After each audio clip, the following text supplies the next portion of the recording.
Chapter 972. From time to time, he would raise his head to look in the direction of the bus station to see if the shabby car from the field airport had arrived. In V8's words, was this guy thinking of Yi Qian? Xia Jinyuan glanced at the time. It was 5:20 in the morning, so he should be arriving soon. The sound of a car could be heard. The six of them raised their heads almost at the same time and looked in the direction of the car. He's here. Yi Qian had arrived. Dressed in camouflage, he appeared more military-like than the six people who had come to greet him. It turned out that the five of them had done the same thing. They subconsciously adjusted their collars and tugged at the hem of their clothes, waiting for Yi Qian to come over as if they were waiting for a review. Except for Xia Jinyuan, his comrades were waiting in place. As for him, he held a large backpack filled with thick clothes and went over to greet him. We meet again less than 24 hours after we parted, little fox. It was unclear if he did it on purpose, but his tall figure blocked the view of the people behind him. When Commander-in-Chief Xia is involved, there is no target that he can't take down. Little fox, you're really brave. Yi Qian took the large backpack from the man who was dressed like a traveler. He raised his eyebrows and said with a half-smile, "If you had told me this morning, I wouldn't have been so nervous and would have come over together. That would have saved me 9 hours. It was different then. Let's go and get to know our brothers. You know G3, T6, V8, and Z7, but there is one more comrade that you haven't met." Xia Jinyuan immediately changed the topic, in case she wanted to settle the score with him later. He opened the backpack and took out a thick coat for her. "You must be cold. Put on the coat first." "A little, but it's still okay. Let's go. Don't let them wait too long." Yi Qian put on the thin coat inside. It was much warmer to wear a windproof coat. Xia Jinyuan zipped up the coat for her. His eyes were full of tenderness. This little fox. She really dared to come. He tried his best to stop her, but it still ended up like this. "Then, my lover, my comrade, it's time for us to protect each other's lives." Z7's Han Zhang had already waved at Yi Qian, but unfortunately, he was blocked by Xia Jinyuan. When Yi Qian came over, he stood up and said, "He's not nice. He's deliberately blocking our enthusiasm. I'm giving you time to tidy up your clothes. Don't let Yi Qian see your ugliest side." Xia Jinyuan retorted with a good reason. He said to a man who was about 1.86 meters tall, Pigeon, he was in charge of the leader's internal security last time. "Hello, Yi Qian. I'm Dove. I've met you before. You're a very outstanding female soldier. I'm looking forward to fighting alongside you." It was 5:30 in the morning and the sky was still dark. Yi Qian was stunned by Dove's voice when he opened his mouth. His voice was so pleasant to the ears. Just like the ancient musical instrument, sun, one sentence had an elegant softness and a touch of sadness. It would make people want him to say a few more words so that they could savor his voice. "Hello, I'm Yi Qian. It's my goal to be able to fight alongside you." Yi Qian reached out and shook his hand gently, then politely let go. "That's why I'm here to pursue my goal." This was the first time he heard a girl say that her goal was to fight with the special forces. Surprise was written all over Dove's face. It was so strange. Fighting as her goal. Wasn't she a little too courageous? Chapter 973. How is it? I told you Yi Qian is interesting, didn't I? V8 raised his hand and put it on Pigeon's shoulder. He smiled until his white teeth looked like a beast's teeth under the faint sky. It was fine when he didn't smile, but when he smiled, he gave off a ferocious aura. Pigeon looked at Yi Qian for a while and smiled. "You are indeed interesting." Pigeon was a special forces soldier. He joined the army because he had a good voice. After singing a song, he immediately became a special forces soldier. Xia Jinyuan, who was beside him, sensed Yi Qian's surprise at his voice. He chuckled and said, after that, it took him a year to get back to the position he wanted. In the army, he first became a Special Forces soldier, and then a Special Forces soldier. He became the most incredible member of the Snowfield Brigade. That was indeed incredible. Yi Qian pursed his lips and smiled. That was my dark history. I applied to go to the border, but I was screwed by my own voice. When I received the notice of enlistment, my parents laughed and I cried. Pigeon was a talkative person. He was the assaulter and explosives expert in the army. Yi Qian did not know him, but he had heard of Yi Qian. Therefore, he did not feel unfamiliar when they talked. He had met his other comrades before and had even fought side by side. When they met again, they both punched Yi Qian. They smiled at each other and felt an indescribable sense of familiarity. At 5:30 p.m., the small county was still asleep. Even the street lamps on the narrow streets were lit up, making the small county seem even quieter. It was as if the night had just begun. The sound of a truck came from afar, breaking the silence at the station. The truck is here. Cover Yi Qian and get on. Xia Jinyuan raised his hand slightly. G3 quickly picked up the travel bag and ran towards the truck that flashed 3 times. They stumbled as they ran, as if they were not fully awake. They were not very fast either, which made the driver and the truck curse in a low voice. Now, they were bold stowaways who wanted to make money from the war. The truck driver had seen many such people. When he saw them, he counted them and took the money from Xia Jinyuan. He pointed at the back of the truck and said arrogantly, "There are 6 seats in the middle for you. Listen, you are not allowed to move my goods. Do you hear me?" His Chinese was not good. Based on his accent, it was obvious that he was a local. The 6 of them carefully tried to please him and said softly, we know. The bearded driver glanced at the 6 of them with what he thought was a fierce gaze and snorted softly. Until the truck started moving again, the driver didn't notice that there was an extra person in the truck. Taking advantage of the fact that it was still dark, he headed towards Princess Castle. A total of 8 of our comrades went to Operation Storm. K7 was captured, J5 was injured and hospitalized. Now, the 6 of us, including you, are going to St. Xia Jinyuan first told Yi Jian the number of people in the previous operation. Then, he spread a map on a nylon bag that was filled with something unknown. He drew on the map with his finger and said, "From here, follow the Zhongba Highway for 60 kilometers and enter the Karachi Ancient Mountains. There is a border guard post in the middle. We need to hide here. After leaving the Karachi Ancient Mountains, the truck will go directly over the frozen river. 30 kilometers to Princess Castle, then enter the walk-in corridor." As Xia Jinyuan pointed out the route one by one, the 6 of them looked solemn. The walk-in corridor was their only way out. The walk-in corridor is about 400 kilometers long. The truck driver can only send us out of the 100-kilometer walk-in corridor that belongs to the Chinese side. We need to find our own way out of the remaining 300 kilometers. Chapter 974. Q King, we have to find a shorter route for a 300-kilometer journey. Otherwise, it's impossible to make it on foot. Xia Jinyuan glanced at the T6 combatant who asked the question and smiled faintly. That's true, so I asked around and found out that there's a place where we can go. He pointed at the mountain range on the map. We'll go from here. Someone will lead the way for us.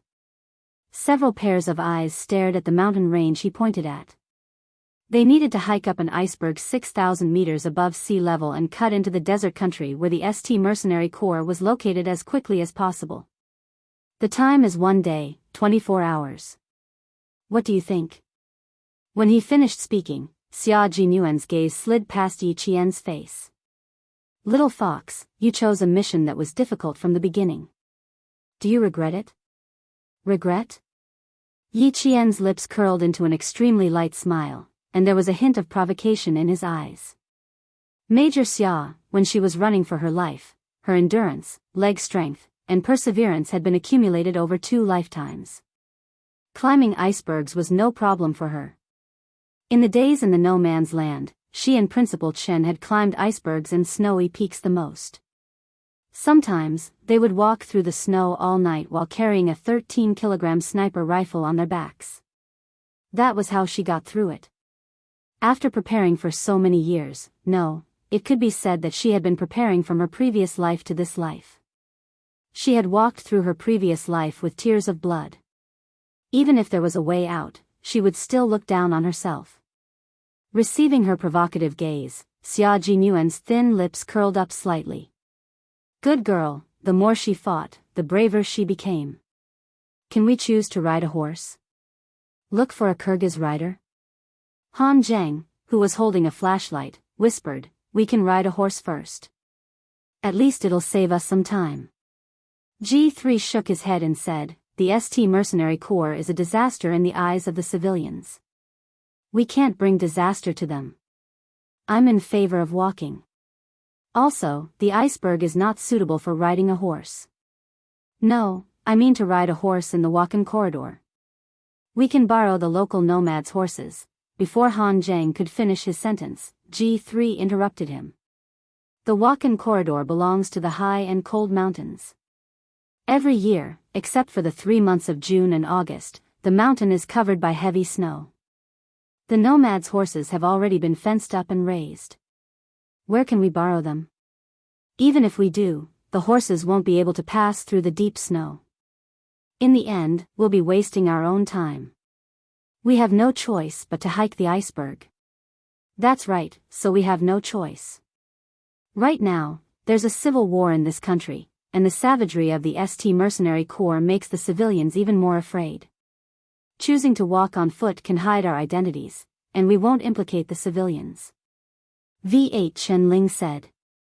The storm mission was not in the battlefield that they were heading to. This time, in order to rescue them, they had entered the war-torn countries that the soldiers of various countries did not want to enter easily. Therefore, caution became the first choice for everyone. The strategy of this rescue operation was to not alarm or implicate them, to only ambush them, and to quickly retreat. Han Zheng's expression turned solemn as he nodded and said, all right, I agree to walk. I'm in favor of walking. I'm in favor of walking. Several voices rang out in succession, low and steady. Yi Qian's voice was also among them. Xia Jinyuan did not ask Yi Qian if they could walk the iceberg at night. There was no need to ask at this time. Since they were here, they had to accept the hardships and dangers of the conditions without any conditions. He had already sorted out the entire route, and the follow-up arrangements and operations had all been drawn up. In the shaking truck, the low voice clearly reached everyone's ears. We need to disguise ourselves as locals. After entering the war zone, we need to quickly count our equipment, enter the black market to buy weapons, and rent a car to go to Registan. Chapter 975. His voice was low, like a moving blade. It was frighteningly sharp. G3, Z7, V8, T6, and Pigeon all listened with serious expressions. They didn't miss a single word he said. We need at least 3 days on the road. K7 won't give us that much time. We also don't think that the ST mercenaries and the government behind them will have enough patience to deal with K7. So, we don't have much time. We can't delay the progress of the entire team because of personal problems. Do you understand? Understood. Several voices came in unison. Their morale was high, and there wasn't a trace of fear in them. Yi Qian's dark eyes reflected the cold light of the flashlight. It was as if a thin layer of frost had been dyed in his eyes. Yi Qian, you're in charge of infiltration. The military will send someone to bring you into Saint. You only have 2 days. One day, find out the exact location of K7's imprisonment. One day, find out where the name list is. The remaining day, launch a sneak attack. Everyone will retreat the next morning. After Xia Jinyuan finished speaking, he looked up at Yi Qian. There was no longer any gentleness in his deep eyes. There was only impartiality and coldness. He didn't give Yi Qian any special treatment because of her identity. Is there a problem, Yi Qian? No, I'll listen to the command. Yi Qian's expression was cold and resolute. He didn't hesitate to answer. Since he chose to come, how could there be a problem? Uncle Chen said that the moment you picked up a sniper rifle, Yi Qian, you had no way out. You could only move forward. The firm and fearless voice fell into the ears of the male soldiers. It was like a touch of coolness on a hot summer day. It had a wonderful effect on everyone's spirits. G3 and the others were fine. They had worked with Yi Qian many times. They knew that the young but military-like Yi Qian was definitely a trustworthy comrade. No one was more surprised than Pigeon. She was already surprised when she said that she was chasing after the target. Now, she didn't feel any pressure at all. Instead, her calm tone shocked him even more. He had never worked directly with Yi Qian before, so he didn't feel unfamiliar with Yi Qian when they first met. It was all because Yi Qian had the same military aura as them. At this moment, they vaguely understood why their comrades who had fought side by side with Yi Qian were looking forward to her joining them. This kind of girl, this kind of female soldier, this kind of outstanding, this kind of courage, to be able to fight side by side with her was indeed something to look forward to. He was looking forward to seeing her brilliance, looking forward to seeing her outstanding performance, and even more so looking forward to seeing her return from the flames of war with them. This is Yi Qian, a true soldier and our comrade. The T6 combatant nudged the surprised G3 with his shoulder and said with a chuckle, a true comrade isn't a comrade who wears the same uniform. They were comrades who dared to go through life and death with them, who dared to risk their lives for them, and who had the courage to trade my life for yours. Pigeon's gaze made Yi Qian look over, and the two of them looked at each other. His cold gaze also allowed Yi Qian to clearly see the appearance and characteristics of Pigeon, whose code name was different from Q King and the others. He had a very good-looking and dashing eyebrow that made Yi Qian take a second look at him. At first glance, his facial features didn't look very outstanding, but after looking at him for a long time, he felt like he was a very outstanding man. He looked like a soldier from a painting who had gone to war and had a reserved temperament. The two of them smiled and looked away. Pigeon said, her gaze is very sharp, and she vaguely has the cold aura of Q King. Why do I feel that if she were to join our team, there would be a possibility of two kings standing side by side? Chapter 976. The members of the Shuiyu Brigade, who used letters and numbers as code names, were in charge of sudden attacks, while the members of the Shuiyu Brigade, who used Chinese as code names, were in charge of sneak attacks. The combination of the two groups was a double-edged sword for China. The Snowfield Brigade had yet to have a king so far. Seeing Yi Qian's attitude, Pigeon suddenly felt emotional. However, Xia Jinyuan suddenly looked up and glanced at her coldly. He narrowed his eyes slightly, as if reminding Pigeon not to say anything more. His gaze made Pigeon straighten her back and she immediately stopped talking. It was best not to talk about things that had yet to be revealed. The truck was loaded with supplies that needed to be transported to Princess Castle, so the space for the 7 of them was very limited. However, it was good that they didn't have to lie down. They had to memorize the entire map. If they accidentally fell off the ice mountain, they could still get up and find the rendezvous point. Xia Jinyuan and G3 were already familiar with each other, so he passed the military map to Han Zhang for him to memorize first. The rest of them could rest for the time being. Yi Qian was the last to receive the map. After receiving it, he passed the flashlight and map directly to Xia Jinyuan. He asked in a low voice, I will also hand over the firing point of the ST mercenaries as soon as possible. Q King, who will contact me when the time comes? Or, can I send it to someone else? Just now, Xia Jinyuan had spread out the map and Yi Qian had already memorized it. No, no one can contact you. You can only send it to the designated location. Yi Qian, your time is even more urgent than ours. It's very, very urgent. Xia Jinyuan pursed his thin lips. His eyes were as dark as the night sky. There was only endless darkness. I will also go in with you and be in charge of the rescue deployment of K7. Yi Qian, once we enter ST, if you are in danger, I may not be able to rescue you in time. But remember, we will not give up on any of our comrades. Yi Qian smiled and said, "We are going to rescue K7. How can we let ourselves be discovered? We will come back together." Han Zheng, who was lying on his stomach, reached out a hand and placed it on top of the nylon bag. Then, several large hands were placed on top of each other. Finally, Xia Jinyuan took Yi Qian's hand and placed it on the back of his own hand. His deep voice was as cold as a steel gun. "I won't give up on any of them. I won't give up on any of them. I won't give up on any of them." 7 low and shallow sounds came from the bumpy truck. "We are comrades, we are fighting to save our comrades, we are not giving up on any of them." He would definitely not give up on any of them. Xia Jinyuan glanced sideways at Yi Qian and said with a smile, "Your challenge will begin tomorrow at noon. I look forward to every new challenge, especially with all of you. It's very rare." Yi Qian's expression did not have the slightest hint of gloominess. Instead, his eyes sparkled with a dazzling brilliance, as if they were filled with water. When he saw the other 5 people, he was slightly stunned. Then, he silently shifted his gaze away. A good girl will always belong to someone else. You.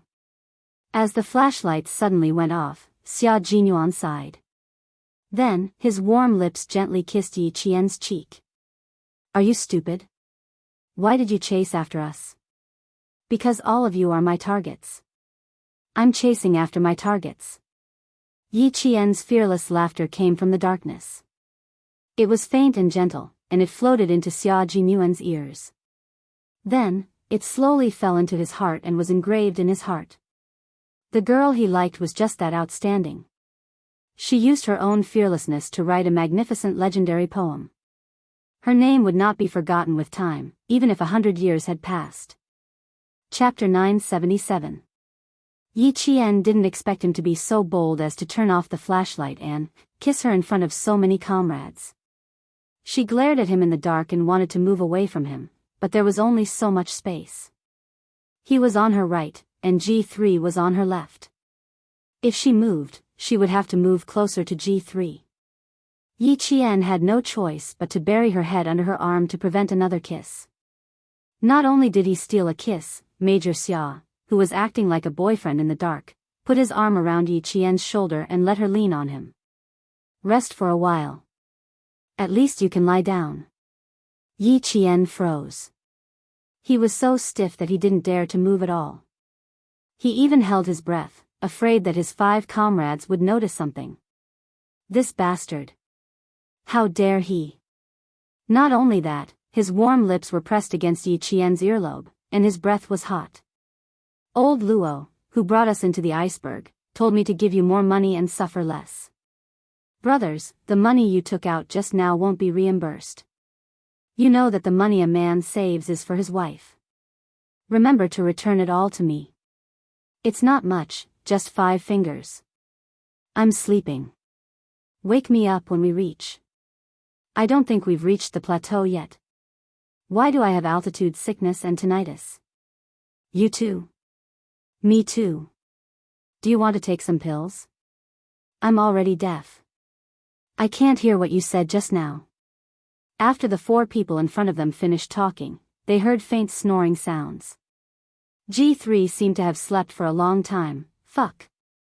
This is a real master. 4 pairs of eyes looked over at the same time. They all agreed that G3 was too cunning. Yi Qian buried his head in his arms and laughed until his shoulders trembled. It would be difficult for Xia Jinyuan to get back the money he took out from his personal wallet. Who would want to marry him and be his wife? Dream on. Just as he thought this, he heard Xia Jinyuan's soft voice that only the 2 of them could hear. "You have to marry me and be my wife. There are 5 of them. Each of them is 500 yuan, so 2,500 yuan. It's all for my wife's money. If I don't get it back, my heart will ache. What should I do? My heart aches. Why don't you rub it for me? My heart won't ache anymore if I rub it." At a time like this, Yi Qian was even more helpless against him. She couldn't do anything to him when they were together. Now that there were so many people around, she couldn't do anything to him. Sleep. Ignore her. Fortunately, Xia Jinyuan knew the gravity of the situation and didn't say anything more. His fingers on her shoulder tightened slightly, and his deep eyes were dark and turbulent, as if the sky had changed color and the sea had surged with waves, vaguely containing a ferocious force that could destroy the world. Follow in our footsteps, little fox. You will become a very outstanding female special forces soldier, the best in the military. After at least 10 minutes, when Yi Qian was about to fall asleep, Xia Jinyuan suddenly said, I'm waiting for you to become my comrade in arms, a comrade in arms who can really fight side by side with me and command the battle. Yi Qian's gaze paused for a moment, and he finally lifted his head from the crook of his arm. Aren't we comrade in arms now? We are comrade in arms now, but not the kind of comrade in arms I want. I want a comrade in arms who can stand at the same height, in the same position, and who can sweep away thousands of enemies. Xia Jinyuan said softly, this is the kind of comrade in arms I want. I want you to become this kind of comrade in arms. Can you do it? Yi Qian? His gaze was close to Yi Qian's. Although he couldn't see, Yi Qian could feel it. Chapter 978. That gaze was like a pair of hands that forced you to move forward and not back down. It also gave you the feeling that you had boarded a pirate ship and couldn't get off. Don't give up, don't abandon me. I will always take you with me.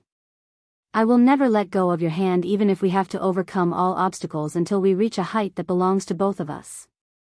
Do you dare to continue like this with me? For me, for you, for the sake of not letting down this life, do you want to continue like this? Originally, he wanted to give her some time to slowly understand him, to let her know what kind of unit he was in, but it seemed like that was no longer possible. She knew in advance how dangerous the situation he was facing was, so he had no choice but to bring it up quickly so that she could understand and accept it as soon as possible. Yi Qian didn't say anything. She didn't know how to continue. One thing was for sure. Even if he wasn't holding her hand, she wouldn't let down this life. He was her goal, and she once wanted to surpass him. And now, this goal was telling her that he wanted to bring her to the same position, to the same height. Think about it. It wasn't that it was difficult to think about. Instead, it was that a flood had formed in her heart. She couldn't calm down, and her entire body was boiling up. In her previous life, she was mediocre for too long. In this life, there were so many opportunities, and she didn't want to miss any of them. She didn't want to lose any of them. Yi Qian nodded, gently, and then slowly nodded. He said, okay, but I'm not doing this for you. I'm doing this for myself, so that I won't let down this life. I'll stand beside you, and you'll stand beside me. The same place, the same height. We'll be comrades for life. Comrades for life, brothers for life. Never leave, never abandon, never give up. All the members of the Snowfield Brigade swore that they would be comrades for life. No matter what, they would never give up on their comrades. Never leave, never abandon, never give up. K7, who was tied up and tossed in the corner, raised his eyes slightly and looked towards the narrow window. Someone was coming. Not just one, but more than 10 people. The footsteps got closer and stopped outside. K7 closed his eyes again, pretending that he was still unconscious. It was useless even if he opened his eyes. Blood flowed into his eyes and stained his eyelashes, blurring his vision. He even saw a double when he looked outside. The next day, other than drinking a mouthful of water, the captives did not eat anything else. It had been 52 hours since he woke up from his coma and struggled to open his eyes that were covered with blood. There was no interrogation or interrogation. It was so peaceful that he could not hear any clues, nor could he determine whether his comrades were coming. K7 was heavily injured. Even so, ever since he woke up, he had been on high alert. He had been looking for a chance to escape, and he had been trying to figure out a way to escape. The only weapon he had on him was the belt that was still tied to his trousers. However, this thing had no way of cutting the rope. It was more like strangling someone's neck. His ragtag military uniform was torn in many places, and his flesh was covered with fine sand. As he breathed, the fine sand seemed to be grinding against his charred flesh. No matter how strong his body was, if the fine sand was not washed out, there was no hope for his wounds to heal. K7, who hadn't moved for 52 hours, moved his head slightly. It was this slight movement that made people feel like he was still alive. Chapter 979. Damn thing, he still hasn't said a single word? You guys are the worst mercenaries I've ever seen. You guys are the most useless interrogators I've ever seen. Someone yelled angrily in English. It was already the third day, and his patience was running out. He was about to explode at any moment. The man with a beard that reached his chest looked at the government official who was yelling angrily at him. A hint of viciousness flashed in his eyes. Oh, so it seems that your government has a way. Then, sir, I'll hand him over to you. The man was wearing a white robe and white wide-legged pants. His facial features were Central Asian. He just raised his hand, and a few mercenaries wearing desert camouflage bulletproof vests walked over. They were tall and strong, and all of them were holding AK-47 assault rifles and standing behind the man. When the government official saw them, he immediately took a step back and looked at the high-ranking ST mercenary warily. With a serious face, he said, "No, we don't need him. We just need to ask which country he's from. Sacra, that's all we need to know. That's all. I know. I've been working hard. But sometimes, we can't get what you want just by working hard."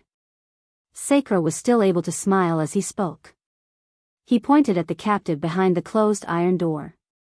"See, sir. It's hard for him to even open his eyes now, let alone talk. His wounds aren't treated." "Oh, yes, you're not allowed to treat his wounds. Of course, we're all in favor of making him suffer a little. But now, he doesn't even have the strength to speak. How do we know which country he's from? Judging from his skin color, hair color, and eye color, we think he's Asian. That's all we know." Sacra's words made the government official squint his eyes. After a while, he smiled coldly. "Trust me, I'll find a way to make him talk." He waved his hand and ordered his personal guard. The viciousness in Sacra's eyes deepened. After the government's personal guard left, he sneered. "Since you want to interrogate him personally, I think we can collect our commission in advance." When the commission was mentioned, the government official immediately laughed. "Sacra, with our cooperation, I don't think we're in a hurry. Right now? Please wait a moment, we will soon hear that guy's voice."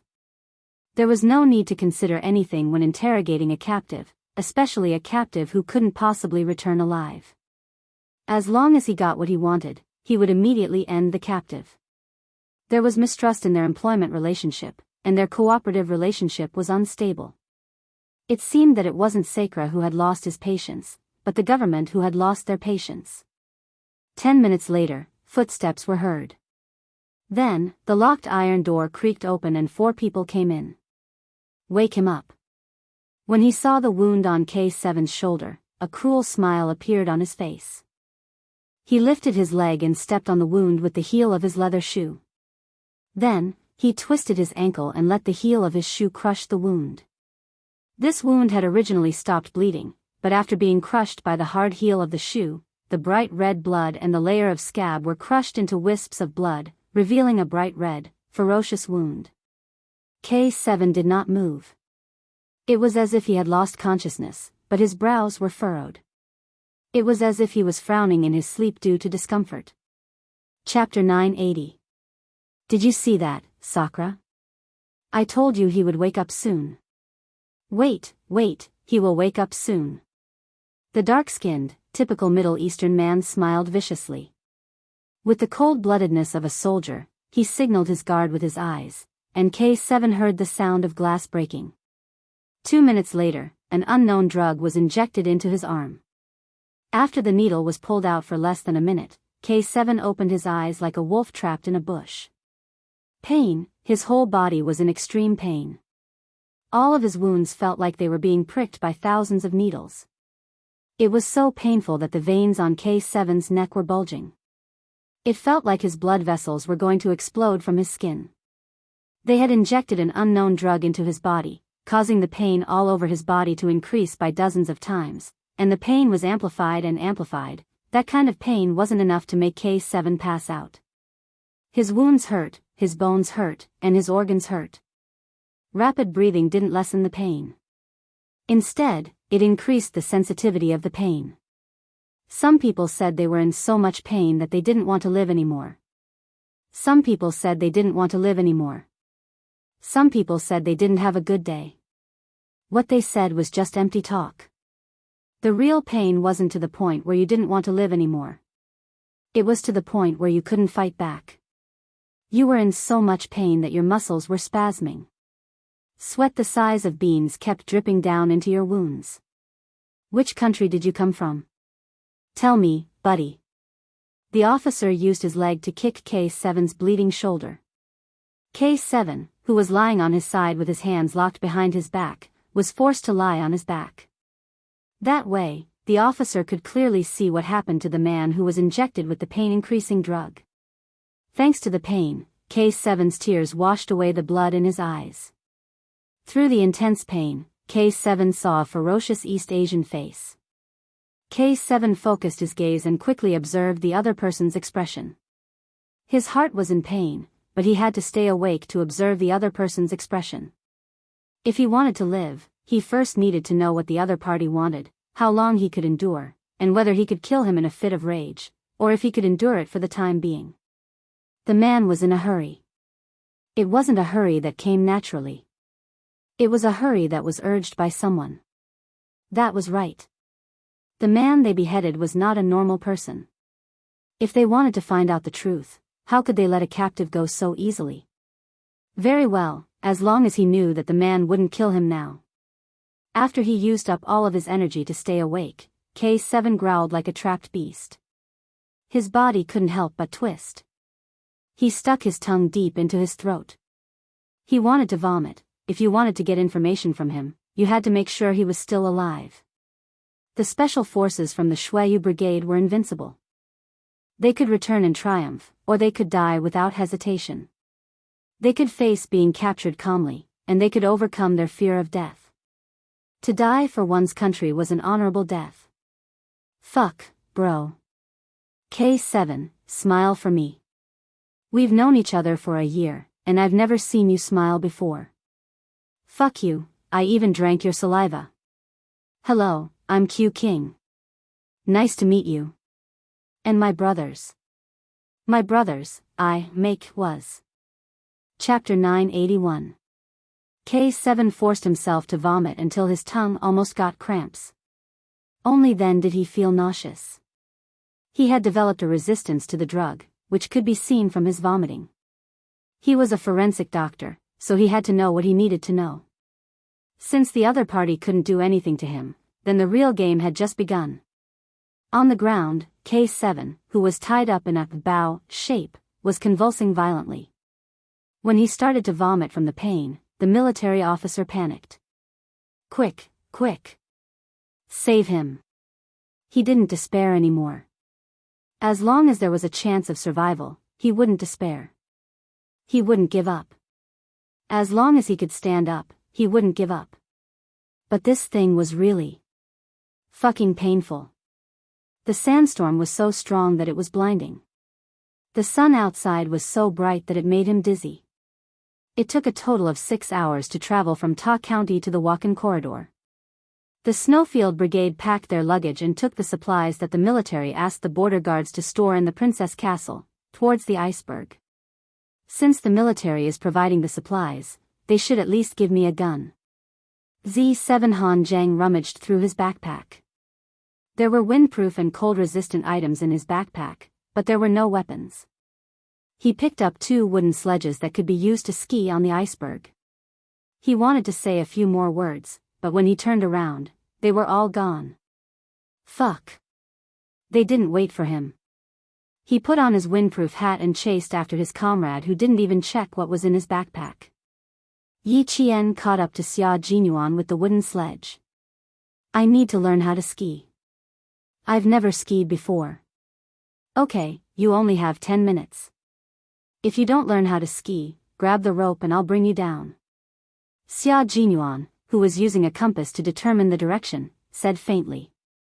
He was wearing a windproof suit and standing in the snow. His figure didn't look bloated. He was still tall and straight. Yi Qian smiled. No, give me 10 minutes.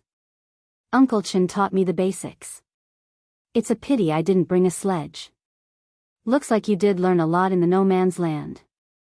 Not bad, we can use all this. And it won't be just one time. My little fox is indeed knowledgeable. I haven't found anything you don't know yet. Xia Jinyuan smiled at her.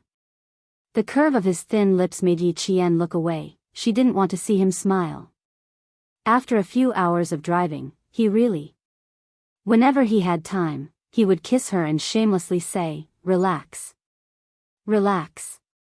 Was there anyone who could calm down and relax like him? Did he still need to calm down and relax? He's obviously being shameless. Yi Jian's reaction made Xia Jinyuan smile so much that the corners of his eyes turned soft. Silly girl, he was not joking when he said that he wanted to calm down and relax. He was indeed letting himself relax and suppress the irritation in his heart. He could easily tell G3 that since Yi Jian was here, he would accept it. But in his heart, how could he accept it instantly after such a strong objection? She still needed more time to grow. Would she be able to adapt to the sudden increase in danger of the entire mission? Was she enough to handle?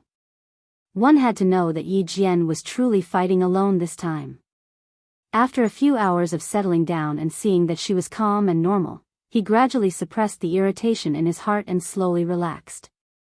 Follow closely. There are snow leopards in this area. Xia Jinyuan seemed to be very familiar with this area. He walked along the snowy road without stopping. He walked quickly and calmly. Along the way, they didn't see any snow leopards. Instead, they saw a few Marco Polo sheep jump and disappear. Chapter 982. Normally, they might even go hunting sheep, but at this moment, they were all focused on marching forward. There are no birds above, no beasts below. Everywhere is vast and unpredictable. Only the sun can guide the east and west, and human bones can guide the way.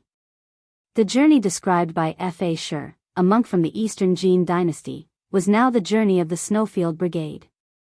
Between heaven and earth, there were boundless snowy mountains. Walking at the foot of a snowy mountain, everything seemed small. Old Luo is here. Walking past a pile of weathered rocks, Xia Jinyuan saw 4 stones neatly placed. The smallest stone was facing the direction of an iceberg 6,000 meters above sea level. The person leading the way was very reliable.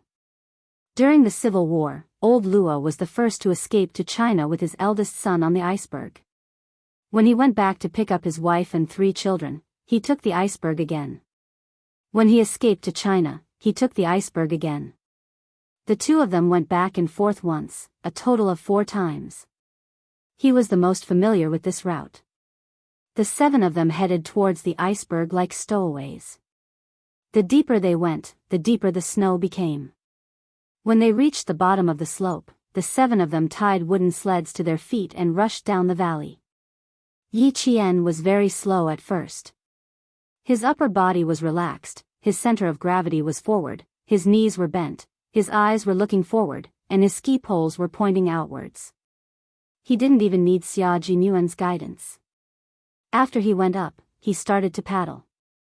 Yi Qian was not proficient in paddling from top to bottom. With Xia Jinyuan escorting him, he was a few minutes later than the other members. Before he reached the bottom, he suddenly saw a few horses raising their front legs from time to time in the snow. Horses? How can there be horses? Xia Jinyuan raised his eyebrows. He, who had been at the back, took the lead and whizzed past her. With a beautiful turn, he stopped beside a nomad. This was their guide, Old Luo. Old Luo was Tajik. When he saw Xia Jinyuan, he immediately opened his arms warmly. He didn't look like an elder, but more like a brother. Without too many warm words, Old Luo looked at Yi Qian and pointed at the 7 horses he brought. If you had told me earlier, I would have prepared another horse. No need, this is good enough. Xia Jinyuan was pleasantly surprised by the fact that he had brought a horse that could travel on the ice mountain with him.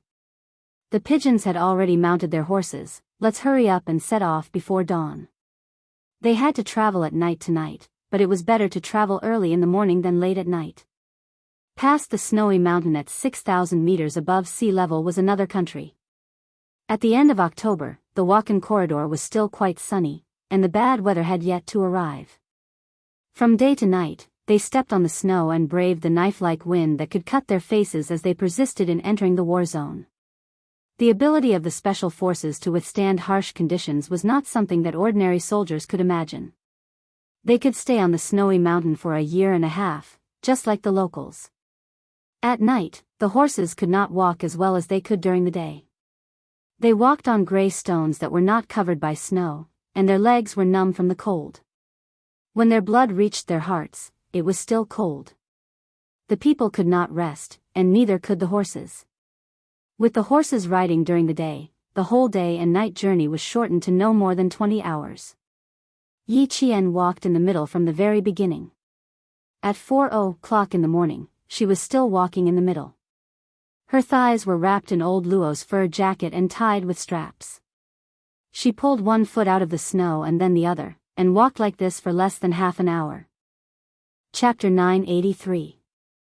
Half an hour of rest was because the horse was disobedient.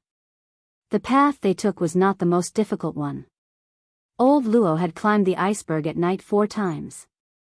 He took off his gloves and put some snow into his mouth. His tongue was frozen stiff, but it also stimulated his brain to wake up. We'll be there if we go from here. At 7:00 in the morning, when there was a glimmer of light in the sky, old Luo, who was standing halfway up the iceberg, laughed and said, "It's still the same path I took 4 years ago.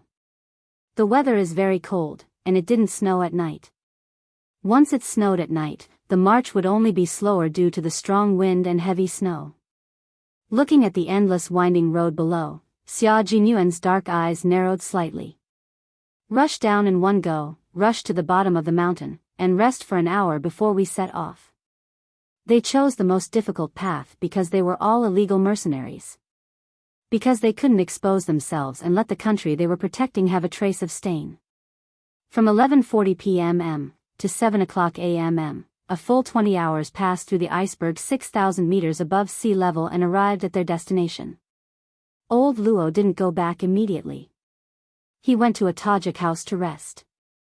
Except for Yi Qian, who just shook his hand and said, "Thank you," all the members of the Snowfield Brigade gave this 43-year-old brother a warm hug. 84 hours after K7 was captured, the members of the Snowfield Brigade changed into the local clothes of this war-torn country and drove a jeep to the desert. From the snow mountain to the desert, this was their journey of war. They arrived at Registan in the early morning of the 6th day after K7 was captured. The 7 of them couldn't be seen as human anymore. They were covered in yellow dust and a layer of dust could be seen in their hair. Registan, the arid plateau area in the southwest, was divided into deserts and sand ridges, and there was a desert plain in the middle. There was no vegetation and no rain. Yi Qian separated from the Snowfield Brigade at 4:00 in the morning on the 6th day. She jumped directly into a truck and entered the St. Mercenary Corps, leaving the Snowfield Brigade with a slender and fearless back. "Yi Qian, she is a good soldier," Dove said softly. The dove spoke softly, as tears began to form at the corners of her eyes. This journey was filled with unpredictable dangers, yet she had chosen to leave without a trace of hesitation. His low voice fell into the ears of his comrades, and they all looked up at Xia Jinyuan, who was standing in the middle of them. "Why are you looking at me?" Xia Jinyuan retracted his gaze and a cold glint flashed across his eyes. His handsome face was cold as he quickly ordered, "Z7, establish communication. Explosives personnel, prepare more explosives. G3, follow me to the market. The rest of you, stay alert." He was worried about Yi Qian, but he still needed to be one step behind Yi Qian to enter Saint. The sun had just risen, but the desert still seemed to be shrouded in darkness. There was no vibrant green, only endless desolation. Fine sand and dust were blown over by the wind. Yi Jian blinked slightly and raised her hand to rub her eyes that had gotten into the sand. She was now a local nomad in Helmand. Her family had sold her to the ST Mercenary Corps for money, and she had officially become the lowest member of the ST Mercenary Corps. She wore a white gauze dress and a headscarf of the same color. She held freshly baked naans and gave them to the mercenaries from different countries. It was the 10th hour of entering the ST Mercenary Corps. Yi Qian had already started her work at 5:00 that day. The low adobe house was much more square than the adobe house in Pakistan. In Yi Qian's eyes, it was like a cage. The entire ST mercenary base was huge. When Yi Qian saw a few mercenaries dressed in miscellaneous military uniforms appear, the white gauze gently swept past and hid behind a mud house. She had to wait until it was completely dark before she could take action. Chapter 984. Holding the metal locator in his hand, Yi Qian rushed to the southwest corner as fast as he could. To ensure that they could safely rescue K7, the Snowfield Brigade marched 24 hours a day from the southern central province to this country that was in constant civil war. They crossed 5 provinces of this country and were the first to arrive in Helmand. 80% of the families in Helmand grew opium poppies. They smuggled the opium poppies out of the country to earn high profits, and most of the money was used to fund the local rebels. A portion of the money was given to the ST mercenaries. In Helmand and Registan, the ST mercenaries became the protection of some civilians and officials, but they also became the nightmare of the poor civilians. They only stayed in Helmand for 2 hours. T6, a member of the Snowfield Brigade, obtained information in fluent Farsi. He found out that the ST mercenaries kept the criminals and disobedient local civilians in the southwest corner, and the executions were also carried out in the southwest corner. Now, Yi Qian only had one thing to do, and that was to hand the metal locator to K7. V8 and the others would then secretly rescue K7 based on his location. Xia Jinyuan would act alone like Yi Qian. He would create an explosion in ST to create a diversion so that Yi Qian could obtain the name list. Then, he would cover Pigeon and the others to rescue K7. They would not engage in a fight with the ST mercenaries. Unless they were stupid enough to think that they were invincible, they would not do such a thing. To put it more elegantly, this operation was mainly about fishing in troubled waters as the vanguard, and then secretly crossing Chinsong as the escape route, successfully rescuing K7. Using G3's vulgar words, they were doing something big in secret. The entire ST base was built with a mixture of ash, clay, and gravel.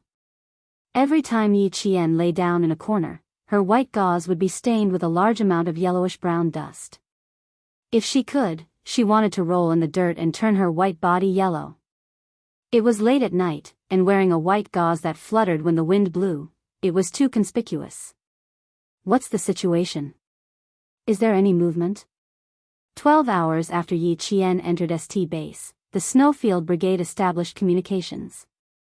The comrades on standby started exchanging information with each other. They were asking the T6 combatants closest to ST base.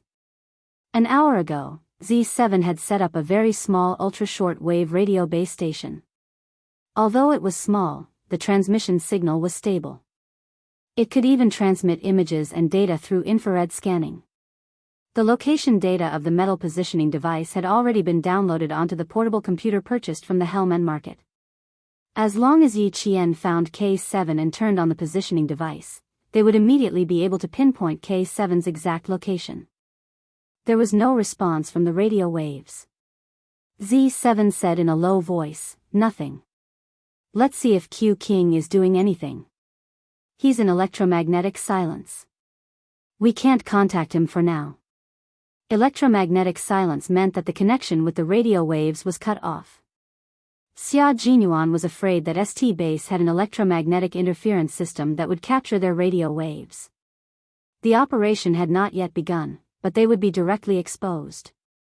"You guys stay here. I'll go to the southwest corner to check out the situation. She's been in there for 12 hours, and it's been dark for 4 hours." Based on her efficiency, she should have found something. The T6 combatant did not keep watch in the front anymore. He slowly pulled himself out of a pile of sand and said after a while, "It's so cold." Burying himself in the sand, there was no cold wind blowing against his body to warm him up. The temperature difference between day and night was already very large, so when he came out of the sand, the cold wind scraped against his skin and seeped into his bones. The location of the St. Mercenary Regiment's base was not bad. In front of it was a desert, behind it was a mountain and a river, and further ahead was the desert of Registan. The St. base, which was built on a gravel hillside, had an excellent view of the front, back, left, and right. The sentries stood directly on the high walls and could see anyone coming in and out below. Of course, this would have to be done during the day. Chapter 985. At night, the power grid was destroyed. The St. mercenaries, who lacked power, could only rely on a few strong lights that had been charged during the day. Even the sentries were extremely undisciplined. This was their territory. Even the government forces had to be polite to them. So far, no one had launched a sneak attack on the base. The rebels did not dare, and neither did the government forces. In a country with the most chaotic internal enemies, the St. mercenary base had become the safest place. T6 bent down and ran straight towards the southwest corner. V8, who was in charge of ground observation, said softly, 20 meters away. 3 patrols, make way. A military base that's even more military than a military base. This is already the third wave. No, there's something wrong. T6 bent down like a groundhog and crawled behind the sand pile. His whole body clung to the yellow sand and blended into the darkness. The 3 patrols were obviously dressed much more formally. They wore formal uniforms, but their guns were not as good as the other 2. After walking away, T6 shouted excitedly, "Great news! There are government forces guarding this place. Brothers, I'm afraid there's a big shot inside." It was indeed great news. If Q King encounters the government forces, he'll find a way to stir up trouble. Done, brothers. At present, we see a 10% chance of victory. Pigeon pressed his body tightly. He was also lying in the sand, motionless like a rattlesnake, waiting for its prey to pass by. The St. Mercenary Corps, the government forces, and the rebels were in a triangular relationship. The St. mercenaries would not interfere with the rebels for the sake of the government forces, nor would they interfere with the government forces for the sake of the rebels. It had become a delicate triangle in Registan. It seemed that the St. mercenaries had gained the trust of both sides, but in fact, no one could fully trust each other. If there was any movement, the government forces in the St. base, as well as the high-ranking official, would definitely suspect that the St. mercenaries were colluding with the rebels. This suspicion had always existed. And it was not just today. Xia Jinyuan knew about the news that was beneficial to the operation 10 minutes earlier than T6 and the others. He even saw the high-ranking official's face clearly. Now, he was at the place where the government soldiers were resting. The skilled and bold all-rounder was laying out the yellow stripe explosives. Yellow stripe explosive was a relatively safe type of explosive. It could withstand impact and friction, and the detonation point was a sudden explosion caused by heat. At the same time, the poisonous gas released would cause chronic poisoning. No matter what the situation was now, his brother had definitely suffered. Since he had suffered, he had to get some interest back. After everything was done, he turned on the communication device. His low voice suddenly reached everyone's ears. "I've finished the deployment. There are government soldiers inside. Place the yellow stripe explosives at the door where they sleep. What's the situation on your side? Have you received the location yet?" Z7 stared at the receiver and clenched his jaw. "No, T6 is scouting the southwest corner." Just as the low voice finished speaking, a small red dot suddenly flashed on the receiver that had been quiet all this time. "Holy shit, it's coming, it's coming. I'll locate him in 1 minute." Z7, who was wearing a piece of anti-cold cloth to hide himself in the dark, typed rapidly on the keyboard. "T6, retreat. It's not in the southwest corner, but in the east. The T6 combatant immediately turned around and came back. Q King, it's about time. It's about time. Yi Qian threw the HKP-7M8 pistol he had brought over from China into the building through the window together with a dagger. She, who was lying prone on the roof, quietly retracted the dagger without alerting the guards. She lay prone on the roof of the bungalow and exhaled slightly before quickly leaving. Chapter 986. K7 wasn't in the southwest corner, he was in a medical room similar to St. If it wasn't for the secret code that connected to K7, she would have suspected that the person inside was K7. From the southwest corner to the east, it took them 2 hours to confirm K7's location. Now, it was up to Xia Jinyuan and the others. After Yi Qian gave K7 the necessities, she didn't stop for a second. Using her petite body, she nimbly rolled across the roof of the bungalow. The roof wasn't made of cement, it was made of pebbles and clay. As she rolled across the roof, the sharp pebbles made her skin hurt. After rolling to the edge of the roof, Yi Qian lightly patted the dust off the white gauze. She still needed to use the gauze as a disguise, so she couldn't take it off yet. She gripped the edge of the roof tightly and jumped down lightly. Like a cat, Yi Qian leaned against the wall as soon as she touched the ground. She only left after she confirmed that there were no patrols. There was no light in the room, so she couldn't confirm whether K7 was seriously injured or not. However, from the coughing that he transmitted to her, he was fine and could save himself.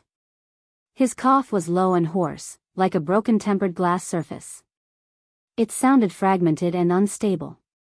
Just by listening to the sound, Yi Jian couldn't help but feel her heart tremble. Her breath was stuck in her throat, and she felt a dull pain in her chest. How could K7 be fine? The criminals, in the southwest corner, were all beaten to a pulp. They didn't even have a single piece of clothing to cover their bodies. Everyone's eyes were filled with despair. They had been tortured to the point that even death was a luxury. In such an environment, K7 was a captive who had just killed an important person. How could he be fine? How could he be fine? She sent in all the guns and daggers. Hopefully, K7 still had the ability to protect himself. After completing the first part of the rescue plan, Yi Qian avoided the 4 teams of patrolling mercenaries. Hearing the screams coming from the southwest corner, Yi Qian walked silently like a cat towards the most heavily guarded area. That was the location on the stolen list provided to her by the military. There were 3 floors in total, 2 above ground and 1 underground. She needed to enter the first underground floor to retrieve the list. However, whether the list was really in the first underground floor, the person who provided the information couldn't confirm it, and neither could the military. Regardless of whether it was true or not, she had to try. At night, the temperature in the desert dropped drastically. Yi Qian felt like she was back to the time when she trained in the desert with Principal Chen. The wind brought sand and dust, and her entire chest felt like it was covered in it. Yi Jian, who was leaning against the wall, was silently calculating the time in her heart. 20 minutes. Xia Jinyuan could only give her 20 minutes. 20 minutes to detonate the bomb, and she would take advantage of the chaos to enter the basement. 10, 9, 8, 7, 6. 3, 2, 1. Boom. Boom. Less than 200 meters away from the central area, there were continuous explosions. As the ground shook, the entire ST area was in chaos. In less than a minute, it was complete chaos. Damn it, who's there? Come out. Quick, there's something sneaking in. Alert, alert. Sharp whistles were heard. Countless mercenaries locked down the exits of the base. Rows of machine guns were set up. Whoever tried to rush out from the inside was shot to pieces. Not even a whole corpse was left.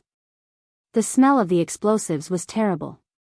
As the wind blew, a large number of mercenaries were knocked down. Chapter 987. This type of explosive didn't have much lethality. Explosives Master V8 added a little more fuel to it, and the resulting chemical reaction caused the mercenaries who breathed in the smell of explosives to choke and cough. Their snot and tears flowed down their faces, and they couldn't even open their eyes. There wasn't a single person on the roof of the room that she needed to sneak into.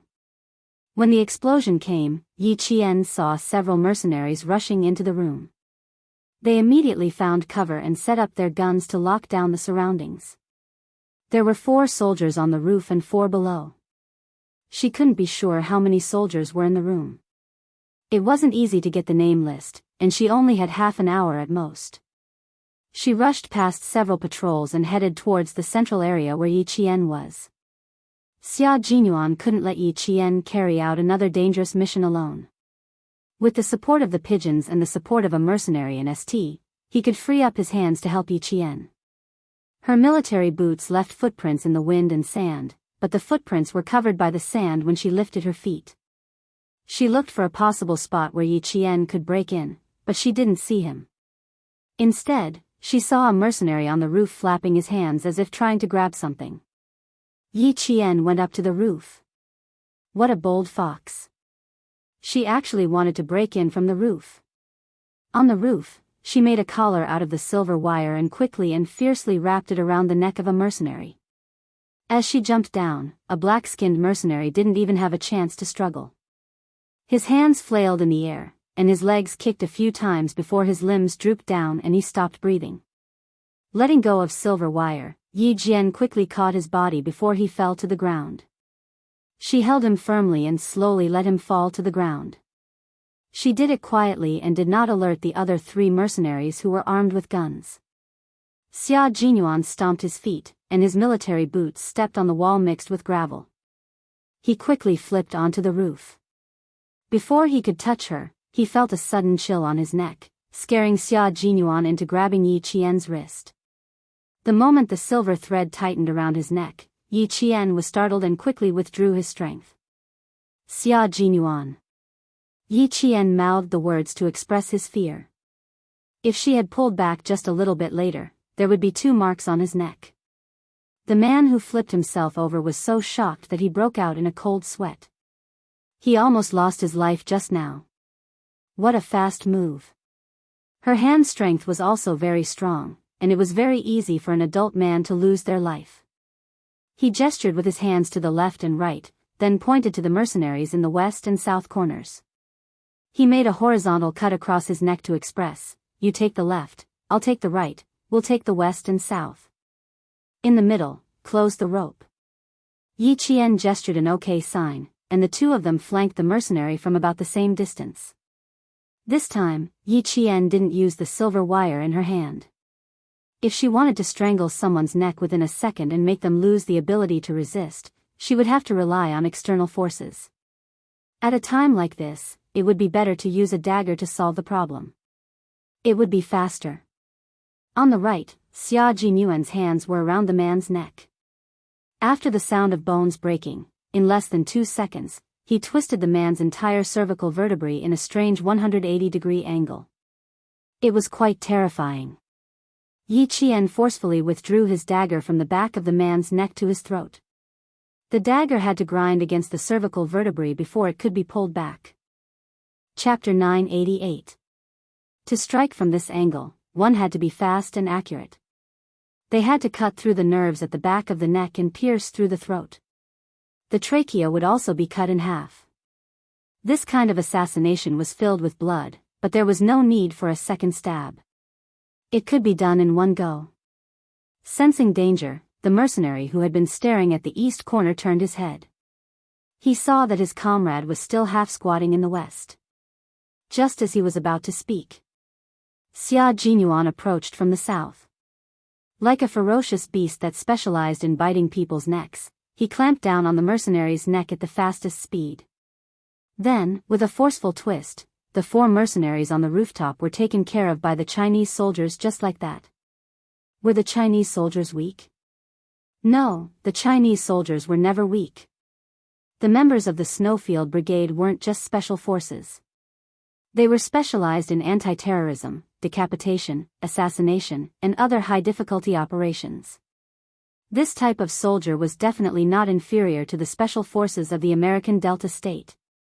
The generator below is generating electricity. I'll cut the wires.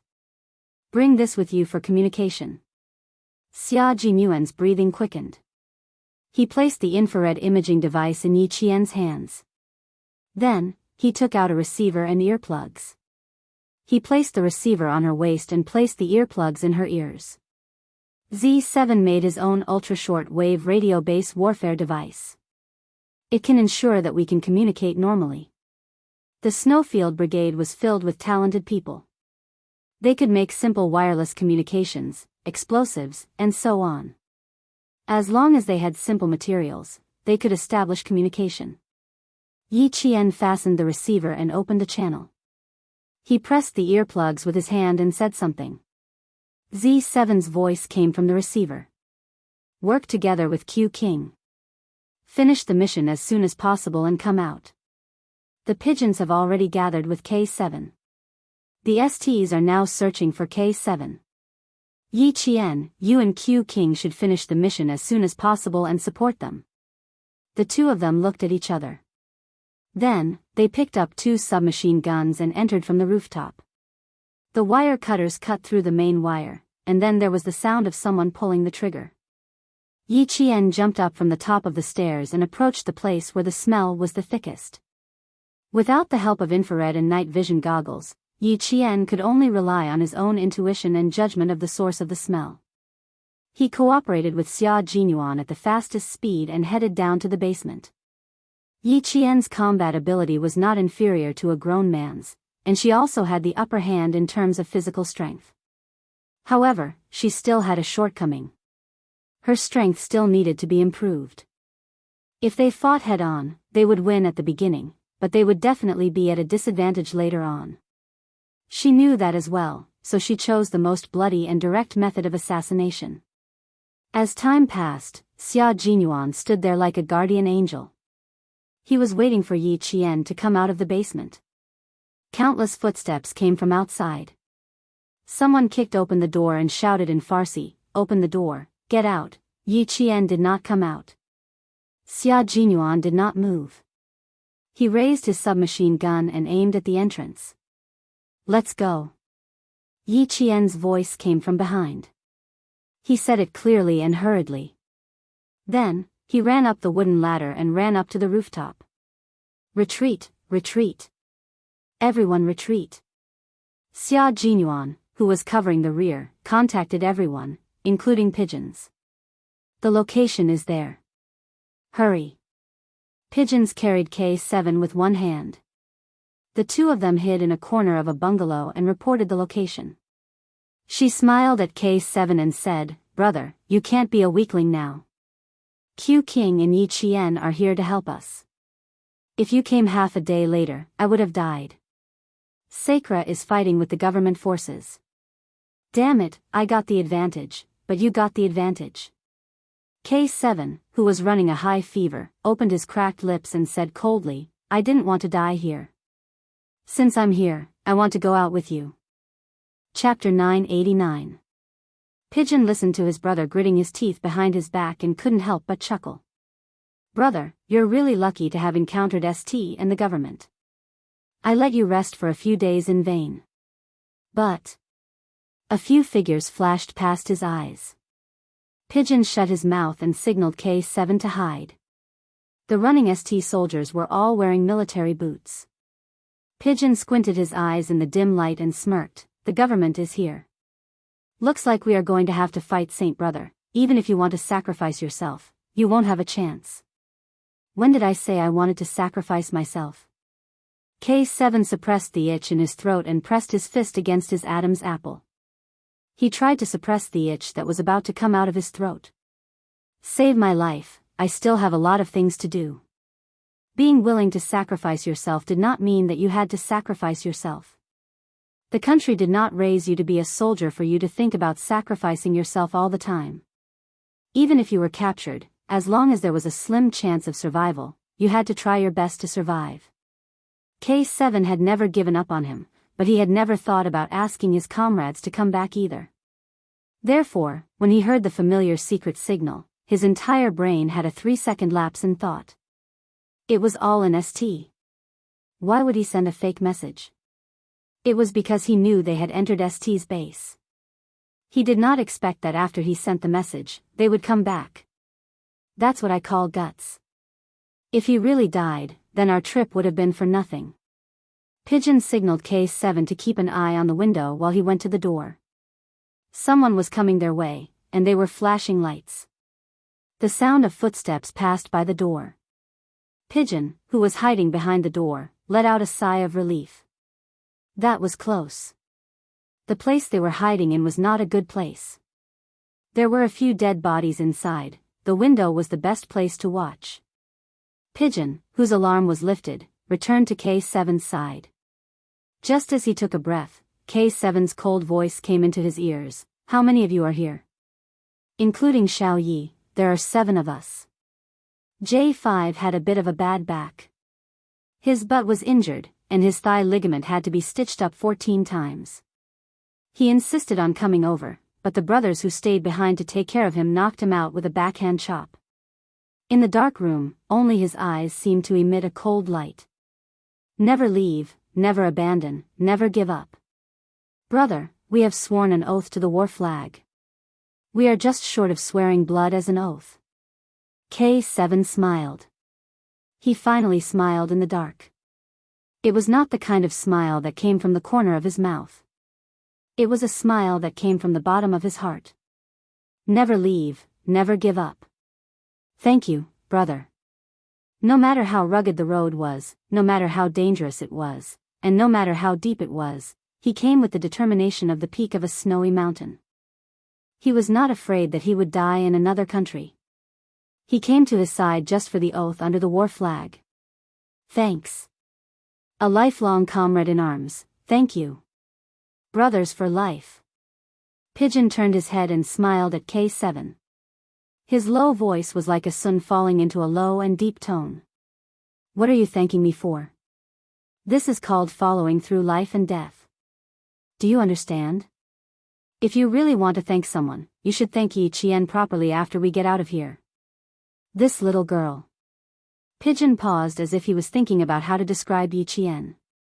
After a while, he said, this little girl is not simple. What kind of words could he use to describe her?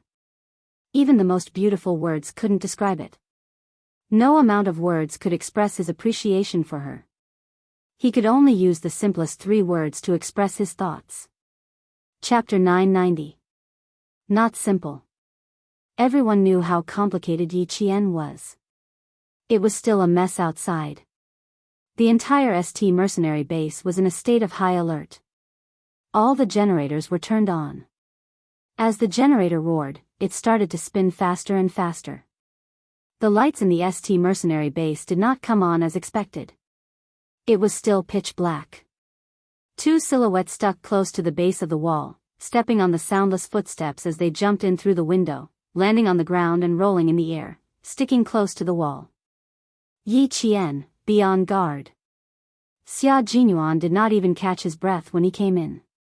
He immediately asked Yi Qian to be on guard while he hugged K7 who was panting heavily.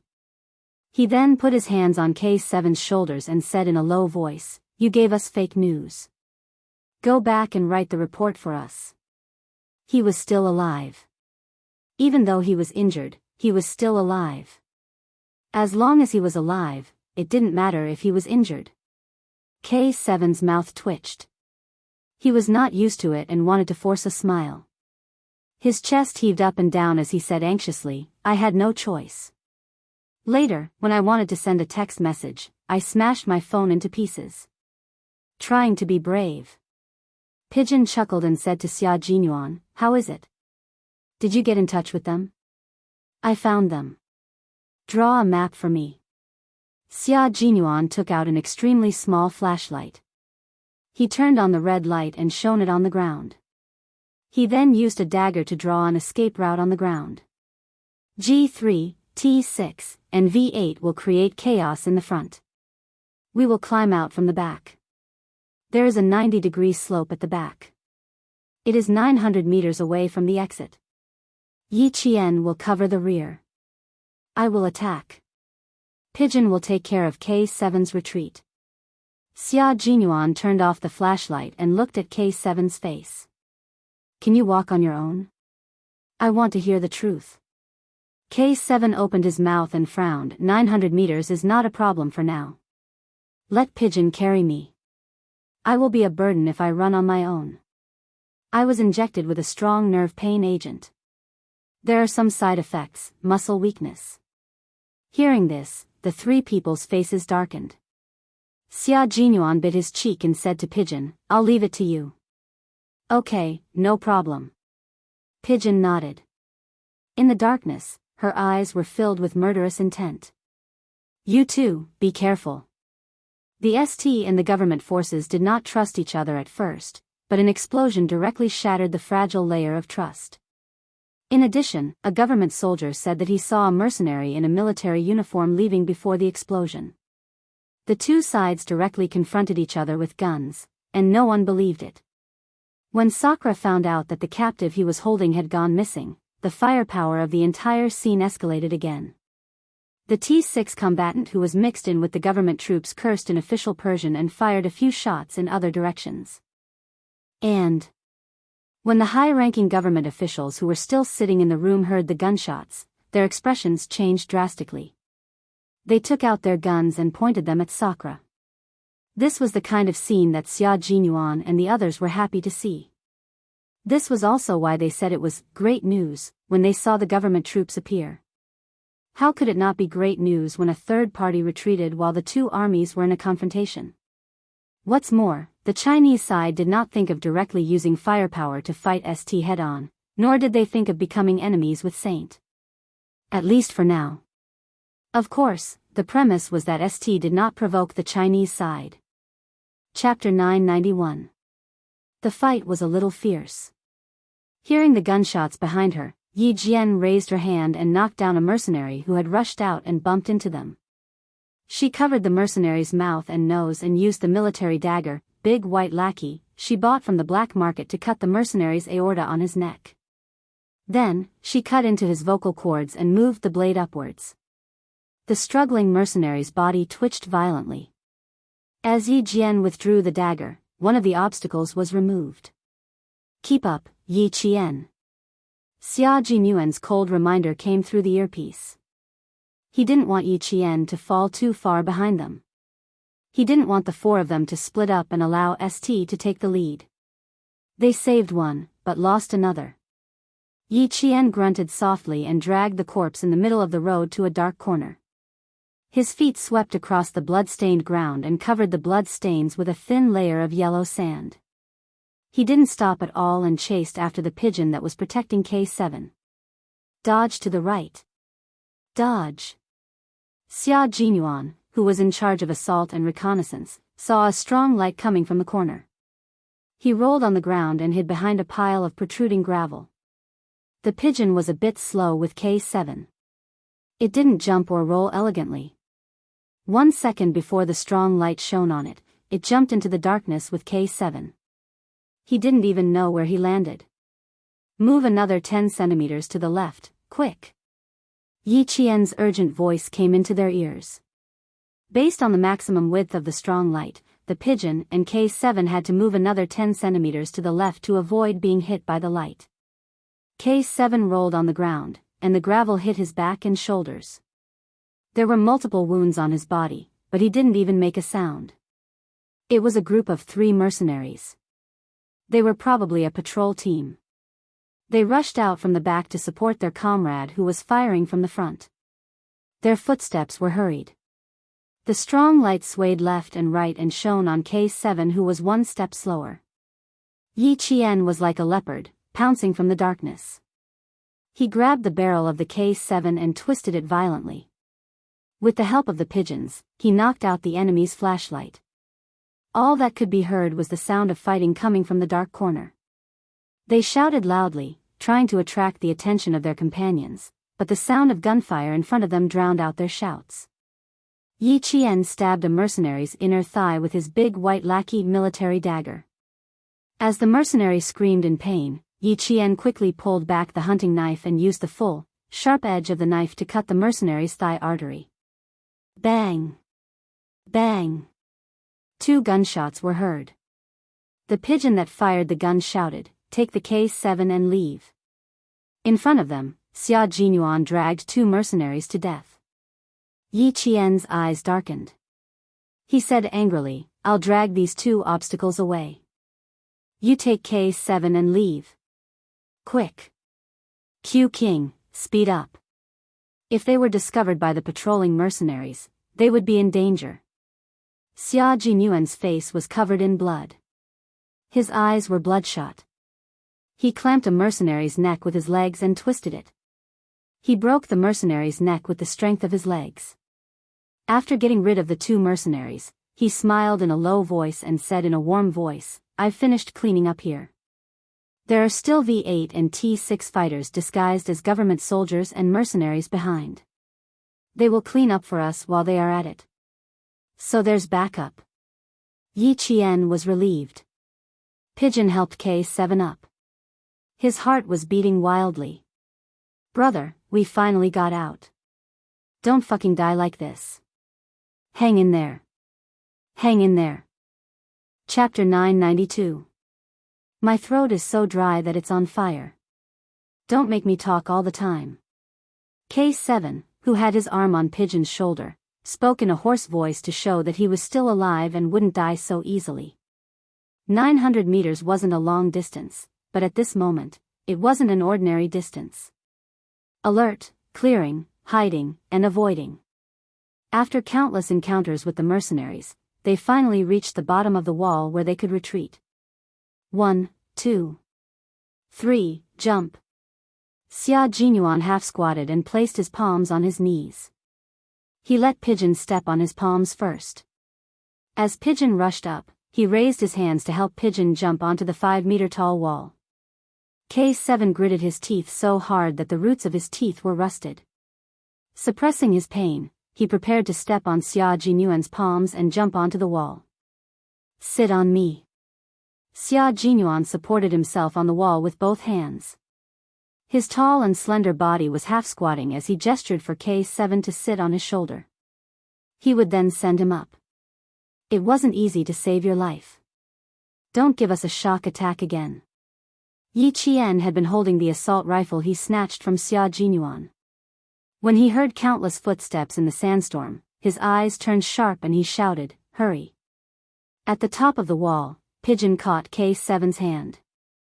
His palm was so hot that it made his heart tremble. As the footsteps caught up, he hugged his comrade and fell down the wall.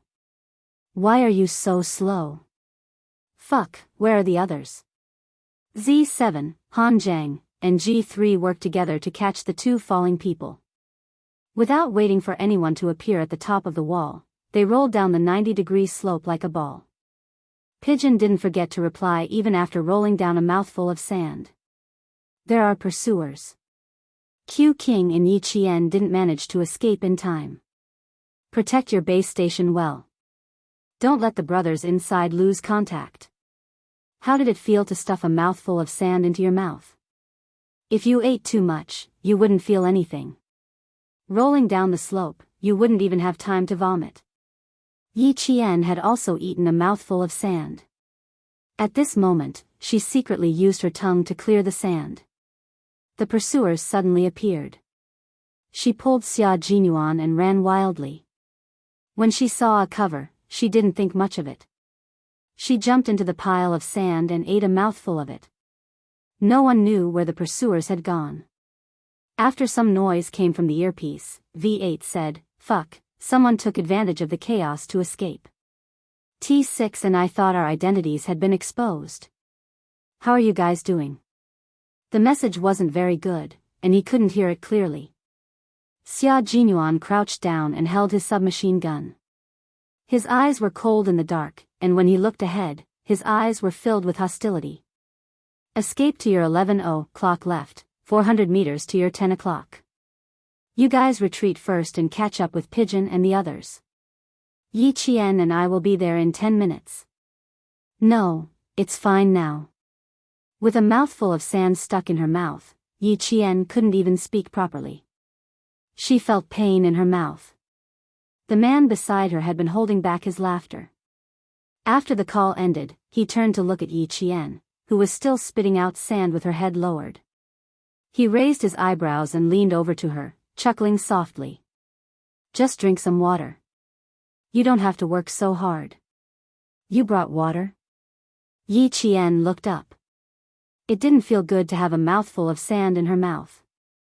Without any light, Xia Jinyuan, who was surrounded by darkness, leaned closer. The tip of his handsome nose gently rubbed against her cheek. He lowered his voice and said steadily, "It's fine to drink some water." Yi Qian, whose lips were blocked, widened her eyes. "This bastard. Drink some water. Drink the water in your mouth." Chapter 993. The kiss was very slow, and the soft tip of his tongue moved gently in her mouth. It was very delicate, and he did not let go of her upper and lower jaw. That's right, Major Xia's meaning was, drink, the water in your mouth can solve the problem. In order to be more flexible in battle, they didn't even bring a water bag, so how could they have water to drink? "Be alert, little fox, this cleanup will take a long time, we have to take it slow." Xia Jinyuan raised his hand and wiped away the sand that came out of her mouth. The smile on his handsome face was somewhat sinister. After he finished speaking quickly, he didn't give Yi Qian any chance and lowered his head again. 5 minutes to clean up, 5 minutes to escape. You're in front, I'm at the back, be alert. At a time like this, Major Xia could still find an opportunity to take advantage of her. No wonder he was an all-round soldier. He could even take advantage of her as if it was natural. The first time, Yi Qian wasn't paying attention. The second time, she reacted and pushed his shoulder with her right hand that wasn't holding a gun. She widened her eyes and tried to push him back, but he caught her in his arms. One in front, one in the back. They kissed while being on alert. Even a special forces soldier in a relationship was so scary. 5 minutes later, there were only sporadic sounds of gunfire coming from the front. After they finished cleaning up, they calculated the time to end. A kiss in the blood. Xia Jinyuan, who was holding a gun with both hands, retracted his arms. His dark eyes that were looking straight behind him restrained the coldness in his vigilance.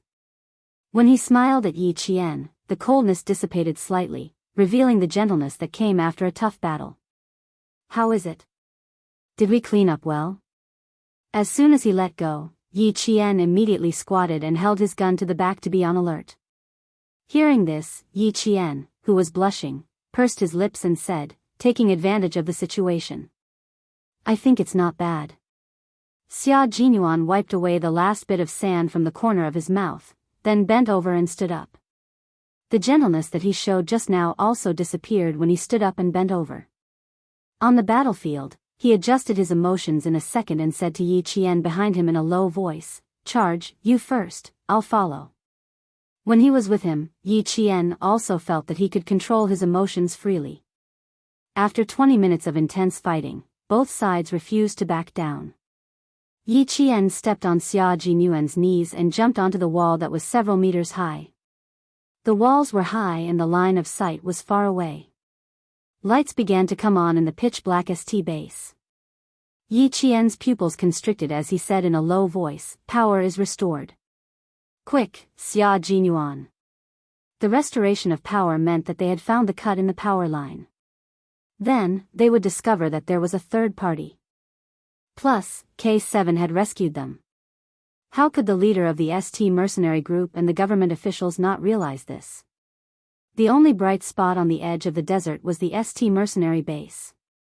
This base, which was claimed to be unbreakable, appeared to be in a mess tonight. The captives, whose identities were a mystery, had disappeared. After a cleanup, a total of 14 mercenaries were assassinated. Yi Qian rolled down the 90-degree vertical slope. She hugged the receiver tightly and rolled along with herself. She was afraid that the receiver would break and she would lose contact with Z7 and the others. Z7 and the others were waiting for the last two people to appear. When they heard voices in their earpieces, the few of them who had been tense all this time were overjoyed. They couldn't wait to ask, "Where are you?" She rolled down the slope until she couldn't tell north from south. Her head was still dizzy and she only knew that she was heading towards the river. At this time, it wasn't a river. It was just a dry riverbed. Chapter 994. Xia Jinyuan patted the dust off his face and supported Yi Qian, who was unsteady on his feet, with one hand. He glanced at the dry riverbed and said, "It's about 100 meters to the west. Don't move, we'll meet up with you soon." Before he could finish, Yi Qian bumped into Xia Jinyuan with his shoulder and shouted, "Get down! Get down!" The power on the high wall had been restored, and strong lights that could illuminate hundreds of meters shone down from above. The 90-degree vertical slope was not close to the sand surface, so the top was exposed. They had escaped with great difficulty, so how could they go back in again? The strong lights kept sweeping back and forth until the patrolling soldiers confirmed 3 times that they did not find anything. Only then did they retract the lights and shine them on the top of the base. "Give him an antibiotic and a fever reducer. Let's get the fever down first. Don't burn his brain." K7, whose brain was in a daze from the fever, sneered, "Q King, you didn't burn your brain when you had a high fever on the plateau. What's happening to me?" "Shut up." Xia Jinyuan broke the small glass bottle with his hand, took out a long and thin syringe, and took out the medicine. He handed it to Yi Qian and said, "You do it. His skin is thick, so you need to be careful." K7 looked at Yi Qian, who took the syringe, and the corners of his mouth twitched. His face was so thin that his facial features could no longer be seen clearly. He smiled and said, "Put it in his left arm." His body had been very tense. The neuralgia medicine not only made his muscles sore, but also made his muscles tense. Yi Qian did not refuse. He took the syringe and skillfully injected K7 with 2 needles. "Get in the car first. We can't stay here for long. When the higher-ups realize what's going on, this area will become a key search area." The syringe and medicine were prepared by the military. They were all powerful drugs, and the 2 needles would take effect in no time.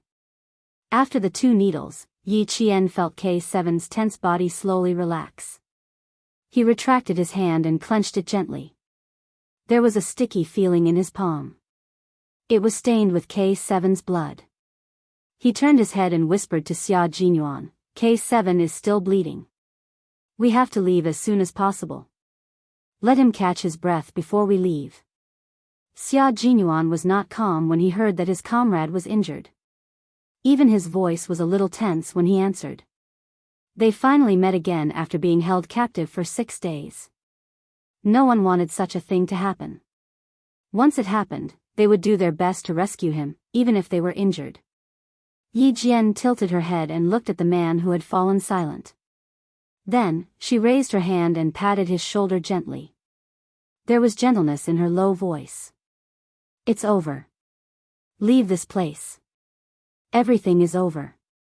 Before she could withdraw her hand from his shoulder, it was held by the man whose shoulders were tense. His rough fingers gently caressed her hand. After a while, Xia Jinyuan said in a deep voice, "This is our profession. Little fox, look at your goal. The goal you are pursuing is sometimes more dangerous than this. I only hope that you can always hold my hand and never let go. No, I've never regretted what I've chosen, and I've never given up. Although it is dangerous, it is even more admirable." Yi Jian answered him. Just like before, she answered him softly, calmly, and with incomparable determination. Behind them, G3 touched K7's forehead. "Did you drink any water? You sound like smoke is coming out of your throat. You're not obsessed with cleanliness, are you? Did you refuse to drink water?" Chapter 995. I've only drunk 2 mouthfuls of water in 6 days. I don't even have the chance to commit the crime. K7's lips were dry and cracked. He gritted his teeth and said, "Did you bring a needle and thread? I'm afraid there are a lot of places on my body that need to be stitched up." Sakura was afraid that I'd die, so he removed all the shrapnel from my body. Damn it. He didn't even stitch me up.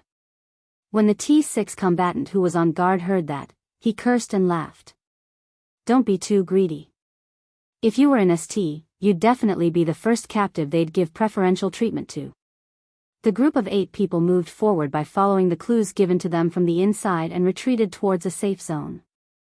Which country are the mercenaries who contacted us from? I was wondering why the military was so sure that K7 had entered St. So it turns out that there's a spy. I don't know which country they're from, but in a place like this that's no different from a terrorist base, there has to be someone from our own side. If something big happens, at least our country will know immediately. The dry and cold wind blew across the yellow sand, stirring up sand and covering the footsteps of the group of people. The dark figures who were walking towards the light in the darkness did not stop. They continued on their journey back to their country with their rescued comrades. Sunlight appeared at the end of the horizon again, illuminating this land that had been ravaged by war for decades. The golden sand was soaked in the blood and tears of countless people, and there was a sense of desolation and loneliness everywhere. Even though it was daybreak, it was still so desolate. Yi Qian, who had slept for 2 hours, opened her bloodshot eyes and stood on the sand dune. She quietly watched this devastated land usher in a new day. She opened her palms and let the morning breeze pass through her palms. Then she slowly closed her fingers. What are you thinking about? Xia Jinyuan's voice came from behind her. His military boots made a soft sound as he stepped on the sand. Nothing. I just think that the sunrise here is very beautiful. Unfortunately, this land is always full of danger. Unknown danger, danger that the civilians are afraid of. Yi Qian did not turn around. She was wearing a white shirt and black trousers under the morning sun. Her androgynous outfit made it hard for people to immediately think that she was a girl. Xia Jinyuan stood side by side with her. After a short 2-hour sleep, his eyes were also bloodshot as he smiled and said, "Civil strife is the biggest problem, but we protect our country and its citizens. We can let them quietly enjoy the beauty of the sunrise and enjoy the time without gunpowder and war. This is what we have always insisted on. And one day, this land will return to peace. There will be someone to protect it, to keep the civilians away from fear, away from the smoke of war. That day will come." Yi Qian raised his head to look at the man who had a rigid jaw. He smiled and said, "Captain Xia, is that why you joined the martial arts world?" "I'm the same as you. I'm here for a goal." Xia Jinyuan raised his eyebrows and looked at the girl who was bathed in the sunlight. The gentle morning light shone on her dark eyes, making them as bright as stars. It also reflected the fearless persistence in her pupils. His dark eyes darkened slightly. He opened his arms and smiled gently. "Come, let's hug. Hug yourself. I'll take a look at K7. Yi Qian did not have the guts to hug Xia Jinyuan when G3 and the others were around. Before he reached for her with a smile, she nimbly turned around and ran far away. K7's wounds were all treated. There were a total of 13 wounds on his body. Among them, there was a wound on his back that was about 20 centimeters deep from his shoulder blade. It was the most serious wound, and it was beginning to inflame and swell. At 4:00 in the morning, they entered Mirvis Hospital, a hospital built by the Chinese government in the 1970s. Chapter 996. Here, K7 received the best treatment. The doctors here were already used to treating people who were injured in the war. Furthermore, K7 was a tourist from China. The hospital hired the best doctors and used the best medicine. After 4 hours, all of K7's wounds were stitched up. The explosion-proof walls and barbed wire separated the hospital from the terrorists, allowing the 8 of them to temporarily escape from danger. This was also the place where the Taban terrorists had suddenly risen to power. It was the second largest city in the country. She would stay in the hospital for half a day. In the afternoon, she would take a flight back to China with K7. Xia Jinyuan watched her leave with a faint smile on his thin lips. He reached out his hand and mimicked Yi Qian's actions. He gently opened his hand as though he was grasping the sand from the Lazistan desert. Then, he slowly tightened his fingers. A trace of darkness flashed across his deep eyes. Just now, he was sure that little fox was thinking about something, but she didn't want to say it. What was she thinking? He thought about how she didn't notice that he had been standing behind her for at least 5 minutes. There was a trace of helplessness, sadness, and loneliness in her eyes. His heart couldn't help but tighten. It wasn't until he saw her straighten her back and exude a strong and indomitable aura that he smiled and spoke. What was Yi Qian thinking? She thought about it, but she didn't think about it. She just felt empty in her heart. It was as though she hadn't lived a fulfilling life in the past few years after her rebirth. She thought about the things she had done in the last few years of her previous life to counterattack Yi Jifan's family. Back then, the pace was much faster than it was now. Shuttling back and forth between the major cities of the southern province and the cities where Yi Jifan had worked before, collecting evidence bit by bit. In the last few years, her schedule was much tighter and more secretive than it was now. When she returned, she wanted to tell Principal Chen that she needed to arrange things more tightly. Compared to the civilians who had to find a way to survive in the war, she was too lucky and lived a comfortable life. He could do even more things and improve himself even faster. She didn't want to live up to the good times of her youth. She didn't want to live up to the good times. That was all Yi Qian had in mind. K7, who was lying on the bed, saw Yi Qian walk in. His pale face had a very faint smile. He raised his hand that was not connected to the drip. He could only wait for Yi Qian to come over and give him a high five. A crisp clap echoed in the room. K7, whose vocal cords were damaged, said with a raspy voice, "Thank you, my comrade. Thank you, my comrade in arms. You are my comrade in arms, a comrade in arms who will never leave or give up." "There's no need to thank me, my comrade," Yi Qian smiled warmly. "I don't think there's a need for thanks between comrades in arms.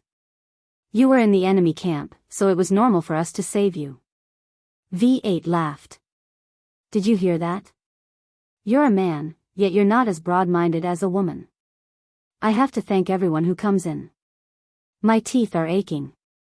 K7, who was being teased, looked up and swept his scalpel-like gaze across the room. V8, who was laughing with his head raised, suddenly stopped. K7, who was a forensic doctor and could dissect anything expressionlessly, had returned. Xia Jinyuan stood outside the room and laughed softly. This time, they could return to the country safely. The Chinese military had already received the news and told J5, who was lying in bed with a gloomy face every day. That day, when the nurse changed his bandages again, she finally saw the smile on J5's handsome face and felt a little flattered. Chapter 997. It took her 10 days to return to China, while Yi Qian took 11 days to return to Southern Province. After completing her mission, she signed the confidentiality agreement and returned to Southern Province. She didn't take a civilian plane back to Southern Province. Instead, she took a transport plane. Major Xia, who was sending her to the plane, pursed his lips. "Are you sure you want to rush back to school this afternoon? You'll drive back to school when you arrive at the Southern Province Air Force Base?" "Yes. I've been away from school for so long. If I don't report back to school soon, I'm worried that the school will expel me." Yi Qian looked at him suspiciously as she walked towards the transport plane. "I definitely have to go back to school." "Why? Is there a problem?" Xia Jinyuan looked at her and smiled helplessly. "Why is it Wednesday today? If it's Saturday or Sunday, you can take a day off and rush back to school." They could at least rest today, but his little fox still had to run around all day. It was too tiring. "Or you can have a good rest tonight and report back to school tomorrow. You don't have to rush back to school today. It's the same if you go tomorrow." Xia Jinyuan persuaded Yi Qian to skip class today and have a good rest. Yi Qian rubbed her forehead and sighed. "Captain Xia, you once said that my main task now is to study hard and not to think about other things. I just want to study hard and not waste time on being wishy-washy. How many days have I skipped?" 11 days. "If I don't report back to school soon, I'm afraid I'll be expelled." Being expelled from school was indeed a serious matter. Xia Jinyuan went silent and sighed deeply. Studying is still more important. Call me when you arrive in Southern Province. Before he could finish his sentence, he stopped talking. He couldn't use the phone for half a month and was still under observation by the military. The transport plane was already on the runway. The wind caused by the propellers blew at Yi Qian and made a whining sound when she spoke. Xia Jinyuan did not hear what she said clearly, so he asked. She waved and smiled, then ran to the cabin door without looking back. After the cabin door closed, Xia Jinyuan could only watch as Yi Qian slowly disappeared from his sight. Yi Qian said, "I'll wait for you to come back and put on your uniform." She still remembered this matter. She would wait for his return in the southern province and personally retrieve the military uniform that he had placed in her hands for safekeeping. After resting for a few hours on the transport plane, Yi Qian did not waste any time. She left the Air Force Base and drove the car she borrowed from Hozi to the provincial capital. At 5:00 in the afternoon, the first class of the province ended for the day. As soon as the bell rang, the whole campus became lively. Wearing a thin Yi Qian shirt, he took out his student ID and walked toward his dormitory under the watchful eyes of the guard. It was November, but she was still wearing a short-sleeved shirt. Walking on campus, she attracted a lot of attention. In addition, there were many people in the school who knew her. When they saw her wearing only a short-sleeved shirt, the first thing they asked was, "Where did you go? Wearing short sleeves? Aren't you afraid of the cold?" She had no clothes to wear. She could only wear the sports suit she changed into before going into the mountains with Xia Jinyuan that night. Her jacket was stained with blood, so she could only wear a short-sleeved shirt. She also did not have a school uniform. She had to ask the logistics department for a new one. Yang Heng was carrying a basketball to the field to play a few rounds before eating when he was reminded by his classmate that Yi Qian was walking over in a short-sleeved shirt. He stuffed the basketball into his classmate's arms and said, "You guys go ahead. I'll be back later." Chapter 998. As he ran, he took off his uniform and ran towards Yi Qian. "Why are you wearing a short-sleeved shirt? How's your family? Is everything okay?" Yi Qian looked at Yang Heng rushing towards him. He raised his head and smiled. "I was in a hurry to get back to school and didn't have time to change. I came back because everything was fine. It's already been 11 days. You took a long leave this time. It's good that everything is fine. It's only 11 degrees Celsius today. Don't you know to bring a jacket?" Yang Heng picked up his uniform and put it over her shoulders. "Put it on and go back to the dorm. Don't catch a cold." Yi Qian wouldn't wear his jacket.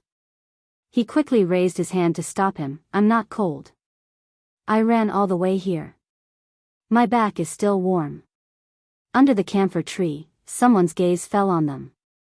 When she saw Yang Heng draping his jacket over Yi Qian, Yao Jing's calm eyes flashed with resentment. She secretly clenched her fists. Jing, why do you have to do this?" Wang Dandan looked away and used her body to block Yao Jing's view. She frowned and said, "Look at yourself. What have you been doing for the past 10 days? If Yang Heng and Yi Jian are close, then so be it. Why are you thinking the worst?" Le Mei on the other side also whispered, "Yeah, Jing. Don't think too much. Yang Heng has known you for more than 10 years. Yi Qian has only known you for a few days. Look, you all know that I've known him for more than 10 years. Yi Qian has only known him for a few days. But..." Yao Jing looked away and lowered her head. Her voice was so soft that it was strange, but on his birthday, he said I was disgusting. He said I made him feel disgusted. This sentence made Wang Dandan and Le Mei's expressions change.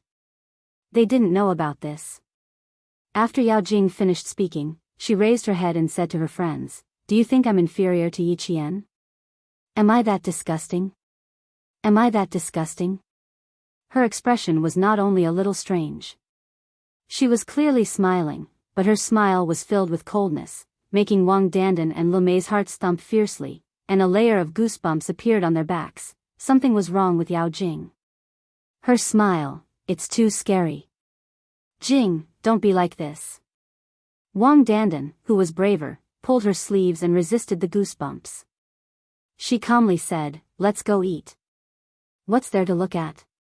Wang Dandan quickly turned her head and saw that Yi Jian was still wearing a short-sleeved shirt, while Yang Heng was chatting with the boys he usually played basketball with as he walked towards Chao Yang.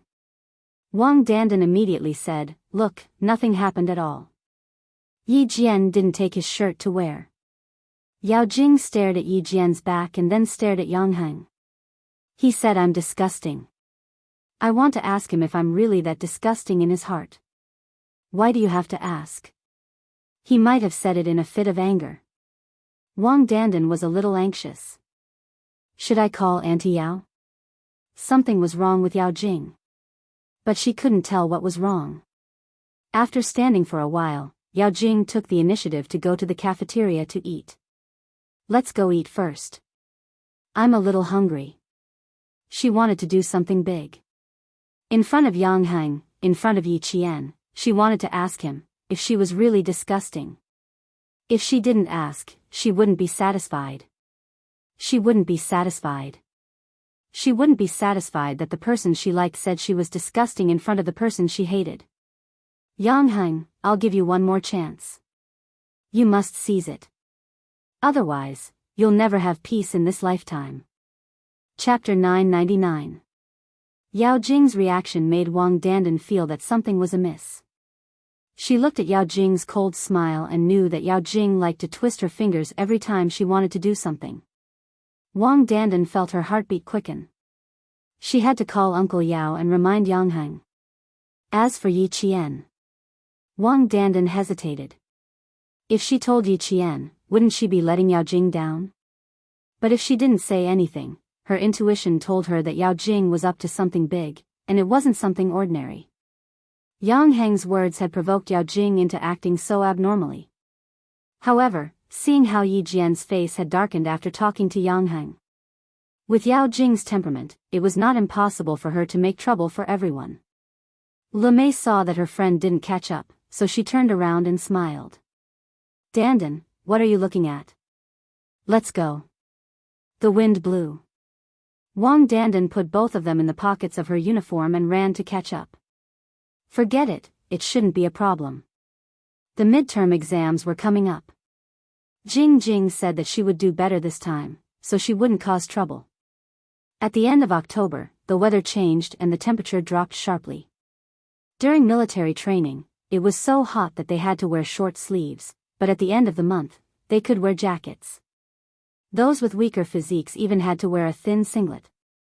Yi Qian came back just as the weather changed. The temperature dropped especially fast. The boys all wore jackets to resist the cold, but she came back in short sleeves. She didn't know how many stares she received from the school gate before she returned to the dormitory. And Jessen, who was about to go to the canteen to get food, saw Yi Qian and widened her eyes. She rubbed her eyes and shouted, "Ah!" She threw herself at Yi Qian. I thought my eyes were playing tricks on me, but it turns out they weren't. 11 days, you took 11 days off. Jane Eyre, you're so brave. You took 11 days off. I'm so envious. I want to take leave and go back to Fujian town too. Not only was Jessen envious, but everyone who was a little nervous about the exams was also envious. Especially when Teacher Tong said that she might take part in the midterm exams. All the students in grade 2 class 1, including those with good grades, were envious. When they were students, there was only one thing that most students wanted to avoid: exams. Yi Qian smiled as he studied her.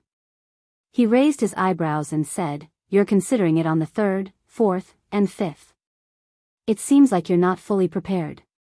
Oh my God, you're still thinking about the exam when you're home?" No, it's not that I didn't prepare enough, it's that the few golden flowers in our dormitory didn't prepare enough. And Jessen smiled and turned sideways. She saw Yang Yi, Li Qian, Lu Lizhen, and Zhang Yuan on the upper bunk of Yi Qian. The four beautiful girls were all looking at her eagerly, like puppies that were about to be fed. Their gazes were so pitiful. Yang Yi wiped the corners of his eyes and said with a miserable expression, "Jane Eyre, we heard that your house collapsed and you had to go home for half a month. Everyone wanted to go home with you. Is everything okay at home? Has the house been repaired?" The students in the class all knew that Yi Qian came from the countryside.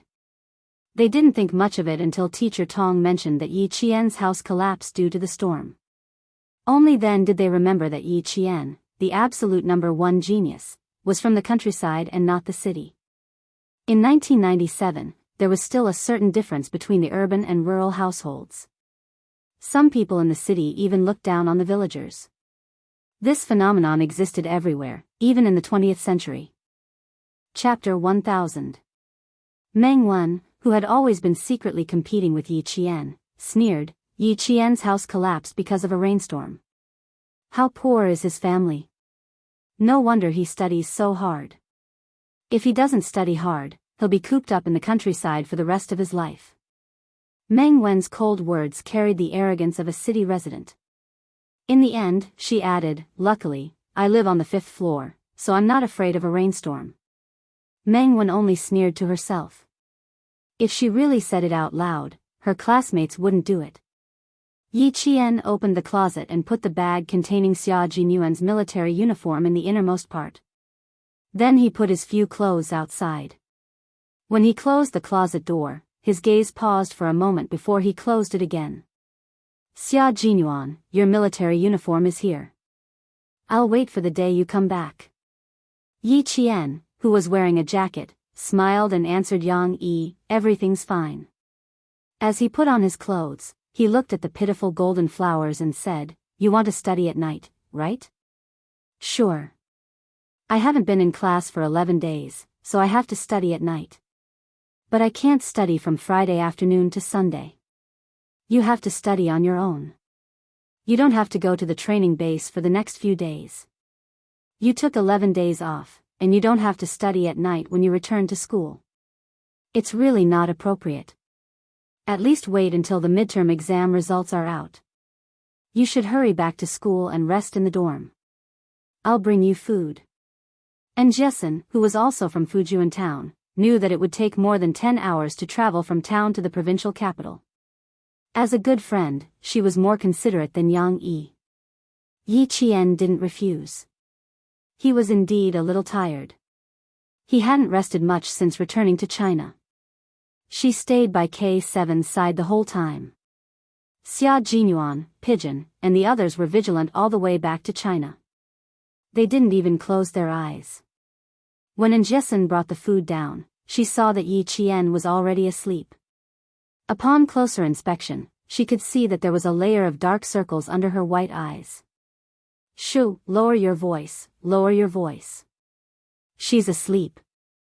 She hurriedly gestured for Yang Yi and the others to lower their voices and said, "Let's go to the dormitory next door to eat. You guys go first, I'll warm up her food with hot water." Now that it was winter, the girls liked to go back to the dormitory to eat. And Jessen and the others were about to go to the dormitory next door to eat when 3 girls from the dormitory next door walked towards them with lunch boxes. They bumped into each other at the door. Before the girl in front could say anything, Jessen said softly, "Yi Qian is asleep.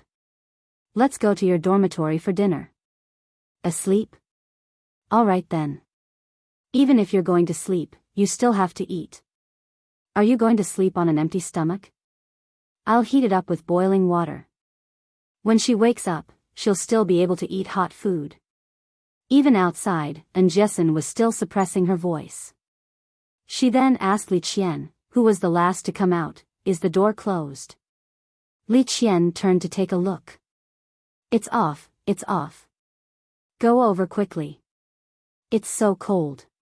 The temperature seems to have dropped again." The group of girls chuckled and went to the dormitory next door. Sophomore class 1 was an important class. The girls stayed in 3 dormitories, and each dormitory only had 6 people. It was unlike the humanities class, where each dormitory had 10 students and more than 4 dormitories. Meng Wen returned to the dormitory with the other 3 students.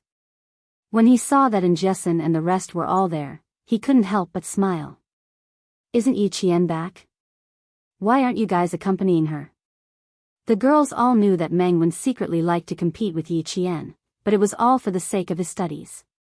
Usually, there was nothing much between them, and he wasn't like Yi Ying, who was always picky. Hence, they didn't think much of it. Chapter 1001. And Jessen said disapprovingly, "She's resting because she's tired from the ride, so we came over to eat.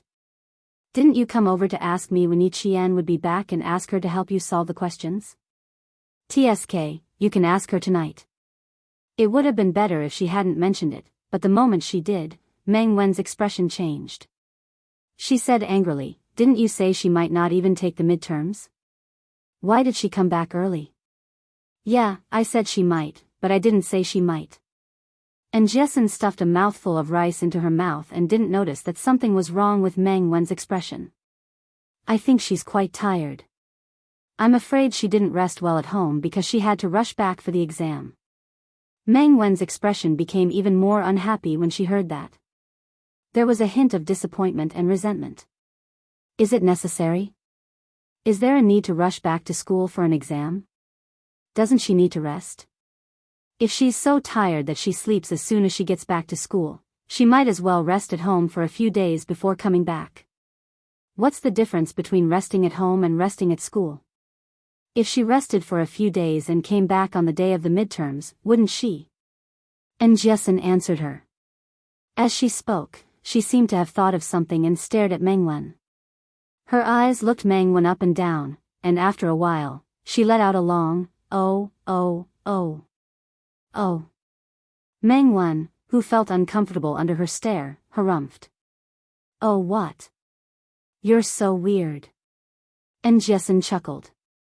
"Oh you, oh me, Meng Wen, oh Meng Wen, you're really so cute that I don't know whether to laugh or cry. Ha ha ha, now I understand why you've been coming to the dorm every 2 or 3 days to ask me when Jane Eyre is on leave and if she'll be back in time for the midterms.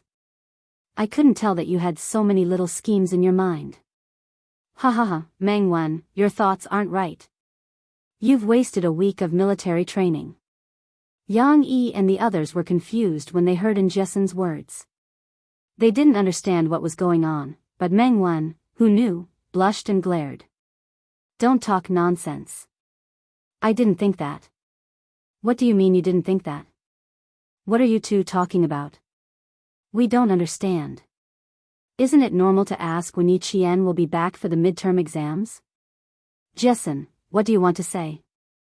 "I don't have anything to say. You can ask Meng Wen and her." And Jessen didn't expose Meng Wen's thoughts. She knew her limits now. She knew that some things were best kept to herself. There was no need to let everyone know to avoid embarrassing others. This was a kind of growth unknowingly. He knew that he had to make things easier for others at certain times. He understood that he should not be calculative, and he learned to be tolerant and magnanimous.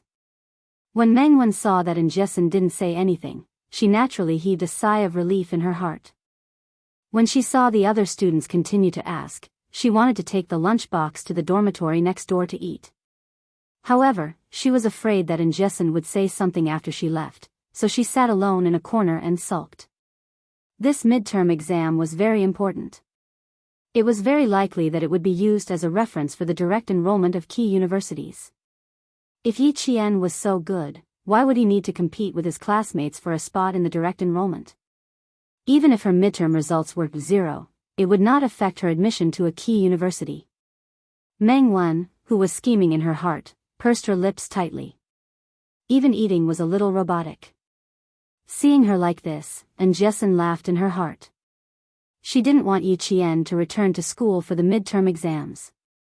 Chapter 1002. Meng Wen was normally normal, but when it came to exams, he would start acting weird. He kept trying to compete with Yi Qian, but it had been almost 2 months since school started, and he always lagged behind Yi Qian in mock exams. His grades were good enough, but he insisted on competing with Yi Qian. Why bother? And Jessen didn't tell the other girls about Meng Wen's thoughts, but she would definitely tell Yi Qian everything she knew. When it was almost time for the evening self-study session, she couldn't help but laugh. I laughed so hard that I almost choked on my rice. Does it mean that her grades are better than yours just because you didn't come back for exams?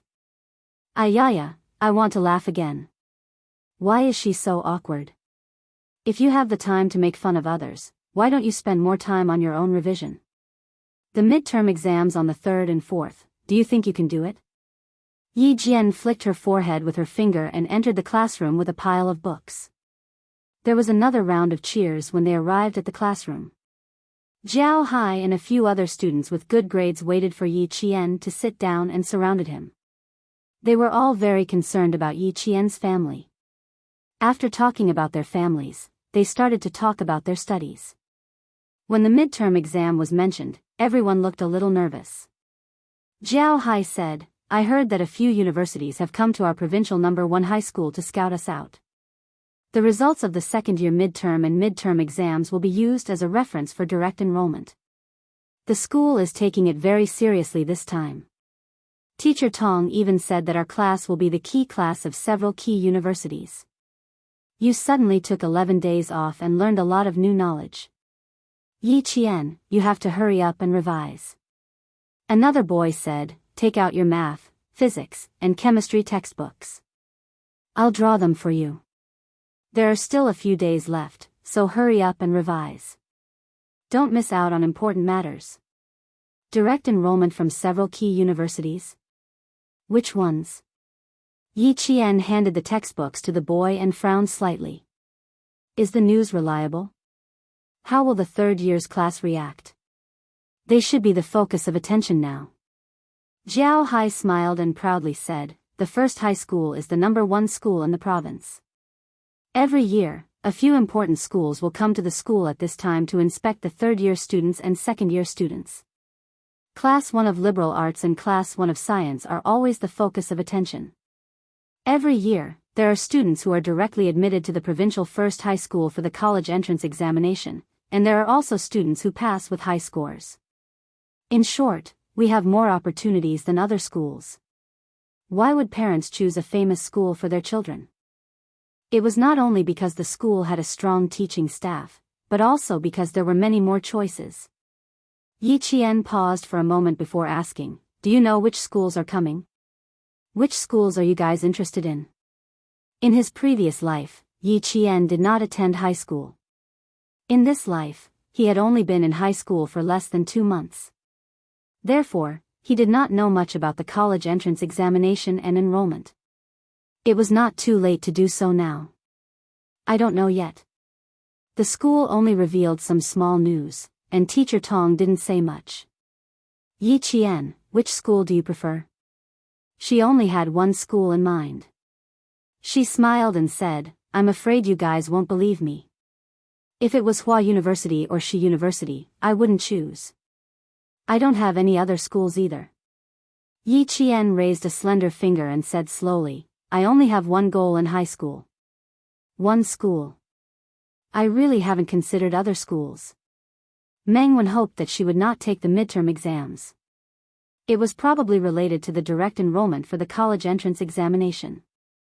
Chapter 1003. When Teacher Tong came in, Jiao Hai and the other students with good grades were still in shock. Yi Qian actually said that Tsinghua University and Shi University were not her choices. Then what school would she choose? Study abroad? No. Yi Qian said that she would not study abroad. This could be denied. Then what other school could there be? On the day she returned to China, Yi Qian called Teacher Tong and told her that she would come to school today. When Teacher Tong walked into the classroom, she saw Yi Qian sitting upright in the classroom. She glanced at her briefly and talked about the midterm exam. Just as Jiao Hai and the others had said, this exam would be used as a reference for the direct enrollment. Every student had to take it seriously and strive for good grades. Yi Qian did not feel much pressure. After Teacher Tong finished speaking, she buried her head in her revision. Although she did not want to apply to Tsinghua University or Shi University, the college entrance exam was still unavoidable. Time passed too quickly. She had to seize the opportunity. At night, after she explained the topic to Jessen and the others, Yi Qian quietly left the dormitory after the lights were turned off. She wanted to see Principal Chen and plan her training for the next 2 years. In the face of war and seeing the civilians living in it, Yi Qian reflected on herself and put it into practice when she returned home. Since she said that she wanted to strengthen her training, she must strengthen her training. Principal Chen did not sleep. He quietly waited for Yi Qian to come over. "You've lost weight." The first thing Principal Chen said when he saw Yi Qian was that she had lost weight. If she did not eat and sleep well for 11 days, she would lose weight. After looking at her for a while, Principal Chen smiled and said, "You look more like a soldier. As for your eyes, they're sharper. Not bad. You look more like a soldier now." In order to nurture Yi Qian, Principal Chen had been living in the teacher's dormitory. It was a single room that was less than 30 square meters. But to him, he could live anywhere as long as he had a place to sleep. He was not picky. Yi Qian took out 2 cups and poured tea for Chen Xiao and a cup of water for himself. He smiled and said, "Principal Chen, I've learned a lot this time, so I want to discuss something with you." The moment he came back, he was already discussing something, and he seemed to be in a hurry. This made the world-class sniper laugh out loud. Come. What do you want to discuss? Why are you so anxious when you just came back?" "I'm afraid it's not an ordinary matter. It just so happened that he also had something to ask Yi Wanwan about her relationship with Captain Xia. You know me best. I want to discuss the training with you." Yi Jian took a small sip of the steaming hot water and told him her plan. Her expression was cold and determined as she said, "I want to enter the purgatory training in advance." "What do you think?" Just from the name of the purgatory training, one could tell what kind of training it was. It was a training where no one gave you any encouragement. You could only rely on yourself and silently encourage yourself to move forward. During the training, you had to endure a huge amount of physical and mental pressure to improve your physical and mental fitness. 4 years of training. This training should only be carried out next year. Principal Chen looked sharply at Yi Qian and said in a deep voice, "Girl, you have to know that once my training mode starts, it will not stop. Are you sure you want to undergo 2 years of purgatory training?" "I'm very sure, Uncle Chen." Yi Qian nodded firmly. Not only did he not back down, but his eyes even had a hint of excitement for the upcoming training. "Uncle Chen, I'm completely sure that I can enter the next round of training." Chapter 1004. There was some silence in the room. Principal Chen narrowed his eyes slightly as he sat in the chair in front of the desk.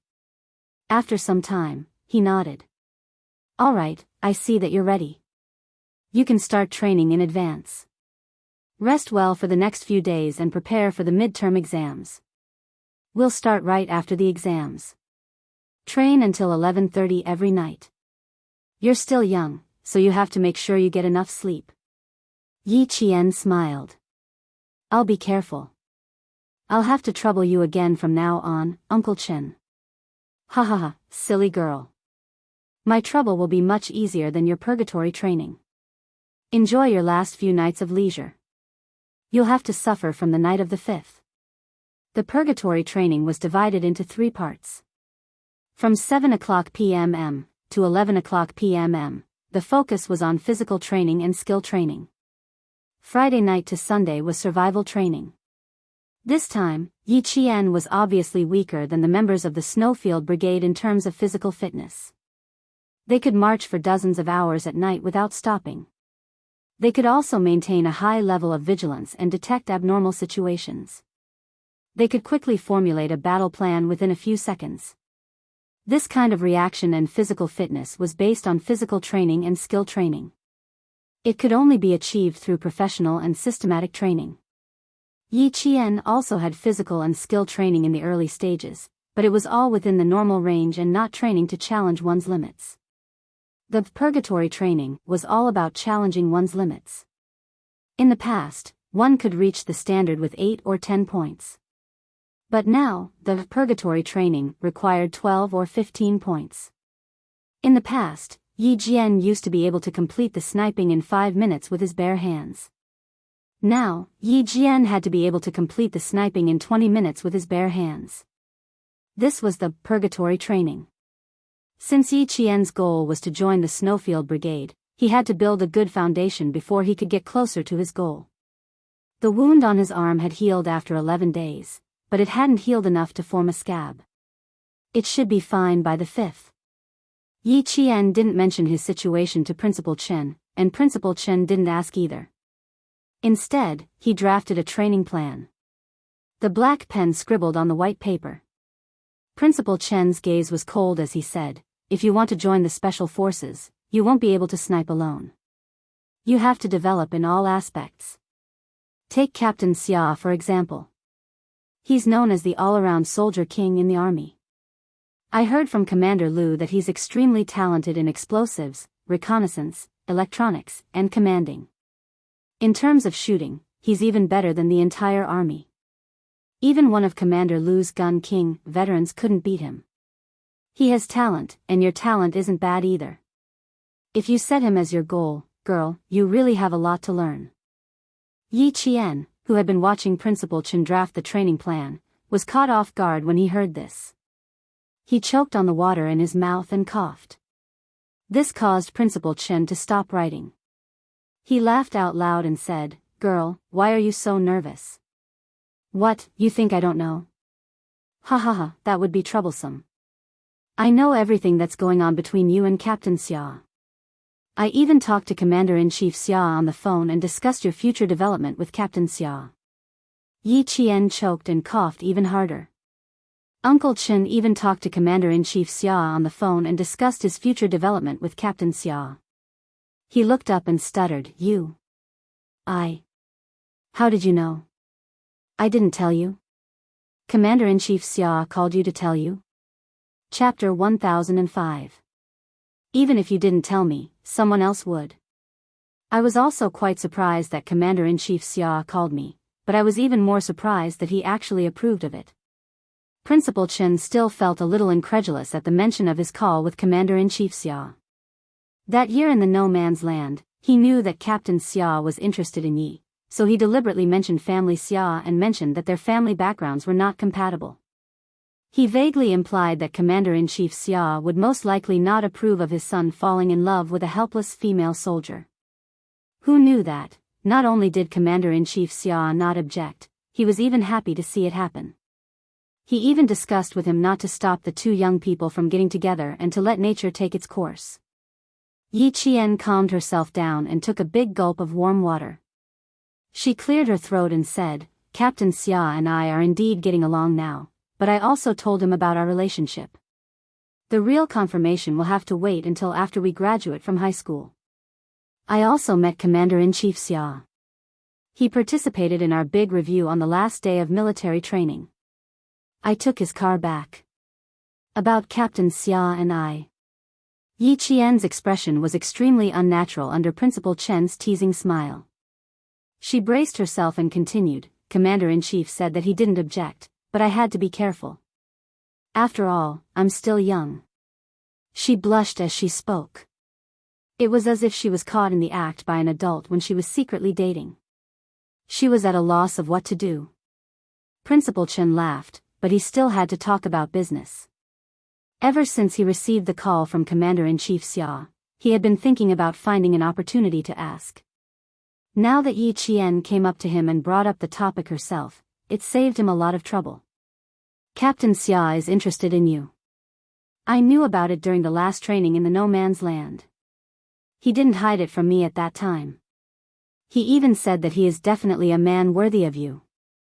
Moreover, he is a soldier who has fought for the glory of the country all his life. I didn't agree at first, but when I heard this, I chose to wait and see for now." Now, it seemed that Captain Xia was indeed a responsible man and an excellent soldier. "Uncle Jen and I can rest assured that you will be with him." Yi Qian was dumbfounded. Xia Jinyuan had revealed his thoughts to Uncle Chen in the No Man's Land. No wonder, he said that Uncle Chen would definitely not object. He had mentioned it long ago.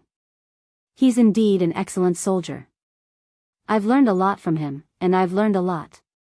Yi Qian also had a very high opinion of Captain Xia. He was a soldier who had fought for the glory of his country all his life. This was the kind of soldier he was. It's precisely because he's so outstanding, little girl Yi. Principal Chen raised his head, the smile on his face receding slightly. His expression was solemn as he said, "It's precisely because of this that you should work even harder. Don't work hard for him, work hard for yourself. He is a man who is compatible with you, and you are a woman who is compatible with him. You don't need to depend on him to survive, and you don't need to depend on his light to survive. You have your own limelight, and you rely on your own abilities to stand out in the world. You don't need to rely on anyone else. This is what I hope for, little girl Yi." Xia Jinyuan's light was too bright. If little girl Yi didn't want to be overshadowed by his light, she had to work even harder. The two of them were like two stars in the sky. There was no need for one to rely on the other. They both had their own starlight. Don't worry. Whether I'm with Captain Xia or not, I'm still Yi Qian. I don't need to rely on someone else's Yi Qian. She was still herself. She wouldn't change just because she had a prominent boyfriend, and she definitely wouldn't stop moving forward. Chapter 1006. Principal Chen saw that her eyes were clear and bright, and that she did not have any intention of neglecting anything, so he was relieved. He patted her shoulder and said seriously, "Good girl, people must remember their original intentions, and they must not lose sight of their goals. Make sure that you have a pure heart, and bravely pursue your dreams and achieve your goals. That kind of life is a real life, and your life will be even more magnificent. I know what you're doing, so I won't say much. Let's talk about the training. I watched a drill a few days ago, and it gave me a huge shock. The current army is not the same as the army I was in back then, and the deployment and use of snipers is also very different. From private matters to training, the old man and the young girl's expressions changed at the same time. Their eyes were cold, and their expressions were slightly cold. They began to discuss the content of the training. For example, in the mechanized infantry unit, a mechanized infantry battalion is assigned a sniper squad, and the deployment is decided by the battalion commander according to the specific situation such as the mission, the enemy, the terrain, and the time. The sniper squad in the battalion is a combat unit that is quite opposite to each other. It is made up of 2 or 3 sniper squads and a squad leader. This is different from before. We used to have a sniper and an observer, and sometimes we didn't even have an observer. Just from this point alone, you can see that the reform of our army is quite big. I used to train you to fight alone, but it seems like I have to teach you about team combat in the future. In the army, you are not an individual, but a team. Soldiers in a team can fight together, and when necessary, you can fight alone. Principal Chen told Yi Qian everything he saw in the drill over the past few days so that Yi Qian could better understand the sniper combat of the entire army. I also saw that the snipers will have military all-terrain vehicles. The front and back of this vehicle can carry weapon systems, fuel, water, food, communication equipment, and personal combat equipment. It can be seen that the snipers the army needs now are not just soldiers responsible for sniping, but also to provide more useful information for the rear troops. Yi Qian did not know any of this. It was only through Principal Chen's analysis that she came up with a concept. From today onwards, Yi Qian would no longer limit herself to a sniper who only held a sniper rifle and went into battle alone. Instead, she began to develop the concept of an information-based sniper. Just from one exercise, Principal Chen had analyzed that all the troops of their country had already begun to use the information-based combat method. It was completely different from those countries that did not even have their own fighter jets and were militarily backward. A great country had risen. From returning to school to preparing for the midterm exams, Yi Qian attended classes during the day and studied at night. In less than one night, he had reviewed all the new lessons from the past 11 days. She had already finished her self-study, and revising again was just to consolidate her knowledge. The learning atmosphere in the class was quite tense. In order to obtain the direct enrollment quota, everyone was fully immersed in the midterm exam. The grade 12 students were even more nervous. They were going to take the college entrance exam next year. If they could be directly enrolled, it would not be as stressful for the grade 12 students. The intense revision of the grade 12 and grade 12 classes actually made the school much quieter for the first 3 days of the midterm exam. The exam started on the third of the day. And Jessen's eyelid kept twitching. Before the exam started, she said to Yi Qian, "I think I'm going to do badly this time. My left eye keeps twitching."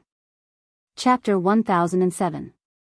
Yi Qian held her face and teased her seriously, "It's too late to think that you'll do badly. If you really don't do well, Uncle and Auntie will think it's normal. If you do well, I think they'll think it's abnormal." "That's true. Ha ha ha, I didn't sleep well last night. I had a dream that I was looking for a pen during the exam. I was so scared that I woke up." And Jessen was relieved by Yi Qian's comforting words. She quickly said, "Don't tell me you really didn't bring a pen." "Let me see," opening the stationery bag, and Jessen's mouth twitched as she said, "I really didn't bring a pen." "Not bad. You'll have no problem taking the exam. There's only 15 minutes left. You can go back and find a pen." Yi Qian looked at the time and reminded her slowly, "I'll give you 7 minutes and 30 seconds. That's enough time." And Jessen ran away. She didn't dare to stay. Not bringing a pen during the exam. She was really generous. There were still 5 minutes left before the exam. And Jessen ran back to the classroom, panting. She didn't go back to her seat. Instead, she ran to Yi Qian's side. Panting, she said, "I thought I was the only one who didn't bring a pen. Yao Jing was the same. I bumped into her when I went upstairs. She even dragged me to talk to her." Yao Jing, a name that he hadn't heard for a long time. Yi Qian also realized that he hadn't heard her announcements in school for the past few days. "Don't think that other people are like you, forgetting to bring a pen. Maybe they walk slower. Go back to your seat. The exam is about to start." Yi Qian didn't have much interest in Yao Jing. He gestured for Jessen to return to her seat and prepare for the exam. The first exam in the morning was from 8 to 10 in the morning. Students from year 1 to year 3 would be taking the mathematics exam. The exam papers would be given out 3 minutes in advance. As the bell rang, the entire campus fell silent. One could even hear the rustling of the leaves in the wind. Yi Qian was famous for his quick answers. The teachers in the school had also heard of him. At this time, the teachers in each class were swapping invigilators. 2 invigilators took turns standing in front of Yi Qian. When he was filling in the blanks, the teachers watching at the side were dumbfounded. He didn't even need to use a piece of draft paper. He just kept writing. While others had only done 1 dish, she had already done 3 or 4. With this speed, she could finish the 2-hour exam in less than an hour. After standing there for 10 minutes, the teacher rubbed his face and left. Standing in front of such a student, even a teacher would feel a little sad. The pressure was so great. The other teacher did the same. After standing there for about 10 minutes, he walked away silently. The pressure was extraordinarily great. Being a teacher was not as fast as being a student. When he saw the questions, he had to draw and write in his palm. As a student, he would just take a pen and calculate from the beginning to the end. The entire process was mental calculation. There was no paper. Yi Qian had always been good at mental arithmetic.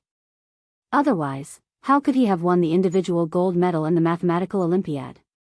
At around 9:10 a.m., Yi Qian had already closed her test paper and was about to leave. Outside, the 2 unfamiliar teachers who had been keeping an eye on Yi Qian could not help but secretly nod their heads when they saw this.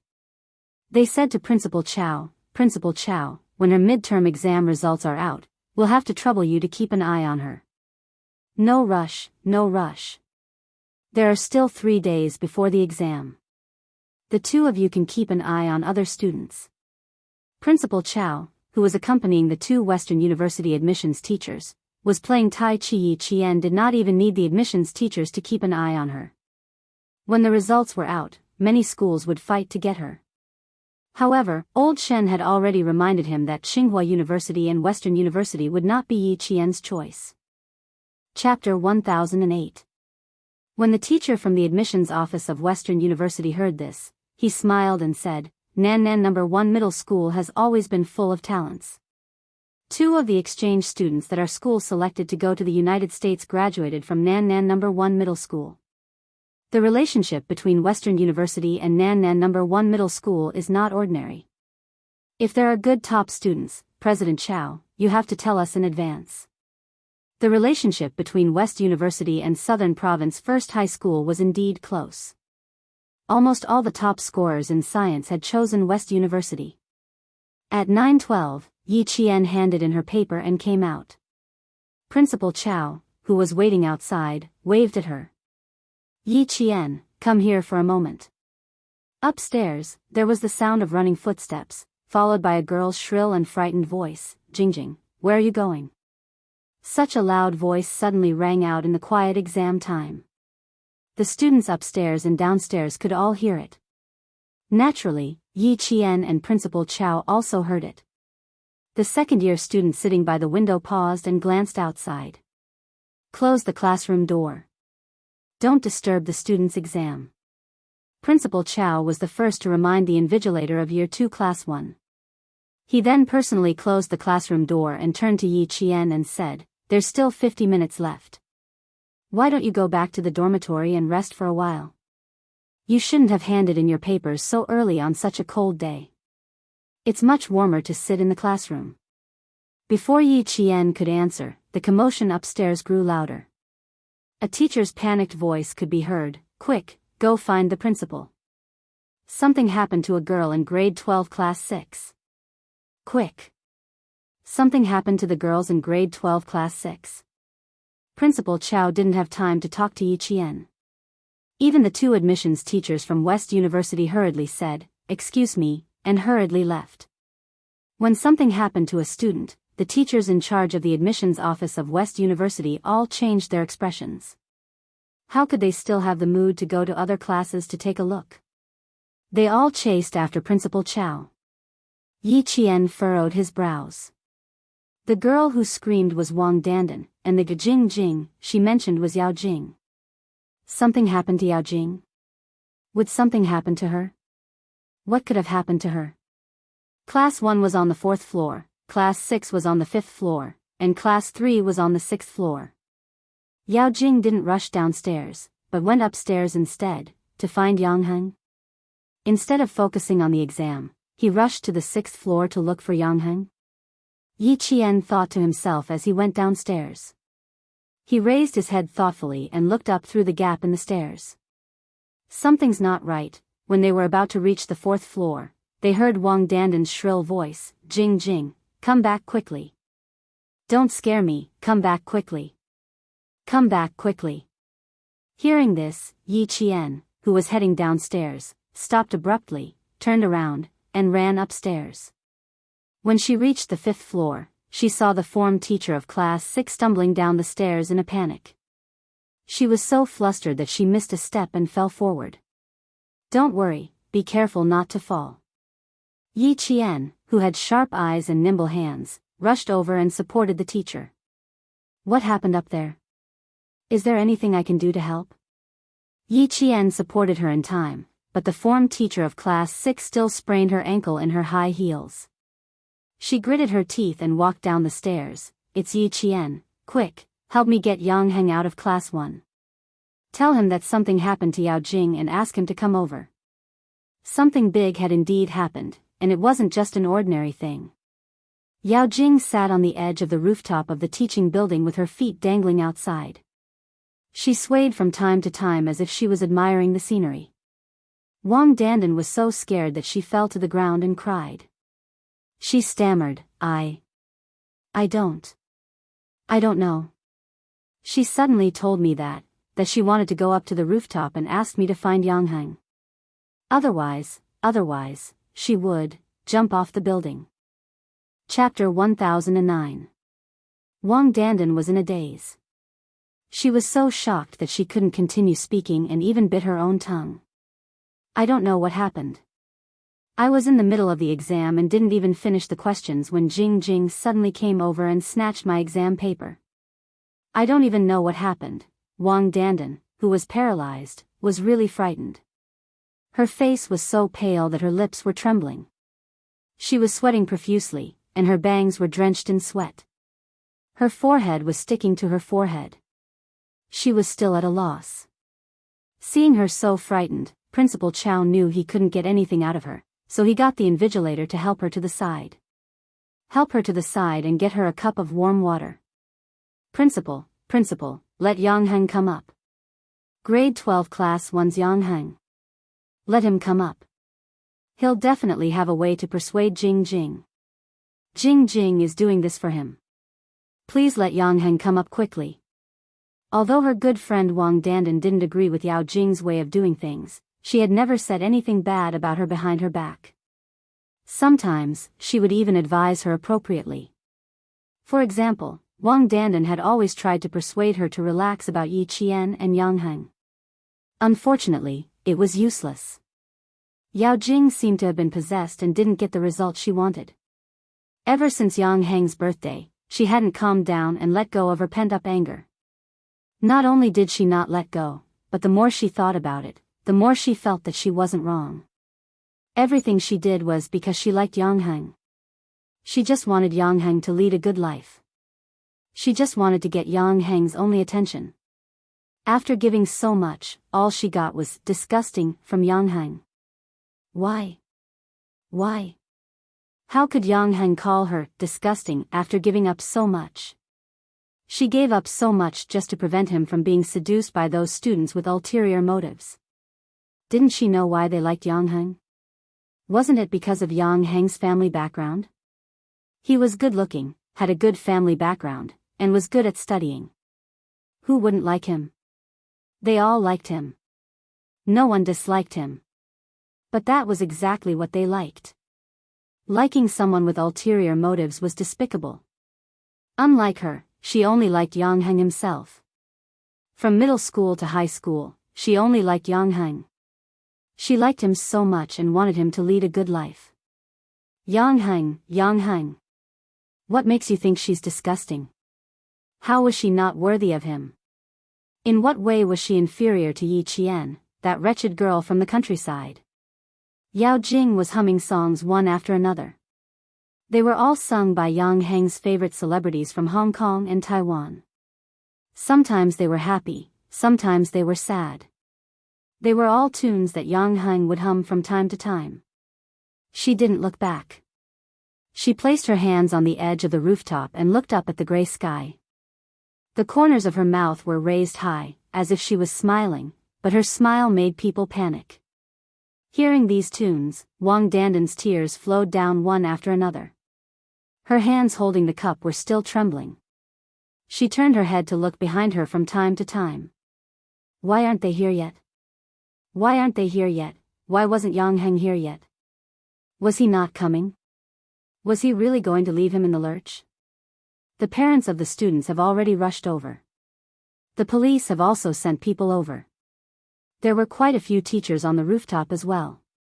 All of them stared at the troublemaking students with taut nerves. None of them dared to even breathe loudly. At this moment, all the teachers in the school were frightened by Yao Jing. None of them dared to act rashly, let alone speak loudly. Chapter 10:10. Is Yang Heng here yet? Hurry him up and ask him to calm the girl down. Principal Chow was also panicking. This was the first time in his 11 years as principal that a student wanted to jump off a building. Although he was panicking, he did not show it on his face.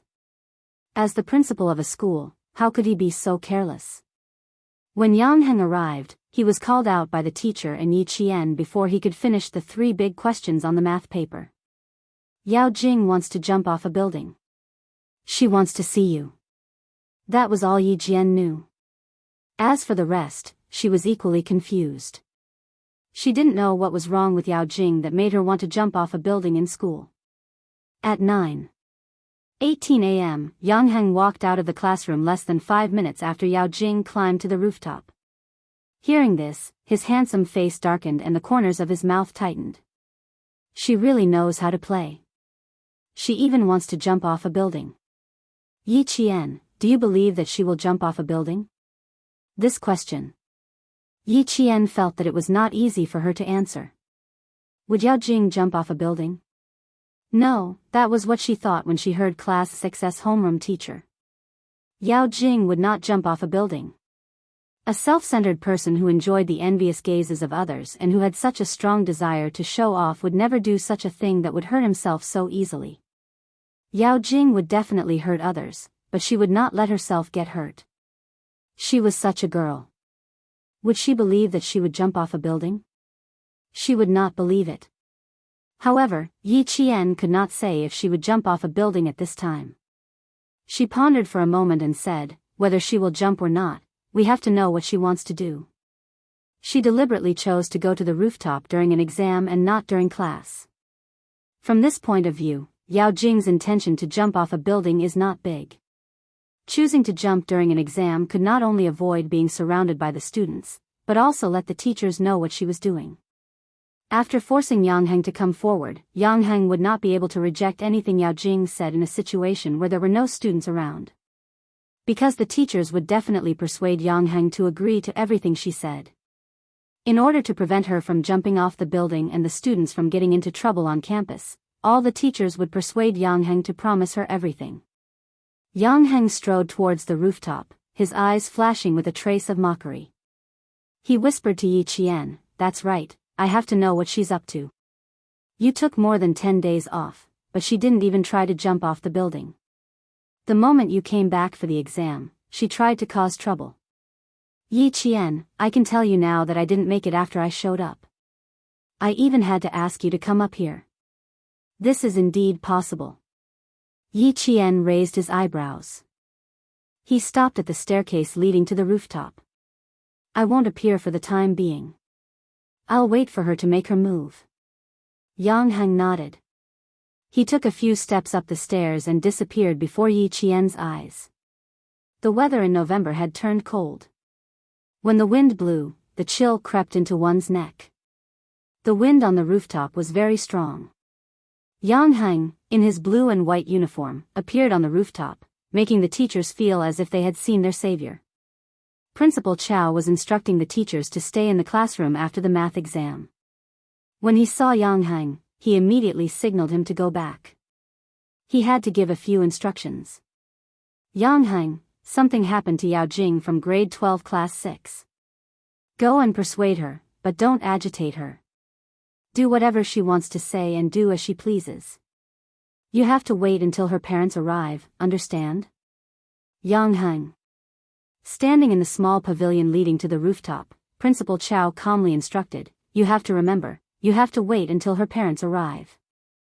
Chapter 10-11. I'll try my best. Yang Heng nodded as his handsome face darkened. "Don't worry, she won't jump off the building. Yao Jing, I know her. Won't jump off the building. What if she missed a step?" Principal Chow sighed. "It doesn't matter whether she will or not. It's dangerous to stand on the edge of the rooftop now. If she misses a step, it'll be too late." He patted Yang Heng's shoulder and said solemnly, "Yang Heng, it's up to you now. Before the police arrive and before there's a life cushion, you have to hold her steady. You have to hold her steady." "Okay, I'll try my best to delay it. Wait for Uncle Yao and the rest to arrive." Yang Heng's eyes darkened. If Uncle Yao and the rest were here, Yao Jing would have more support. There were more than 10 teachers on the rooftop, and 2 of them were 4 to 5 meters away from Yao Jing. They were trying their best to persuade her. "Yao Jing, no matter what you're sitting here for, you must think about your parents. Think about them. We can solve anything. As long as you tell us, we'll think of a way to solve it. Why must you joke with your life? All the students are very worried. Can you come down first? If there's anything, we can sit down and talk. Sit down and solve it together, okay?"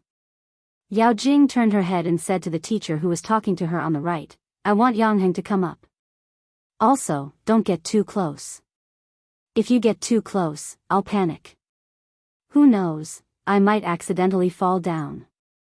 She immediately turned her head to the left and saw the teachers approaching her. I don't like teachers surrounding me like this. I have to stand up. If I stand up, you won't dare to come close to me. As he spoke, he really stood up. The teachers on the left and right were so shocked that they all stepped back. Sit, we'll leave. It was too scary. How could there be such a student? Even adults don't have the guts to jump off a building. Yao Jing stood up and extended one of her legs into the air. Her action scared all the teachers to the point that they almost had a heart attack. Teacher, don't come any closer. Look, I just have to lift my leg and I'll go down. With one leg in the air, she smiled menacingly. I want to see Yang Heng. I want to see him. Right away. Yang Heng is taking the exam. He is a senior high school student. You have to give him some time. Don't be agitated. He'll be here soon. I guarantee that he'll be here soon. Yao Jing, sit tight and don't move. Yang Heng will be here soon. At this time, they could only go along with her. Their hearts were in their throats, and the teacher in their eyes did not dare to do so. Everyone opened their mouths to persuade her. I want to see him immediately. Are exams more important than my life? Is it more important than my life? I want to see him, now. Right away. She screamed, and her expression was so crazy that it made the hearts of the teachers tremble. They stared at her feet, afraid that she would fall down in her agitation. Yang Heng, who rushed out of the rooftop, happened to hear this sentence. Seeing her with one foot in the air, his eyes instantly darkened. Standing was even more dangerous than sitting. Headmaster Chow was so frightened that layers of cold sweat appeared on his back. Yang Heng, hurry up and persuade Jing. She's been acting strangely for the past 10 days. That day when Yi Qian came back to school and saw you talking to her, even her expression changed. Wang Dandan grabbed Yang Heng's sleeve and said with tears in her eyes. She placed all her hopes on Yang Heng. She can jump, she really can jump. Chapter 10-12. Yang Heng lowered his head to look at her. The corners of his mouth twitched slightly as he said softly, do you believe that she will jump? Yao Jing is not afraid of heights. Yao Jing was not afraid of heights. She sat on the rooftop of the school building with her hands on the edge. Her center of gravity was tilted backward. From this posture, it was obvious that she was secretly protecting herself. I don't know, but she is really in danger now. Yang Heng, you can't leave her in the lurch. Wang Dandan said softly, her red and swollen eyes full of pleading. Yao Jing, she likes you too much. Yang Heng pursed his lips and remained silent. When it came to Yao Jing, no matter what he did, she always had a way to force him to stand up. He walked out and said loudly, Yao Jing, I'm here now. Can we talk about it after you come down? Yao Jing, who was still in a frenzy a second ago, stopped yelling at the teacher when she heard the familiar voice.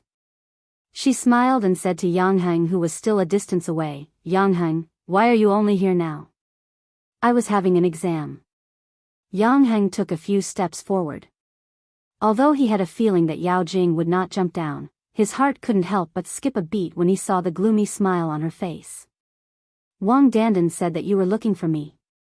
What is it that you have to say in such a way? Yao Jing retracted her foot and stood on the edge of the rooftop that was less than 15 centimeters away. She laughed and said, why do I have to say in such a way? Yang Heng, how can you ask me? You have to ask yourself.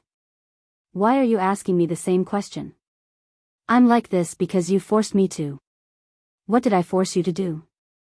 Yang Heng was calmer than the teacher because he knew her well. His clean and handsome face was cold, and he didn't panic at all in the face of her questioning. Is there nothing else? If there is nothing else, I'm leaving. He turned and prepared to go back to the classroom. Yao Jing saw this and screamed crazily, Yang Heng, you dare. You dare to leave. Try taking another step. The teacher saw her so agitated that her body was shaking. Almost at the same time, they said, "Don't go, don't go. Don't rush, don't rush. Yang, come back. Don't rush her. Go with her, you must go with her." The head teacher of class 6 sprained his ankle and did not dare to go to the infirmary. He stopped Yang and said, "Yang, the exam is not important now. Life is important. If something really happens to her in school, all of us will have to bear the consequences." Just as Yi Qian had guessed, all the teachers were advising Yang to go along with Yao Jing and not be anxious with her. All the teachers tried to persuade her. Yao Jing's eyes flashed with a trace of ruthlessness as she said again, "Yang, you know best what kind of character I, Yao Jing, have. If I'm having a hard time, you won't have a good time either. I jumped down today because you forced me to my death. You and Yi Qian forced me to my death." Upon hearing Yi Qian's name, Yang clenched his fists. He turned around and looked at her coldly. "What did we force you to do? What does your jumping have to do with me and Yi Qian?" Yang. Seeing that Su Tao had no intention of going along with Yao Jing, Principal Chao said in a deep voice, "Why don't you soften your attitude? This isn't a small matter." Why was it related to Yi Qian again? Ever since the previous incident, Yi Qian and Yao Jing had no more conflicts in school. Why was it related to Yi Qian again? Chapter 10:13. Yang loosened his fist and clenched it again. He took a deep breath and said, "Say it yourself, what do you want? The whole school is having an exam and you're jumping off the building. Yao Jing, I know you, and that's why I don't want to talk to you. Now I'm listening, you tell me. At most, I'll skip the exam this time and spend a day with you on the rooftop. You said that I forced you to jump, so it's fine. If you jump, I'll pay with my life." The moment she said that, more than 10 teachers' knees turned to jelly. A life for a life. Yang, what nonsense are you talking about? His tough attitude showed no signs of obedience. Yao Jing's eyes were filled with hatred. "Yang, you're really ruthless." She didn't even soften his heart. It's fine, it's fine. As long as he didn't leave, her plan would succeed. Are you forcing me to jump now? Fine, a life for a life is fine. But do you dare to stand up? If you dare, I'll believe you. A life for a life. Yao Jing's voice was extremely sharp. Tears flowed out of her eyes. She cried while wiping her tears. How can you do this? How can you force me like this? Will you be happy if I jump? Will you be able to be with Yi Qian? Will Uncle Yang and Auntie Yang be happy? Yes, yes, yes, you'll all be happy, you'll all be happy. The more she said, the crazier Yao Jing's expression became. She was almost shouting in the end, but there was a strange light in her eyes. She seemed to be very happy with Yang, a life for a life. Yang took a step forward but was stopped by a few teachers. How could he go over? A student stood up, then another student. What was this? Yao Jing, calm down. How old are you? You're talking about a life for a life over a small matter. What will happen to your parents? Yang, calm down too. Both of you can talk about it calmly. Don't do anything that will make your parents sad. The teachers persuaded Yao Jing and Yang at the same time. In just 10 minutes, the teachers felt their hair turn white. Fortunately, Yang was able to hold him back. The teacher's focus was still on Yao Jing. He tried to persuade her until his mouth was dry and cold sweat broke out on his back. He was so nervous that his muscles were sore. Seeing Yang being held back, Yao Jing's face darkened. She wanted Yang to come over. Not only did she want him to come over, she also wanted Yi Qian to step forward. Yang, who was held back by the teacher, glared coldly at Yao Jing, who still believed that she had done nothing wrong, and said coldly, "I don't understand what you're saying. What does your own business have to do with my parents? Why should my parents be happy when you jump off a building?" Yao Jing, don't treat the things you want to do as if you were forced by others. No one forced you. It's just like jumping off a building. Who forced you? All the teachers advised you to come down. I also asked you to come down, but you didn't want to come down. Are we forcing you to do this? Well said. The teachers heaved a sigh of relief when they heard Yang Heng's words. He had to drag it out. He had to drag it out. He had to drag it out until the parents and the police came. Why isn't he here yet? It had already been more than 10 minutes. Yang Heng, who was being stared at by Yao Jing, was speechless. The hatred in his heart grew. He gritted his teeth and even his voice was filled with malice. You didn't force me. Call Yi Qian up. The three of us will confront each other. Let the teachers see if the two of you forced me. Chapter 10:14. I'm just saying that she got into a fight with someone outside and implicated you. I'm obviously doing this for your own good, but you're helping Yi Qian instead. You even said I'm disgusting. I'm doing this for your own good, Yang Heng, but in the end, I'm still being scolded by you. Call Yi Qian up. Call Yi Qian up. On the first floor, Mother Yao, who had rushed to the school, raised her head and saw her daughter's frail figure standing on the edge of the rooftop. Before she came up, she was already screaming at the top of her lungs, Jing Jing, my daughter. From the first floor to the rooftop, Mother Yao sprinted at the speed of 100 meters, much faster than Deputy Bureau Chief Yao. Mother Yao, who only had eyes for her daughter, lost all color in her face and said in a trembling voice, Good baby, come down quickly, don't scare mommy, come down quickly, don't scare mommy. Mom, I'm chatting with Yang Heng. Didn't he say I'm disgusting? I just want to know how I disgusted him and how I'm not as good as Yi Qian. Mom, you should cry too. If I really fell, it was Yang Heng and Yi Qian who forced me to my death. If you want to avenge me, you have to look for them. The teacher's eyelids twitched when she heard Yao Jing's words. At the same time, she was extremely disgusted by Yao Jing's behavior. Mother Yao only realized that Yang Heng was also there when she heard this. She cried and threw herself at Yang Heng, hitting him with her fists. Yang Heng, you've caused my daughter to suffer. Now that my daughter has met with an accident, I won't let you off, I won't let you off. The teacher frowned when she heard this. Instead of persuading her daughter to come down, she blamed others for harming her daughter.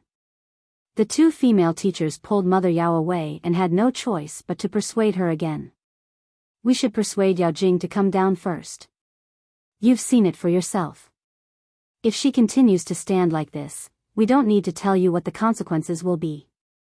I don't care, I don't care. My daughter's accident was caused by him. Yang Heng, if you don't apologize to my Jing Jing today, I won't let you off. Mother Yao struggled and screamed. She knew what her daughter wanted. Whether or not her daughter could come down depended on Yang Heng.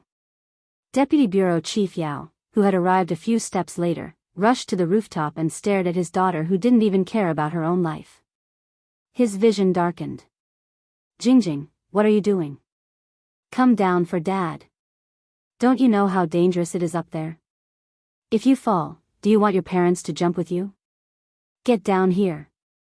Papa Yao was much more rational than Mama Yao. As he spoke, he walked over lightly. Be good, come down with Papa first. Don't do anything stupid.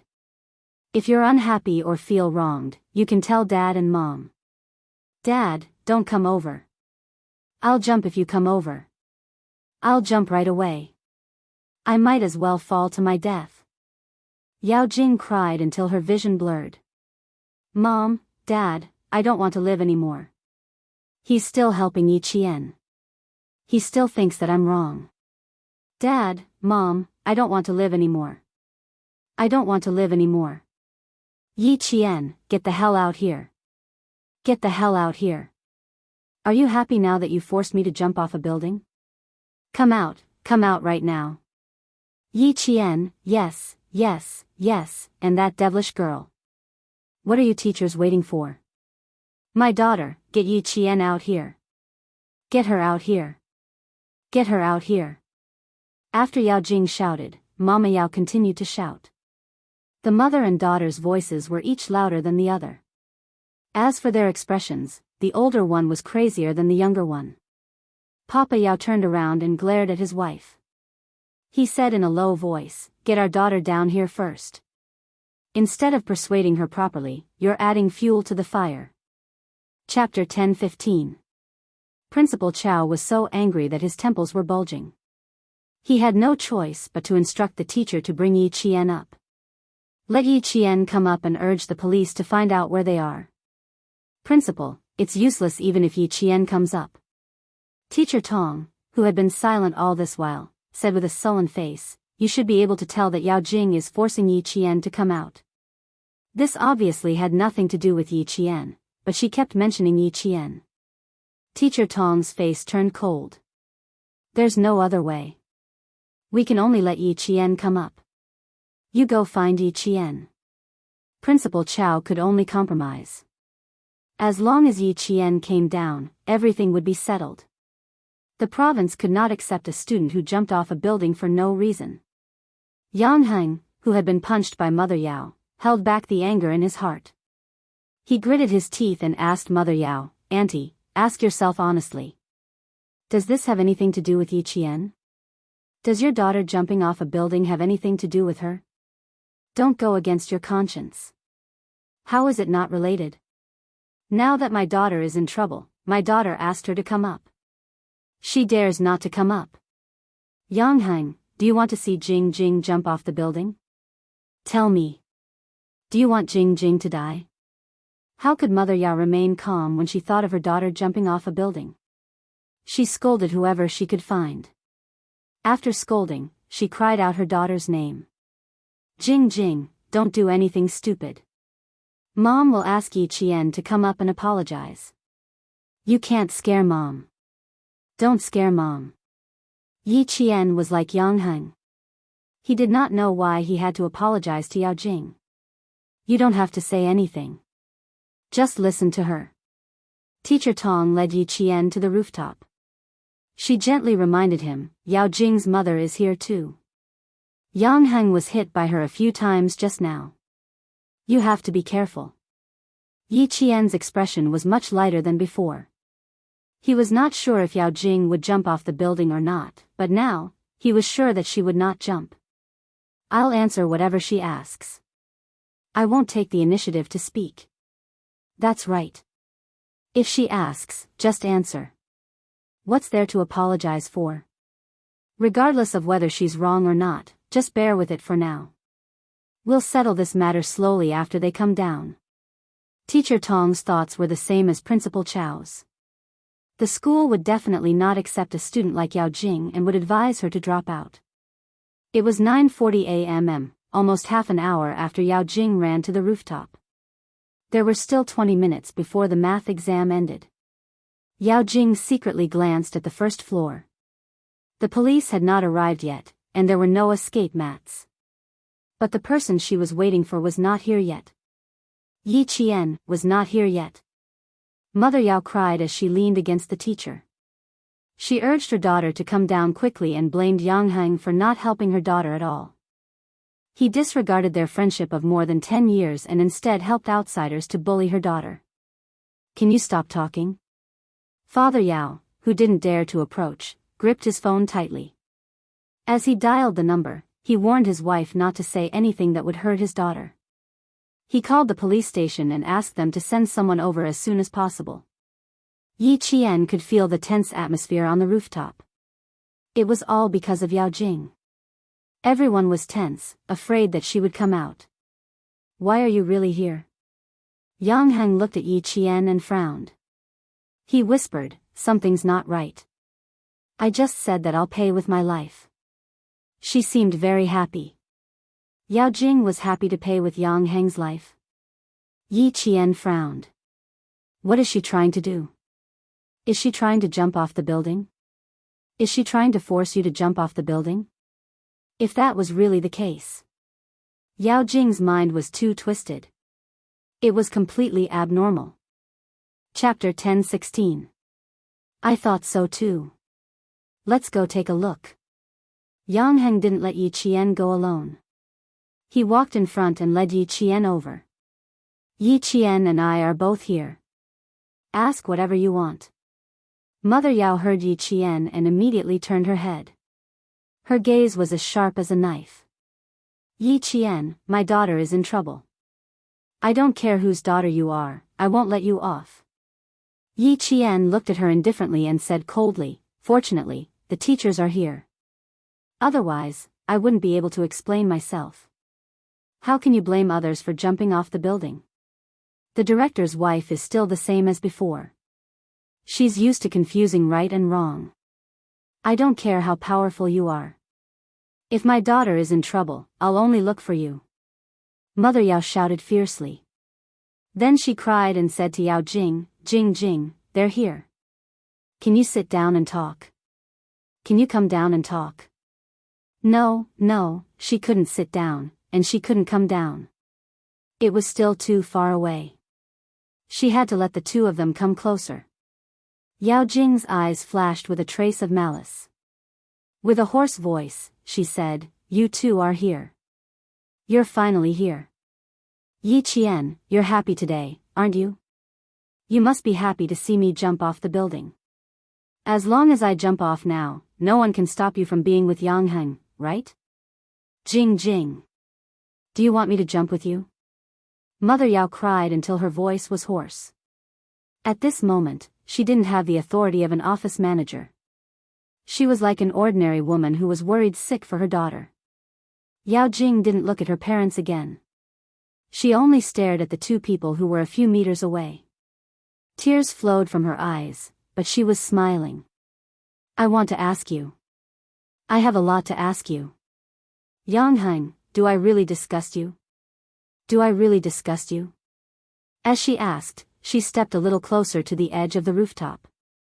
It seemed that Yang Heng's answer would disgust her and she would jump immediately. Yi Qian, who had been keeping her by his side all this while, narrowed his eyes slightly. It turned out that she really didn't want to jump off the building. She carefully maintained her center of gravity and leaned forward. The teachers on both sides did not leave. When they saw Yao Jing standing at the edge, their hearts almost jumped out of their throats. They signaled Yang Heng with their eyes to let him follow Yao Jing. No, Yang Heng answered coldly and emotionlessly. Yao Jing smiled as she combed her hair that was messed up by the wind and sighed, it's too far, and I can't hear you clearly. Yi Qian, we have a lot to talk about. How about we chat before I jump? Something's not right. Yi Jian raised her eyebrows and said indifferently, okay, let's chat then. Yi Qian. Yang Heng lowered his voice and frowned, she must have something else on her mind. I know she must have something else on her mind. Let's see what it is. There are still 20 minutes before the next exam, and I don't want to miss it. Yi Qian said casually as he walked step by step to Yao Jing's side. He looked up at her and smiled. I'm here. What do you want to say? Yang Heng walked over and looked up at her. You're here too. What do you want to say? What do you want to ask? I want to ask, since you said that I'm not disgusting, shouldn't you apologize to me? Yao Jing lowered her head and took another step back. Yang Heng, shouldn't you apologize to me? Chapter 10:17. Apologize to Yao Jing. Yang Heng felt his stomach churn. Yao Jing, all you want is an apology from Yang Heng? Yi Qian did not let Yang Heng speak immediately. His eyes were bright as he asked her with a faint smile, think about it seriously. Do you really only want an apology from Yang Heng? He owes me this. Yao Jing's expression was exceptionally calm. Her bloodshot eyes were dark and gloomy. He owes me. What does that have to do with you? Yi Qian sneered. That's right. If you know it has nothing to do with me, then why did you ask me to come here? What happened between Yang Heng and me has nothing to do with you, but I have something to settle with you. Yao Jing bent over slightly. Perhaps she had been standing for too long, her body swayed slightly when she bent over. Then she heard Mother Yao's shrill scream. What did you two say? What did you say? Are you trying to kill my daughter? Father Yao could no longer stay calm. He took a few steps forward and his calves trembled. Jing Jing, can you talk nicely and give them your hand? Can the three of you talk nicely? The most important thing was to persuade his daughter to come down. Yao Jing was stubborn. If she really couldn't think things through, she might jump down. You liked Yang Heng and made him distance himself from me. Yi Qian, didn't you like Yang Heng's family background? I've seen plenty of girls like you. Yao Jing, who was shocked, quickly steadied herself. She was a dancer and had a good sense of balance. She was able to stabilize herself after swaying a little. Yang Heng lost his patience. What do you want? Give me your hand. Hurry up. He took a step forward, almost grabbing Yao Jing's ankle and pulling her down. I've never thought of going down since I was standing here. Apologize to me, Yang Heng. Apologize to me loudly. Yao Jing moved to the side of the rooftop to prevent Yang Heng from pulling her down. You left me alone for more than 10 days. You ignored me and even deliberately turned a blind eye to me. Yang Heng, I want you to apologize. I want you to promise that you won't ignore me in the future. Hurry up. Hurry up and promise me. Otherwise, I'll jump down right now. Raising one of her legs, Yao Jing seemed to have lost her rationality. Mother Yao's vision turned black as she cried until she couldn't speak. She only knew that at this moment, everyone had to listen to their daughter. Yang Heng, Auntie is begging you. Please, I beg you. Why don't you apologize? You've known each other for more than 10 years. Can't you give in to Jing Jing like you did when you were young? Mother Yao wasn't the only one trying to persuade Yang Heng. The teachers were also trying to persuade Yang Heng to apologize to Yao Jing, but why should he apologize to Yao Jing? Actually, they didn't know why. But looking at it now, why did it feel like a student falling in love? Yi Qian, on the other hand, was very calm as he stared at Yao Jing's motionless right leg. Even when she lifted her left foot, her right foot was steady and didn't tremble at all. Her instep was tightly pressed against the edge of the roof. It was only 4 centimeters high, and she used it to stabilize her body. Using such a method to stabilize herself meant that Yao Jing had some foundation. Was she a dance student? If she was a dance student, no wonder she dared to stand on the roof and shout that she wanted to jump down. She had a strong balance and a strong support point. It wouldn't be so easy for her to fall down. Hearing her ridiculous words, Yi Qian's lips curled up slightly. Indeed, it was as he had guessed. Using such a method to force Yang Heng to submit, she was trying to tie herself to Yang Heng in school and let the whole school know that she and Yang Heng were together. Chapter 10:18. Yao Jing's thoughts were more vicious than Yi Ying's. She was more far-sighted. I apologize. I'll apologize to you right now. Yang Heng saw her walk out empty-footed again. Even though he didn't think she would jump, his face tightened. I'm sorry. I shouldn't have said those things. I shouldn't have avoided you in school. It was impossible to hear sincerity from a forced apology. Yao Jing didn't need sincerity. She only needed to hear what she wanted to hear. Hearing this, she said to Yi Qian in a low voice, Did you see that? In the end, he still had to bow down to me. Yi Qian, you want to take Yang Heng away from me? You're dreaming. Now it's your turn. You made me suffer so much.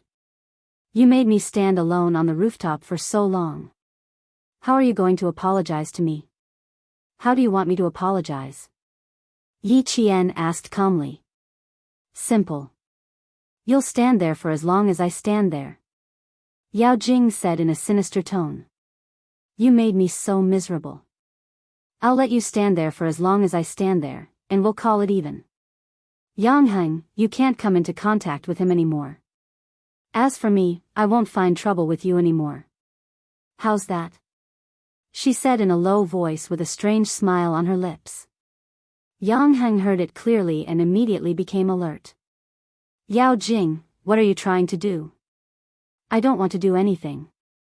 This is between me and Yi Qian. Why, are you afraid that I'll do something bad? Then you can help Yi Qian. Yao Jing turned her head. She saw the vigilance in his eyes and the worry he had for Yi Qian. A cold glint flashed across her eyes. This is my solution. If you don't agree, I'll make sure you two will never have peace for the rest of your lives. He glanced down and saw that the uniformed men were laying out escape mats. Yao Jing gritted her teeth. She retracted her gaze and said to Yi Qian, "You didn't choose Yi Qian. I'll count to 3. If you don't come up, I'll jump." "Yi Qian, you're forcing me to jump." She suddenly roared, as if she was really threatened by Yi Qian to the point where she had no way out and the only solution was to jump off the building. Mother Yao immediately went berserk. She wailed in a hoarse voice, "Yi Qian, you forced my daughter to her death. I'll fight it out with you. I'll fight it out with you. Calm the parents down and go rest at the side." Principal Chao's face was as cold as ice. The whole family had spoiled Yao Jing, and today's matter had a lot to do with her parents. Just as he shifted his gaze, the teacher who had been trying to persuade him shrieked, "Yi Qian, what are you trying to do?" Yi Qian was climbing up the rooftop. She smiled as she accepted Yao Jing's challenge. "Since you've been standing for about half an hour, I'll also stand for about half an hour," he said with a smile. "Since you've been standing for about half an hour, I'll do the same." "Yes, you'll also have to stand for about half an hour." Yao Jing laughed softly. The viciousness in her eyes was like a thick miasma that could not be dissolved. She was full of viciousness. "Yi Jian, you made me suffer so much. Half an hour. Do you think it's possible?" Her body suddenly swayed towards the edge of the rooftop, but she quickly steadied herself. The moment she moved, the teacher's hearts tightened. With the addition of Yi Qian, Teacher Tong's body stiffened. What was this Yao Jing from grade 12 class 6 trying to do? Yao Jing didn't deliberately raise her voice like Yi Ying did. Instead, she said in a low voice, "Who are you to fight with me for Yangheng?" Suddenly, her body leaned towards Yi Qian. She seemed to be frightened and let out a scream. Her hands moved in the air and suddenly pushed Yi Qian. "Yi Qian." Jing Jing. Chapter 10:19. Yi Qian. Jing Jing. Following Yao Jing's sudden fall, there were screams from the rooftop. The teachers all rushed over, and Yang Heng, who was closest to them, flew over, trying to grab Yi Qian's ankle. Yao Jing knew how to use her ankle to hook onto the rebar, but how could Yi Qian not know? While she was flailing her arms, Yi Qian was fully prepared, waiting for her to make this move. "You want to jump off the building?" "Sure, what's the point of wasting so much time? Why don't you let me give you a ride and let you have a good taste of what it feels like to jump off a building?" Yao Jing, who had pushed him over, revealed a sinister smile and said softly, "Go to hell, Yi Qian." She pushed him with her waist, but Yi Qian didn't move. She pushed him again, but he still didn't move. At this moment, Yao Jing started to panic.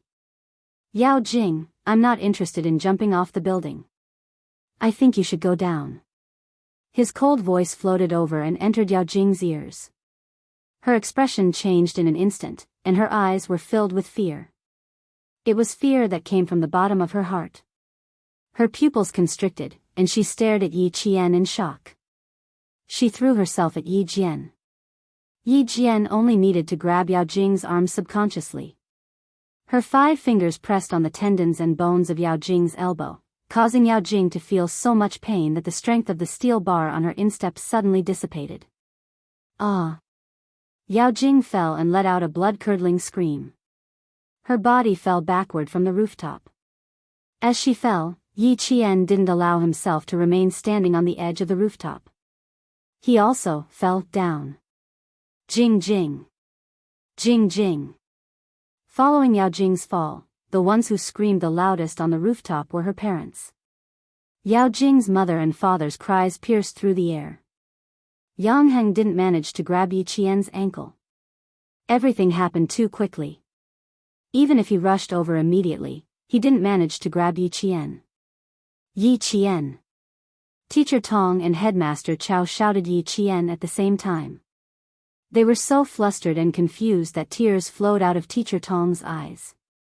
She staggered a few steps and ran towards the horizon. The teachers all rushed over, and at the front was Deputy Director Yao and his wife.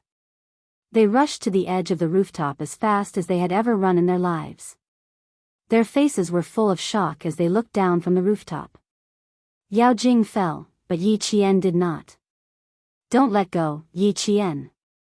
Yang Heng did not know how Yi Qian managed to grab hold of the steel bar. He did not manage to grab hold of her ankle, but the moment she fell, her right hand suddenly grabbed hold of the steel bar. Yi Qian knew exactly how to fall and how to grab onto the rebar. Unlike Yao Jing, who was leaning backward, Yi Qian slid down.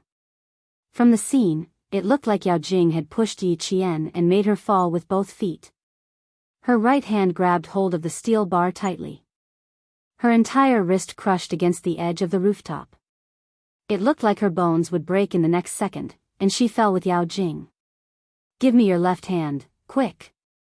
Yang Heng grabbed hold of Yi Qian's hands tightly. His handsome and fair face was flushed red because he used too much strength. He was about 1.76 meters tall and had long arms and legs.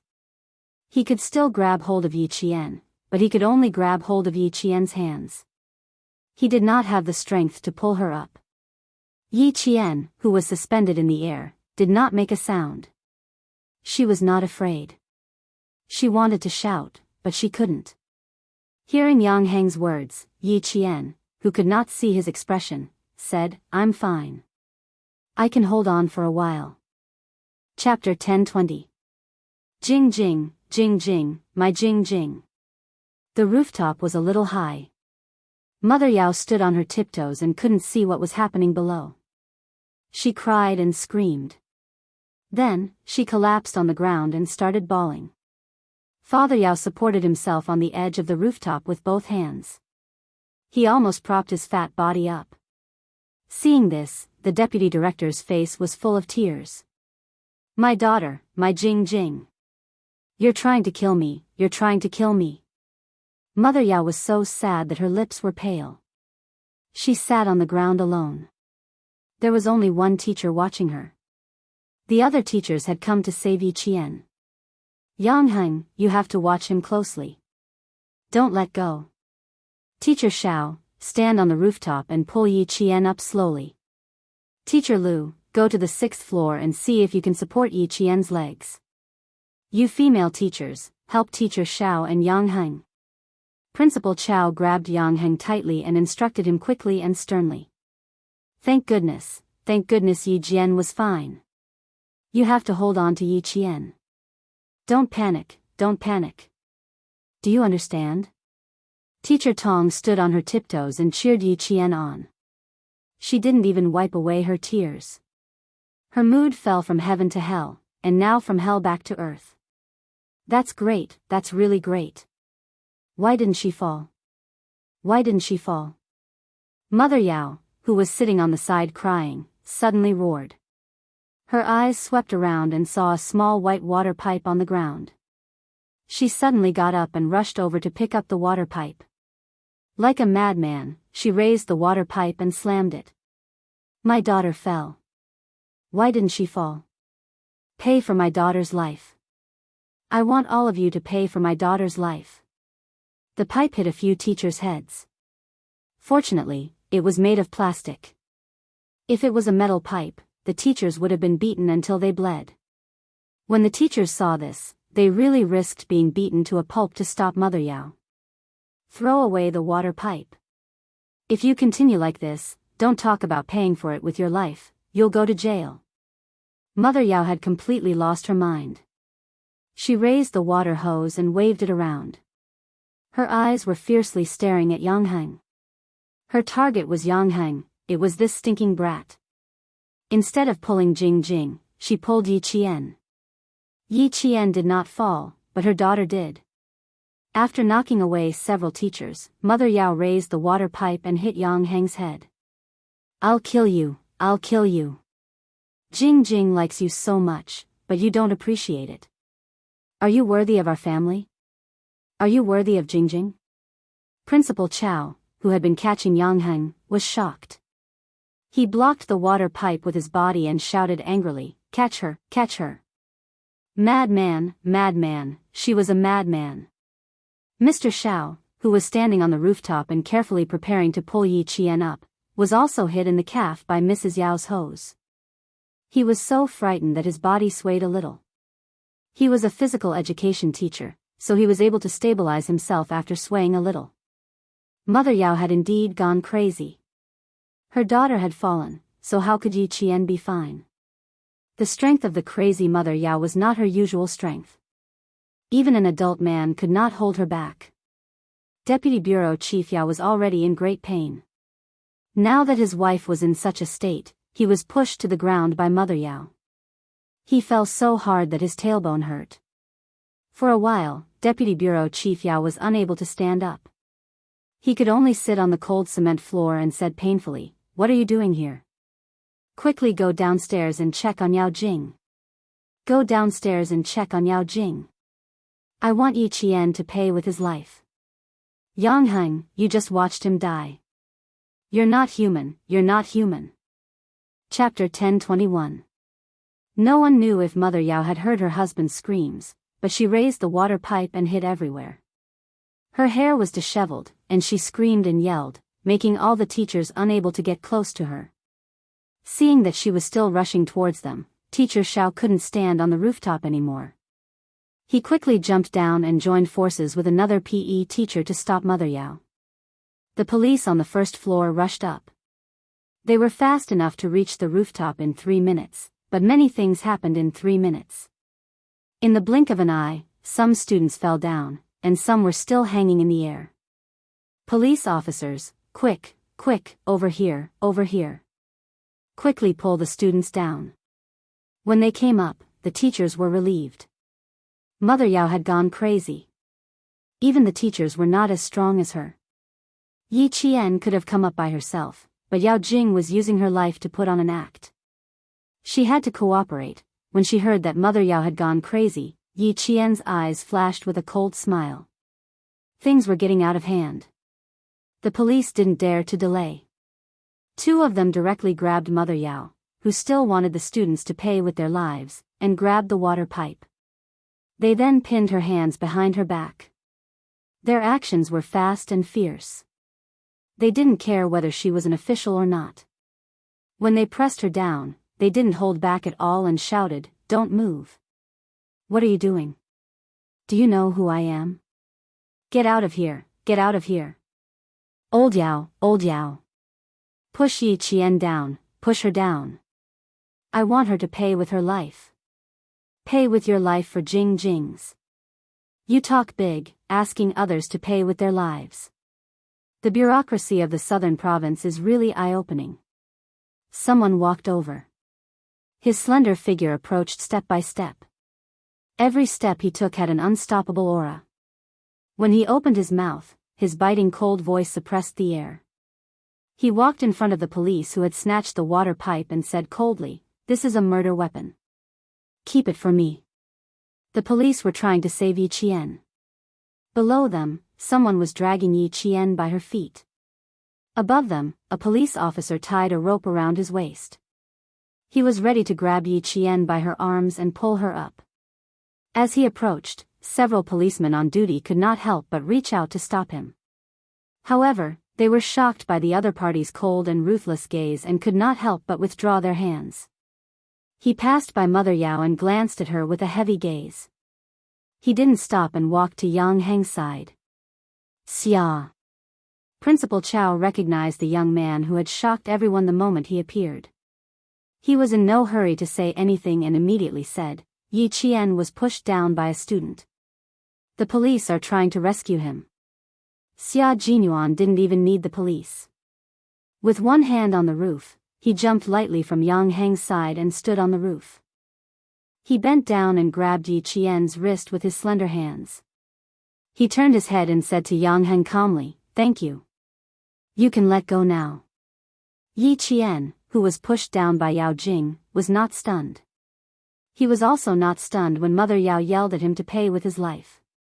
However, now that he saw Xia Jinyuan in front of him, he looked at Xia Jinyuan, who was standing against the light. His handsome face and expression were unclear. He was stunned. Why is he here? Didn't they say that it would take half a month to a month? It's only been a few days. Why is he here now? I came just in time this time. I didn't know you were being bullied to this extent. Xia Jinyuan grabbed Yi Qian's arm with one hand. He didn't even need the police's help and easily pulled Yi Qian up. Chapter 10:22. Yi Qian didn't hide anything from him. When they were the closest to each other, she whispered, I wasn't bullied. I'm just going with the flow. Is there a need to go with the flow? Xia Jinyuan's voice was extremely cold. It was chilling to the bone. Little fox, what if you really fall into the water? Xia Jinyuan's voice was extremely cold. Yi Qian chuckled. No, I won't let myself fall. The silver thread in my hand will help me. It won't let me fall so easily. Ever since Yao Jing had been staring at her with malice in her eyes, she knew that not only was Yao Jing forcing Yang Heng to apologize, she was also scheming against her. When Yao Jing asked her to stand on the edge of the rooftop, she said that as long as she came up, she would let bygones be bygones. Then, she would know what Yao Jing was scheming. Yao Jing was indeed ruthless to herself. She was so ruthless that she would risk her life to scheme against others. Not only was she ruthless, but her meticulous thinking also sent chills down her spine. She stood on the rooftop for half an hour. In the end, she showed signs of exhaustion from time to time. All the teachers present saw how she looked like. They saw her swaying figure, and they saw her suddenly stumble and fall backward. Following that, any accident that happened could be attributed to her exhaustion. It was a good plan, but unfortunately, she had the wrong person. Xia Jinyuan raised his eyebrows. When he jumped down from the edge of the rooftop with her in his arms, he smiled faintly. We'll solve this problem once and for all. You don't have to worry about what happens next. I'll handle it. Now that things have come to this, you don't have to do anything. I can handle it myself. Yi Qian didn't reject him. Instead, she told him the truth. I have enough evidence. Evidence that Yao Jing didn't want to jump off the building. Everything she did was to push me down. She was only 16 or 17 years old. Her nature was so bad that she could easily harm a student's life. Yao Jing was so bad that no medicine could save her. Yi Qian originally wanted to let Yao Jing do whatever she wanted under her nose, but now that things had come to this point, it was completely out of her tolerance. Then, she would have to deal with it properly. Coupled with her mother's actions, I don't think the school will tolerate it anymore. Captain Xia, I can handle things like this on my own. Yi Jian said softly. Her faint voice had a certain calmness to it. The guy who stopped me just now is called Yang Heng. He was beaten up several times by Mother Yao, and she even asked him to pay for it with his life. Captain Xia, this time, Yao Jing won't just apologize like last time. She didn't need Xia Jinyuan to deal with things that she could handle. She wasn't the only one facing the Yao family. The school and Yang Heng were facing it together. The Yao family wouldn't be able to get away with a simple, sorry. Xia Jinyuan didn't say anything more, but his thin lips curved into a cold smile. He said softly, well then, I'll leave the school matters to you. She's such a bureaucratic office director. She has to let people know how arrogant she is. Their conversation was short. Principal Chao and Teacher Tong were the first to gather around Yi Qian. Their tense faces only relaxed when they saw that Yi Qian's feet were steady on the ground. You child. You're too disobedient. Principal Chao scolded with lingering fear. Do you know how dangerous this is? She told you to go up, so why did you really go up? Chapter 10:23. Teacher Tong did not take another look at the man who saved Yi Qian. Her gaze was fixed on Yi Qian.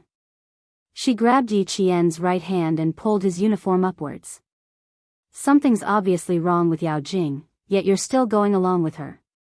We have to save her, but we have to take care of our own lives too. All the teachers are here, we're all watching. Do you need to listen to what Yao Jing's mother said? Don't our teachers know that what she said is unreasonable? Look at your arm. It's bruised. His arm was pressed against the edge of the rooftop, so it was more or less injured. However, in Yi Qian's eyes, it was just a small matter. Yi Qian retracted his hand and seriously accepted the criticism of the principal and teachers.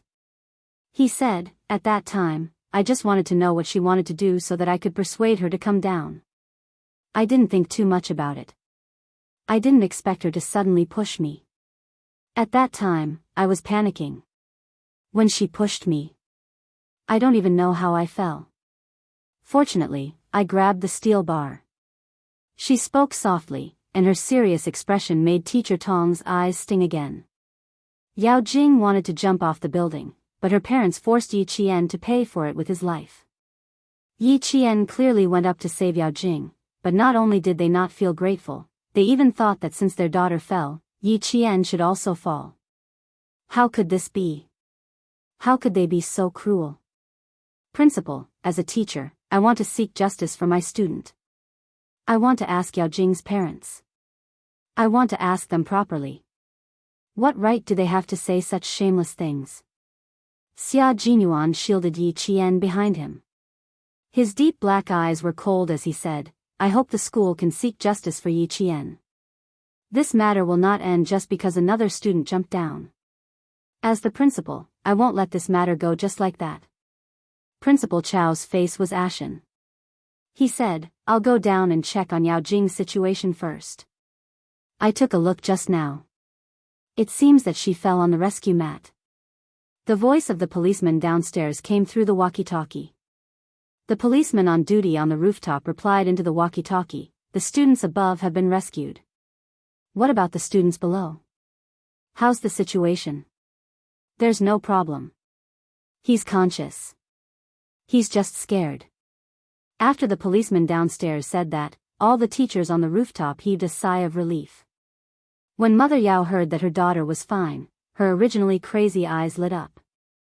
Her voice was loud and urgent as she said, my daughter is fine, isn't she? Are you all right? She's conscious. The doctor is checking if she's injured. When the student's mother asked, the police officer answered truthfully, parents, you can go down and take a look. The patient is now on a stretcher. Mother Yao rushed out and went straight to the first floor. Deputy Director Yao, who hadn't stood up for a long time because of his broken tailbone, endured the pain and got up. He shyly ran down the stairs with his big belly. The form teacher of class 6 had already sprained her ankle. When she heard that Yao Jing was fine, she couldn't take it anymore. She collapsed onto the concrete floor and pressed one hand on her chest. She closed her eyes and gasped for breath. It's good that you're fine, it's good that you're fine. Finally, everything is fine. To the form teacher, it was good that his student was fine. To Principal Chao, this matter was fine. However, there was something else. Excuse me, does she need to be sent to the hospital? Principal Chao asked politely. His expression was gloomy. The policeman immediately asked. After a while, an answer came from the walkie-talkie. We need to send her to the hospital for a detailed examination. But from the outside, everything seems normal. Chapter 1024.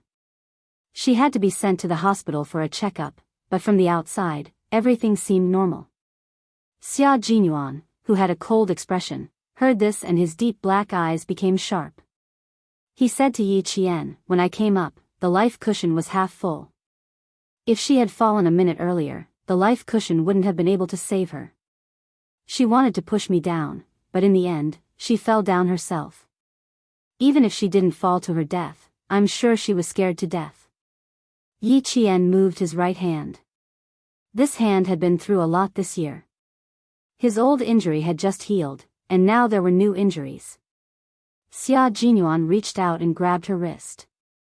Teacher Tong, who had finally recovered from her shock, was about to ask Yi Qian a few questions when she looked up and saw the man who had saved Yi Qian earlier. He had a cold aura about him that made people unable to look at him directly.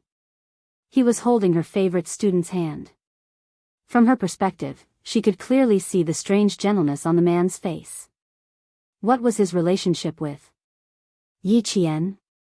When she saved Yi Qian, she heard him call out, Yi Qian. She could tell that they knew each other. Knew each other. What kind of knowing each other? The way he looked at Yi Qian was unusual. The more she looked at him, the more she felt that they were a couple. As this thought flashed through her mind, Teacher Tong's breathing became heavy. Yi Qian was only in high school. This man was obviously not a student. The inexperienced Yi Qian was in a relationship with a man who had graduated from high school? Don't tell me I've been cheated.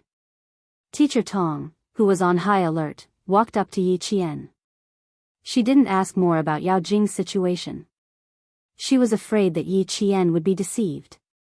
Yi Qian, go back to the classroom for your exam first. Although her words were directed at Yi Qian, her eyes were fixed on the strange man who could make the girls' hearts race just by looking at his face. Teacher Tong smiled and said, "Thank you for just now. Yi Qian needs to go back to the classroom for his exam. Do you want to let go first?" In the teacher's eyes, a handsome man who pulled her student was not a good person. On the other hand, Major Xia was too handsome. Even though his expression was cold and his aura was extremely low, in Teacher Tong's eyes, he was just a bad guy who was coaxing his favorite student. "Hello, Teacher Tong." Xia Jinyuan could tell that Yi Qian's homeroom teacher was wary of him. He smiled and said, "I know Yi Qian. We were comrades in the same army." She couldn't possibly say that she knew Yi Qian and that they were boyfriend and girlfriend, right? It was more appropriate to say that she was his comrade.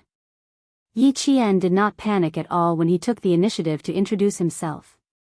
She believed that Xia Jinyuan would not lose his composure in front of her teacher.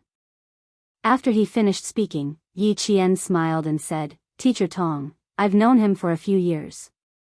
We knew each other in the army. Ever since Regiment Commander Lu and Political Commissar Yen came to the school, Teacher Tong knew that Yi Qian grew up in the army." When she heard this, the wariness in her heart disappeared.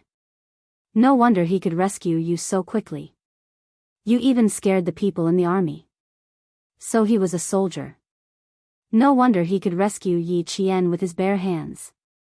They must have a good relationship in the army. Looking at their actions, they must have a good relationship. They must have a good relationship with comrades. Boyfriend and girlfriend. It shouldn't be possible. Although Teacher Tong still had some doubts in her heart, at least she didn't think of Major Xia as a bad guy who was coaxing students. Your homeroom teacher thought I was a bad guy who was coaxing students. Xia Jinyuan's cold expression softened a lot because of the teacher's sharp eyes.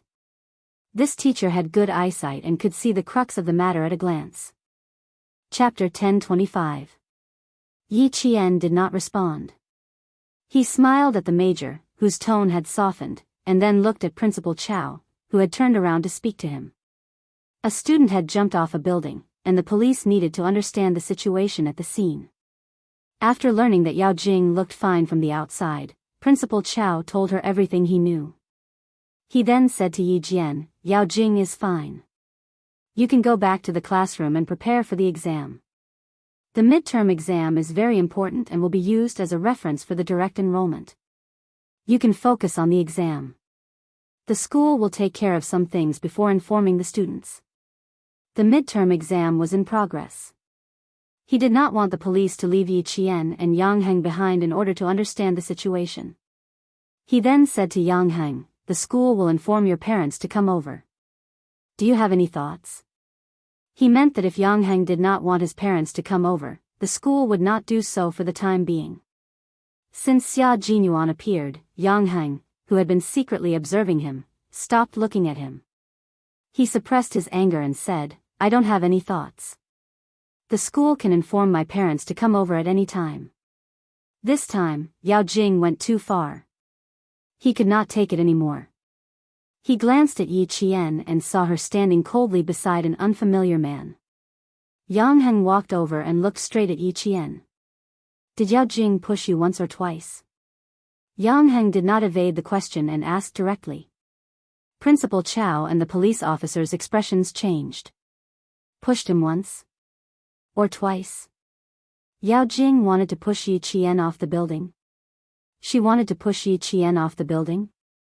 Yang Heng, you have to take responsibility for your words. Do you understand? Principal Chow did not ask further. He reminded Yang Heng to be careful with his words and not to speak without thinking. Sometimes, a single sentence could cause a person's reputation to be ruined, and it could also cause a person to suffer a fate worse than death.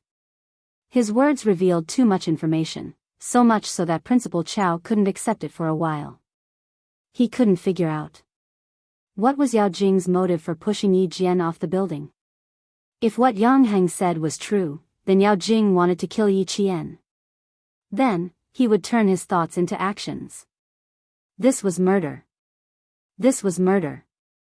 Yang Heng's gaze did not waver, and even his expression did not change at all. He asked Yi Qian again seriously, at that time, did Yao Jing push you? Or twice? I want to confirm it. 2 times.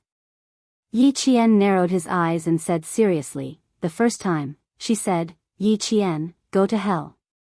She didn't push me down, but she pushed me again in a panic. You saw what happened below. She lost her balance and suddenly fell, and in the end, I was still taken down by her. My luck isn't bad. Things didn't go as she wished. Too bold, too terrifying. This kind of student was too terrifying. It's too scary. Principal Chow roared. He had always been amiable and approachable in front of the students, but he was so angry that his face turned red. After scolding a few times, he was so angry that his chest was heaving up and down rapidly. He said in a tense voice, you two go back to the classroom and take the exam. The exam is more important now. Principal Chow looked at Yang Heng, who had a cold expression, and then looked at Yi Qian, who was able to remain calm after such a terrifying fall. His anger towards Yao Jing deepened. There was no such girl in the province. There was no such murderer. She did not even need to be persuaded to drop out. She was directly expelled and handed over to the police. Chapter 10:26. The police officer was a little surprised. His gaze swept back and forth between the 2 students. He nodded and said, we will investigate thoroughly. For now, you 2 can go back to the classroom. Officer, Yao Jing is not afraid of heights. Also, she has been learning to dance since she was a child. Her sense of balance is quite good. She can stand on the rooftop for half an hour to an hour without any problems. When Yang Heng went downstairs, he provided the police with another useful clue because his tolerance for Yao Jing was already negative. Xia Jinyuan smiled and whispered to Yi Qian beside him, this boy's voice sounds a little familiar. Captain Xia, I think it sounds a little familiar to you. When he spoke, you had already sized him up twice. Yi Qian did not give him face and said with a smile, he and Yao Jing have known each other for more than 10 years. Unfortunately, Yao Jing is too stubborn. As long as he talks to a girl or gets close to her, Yao Jing will secretly deal with that girl. I was not familiar with Yang Heng at all before. For some reason, I was targeted by Yao Jing. She even wanted to kill me. What an unexpected disaster. She didn't have any relationship with Yang Heng, nor did she have any excessive interactions with him in school. Yet, she was targeted by Yao Jing. Wasn't it an unexpected disaster for her to be targeted by her perverted obsession? The most pitiful person was Yang Heng.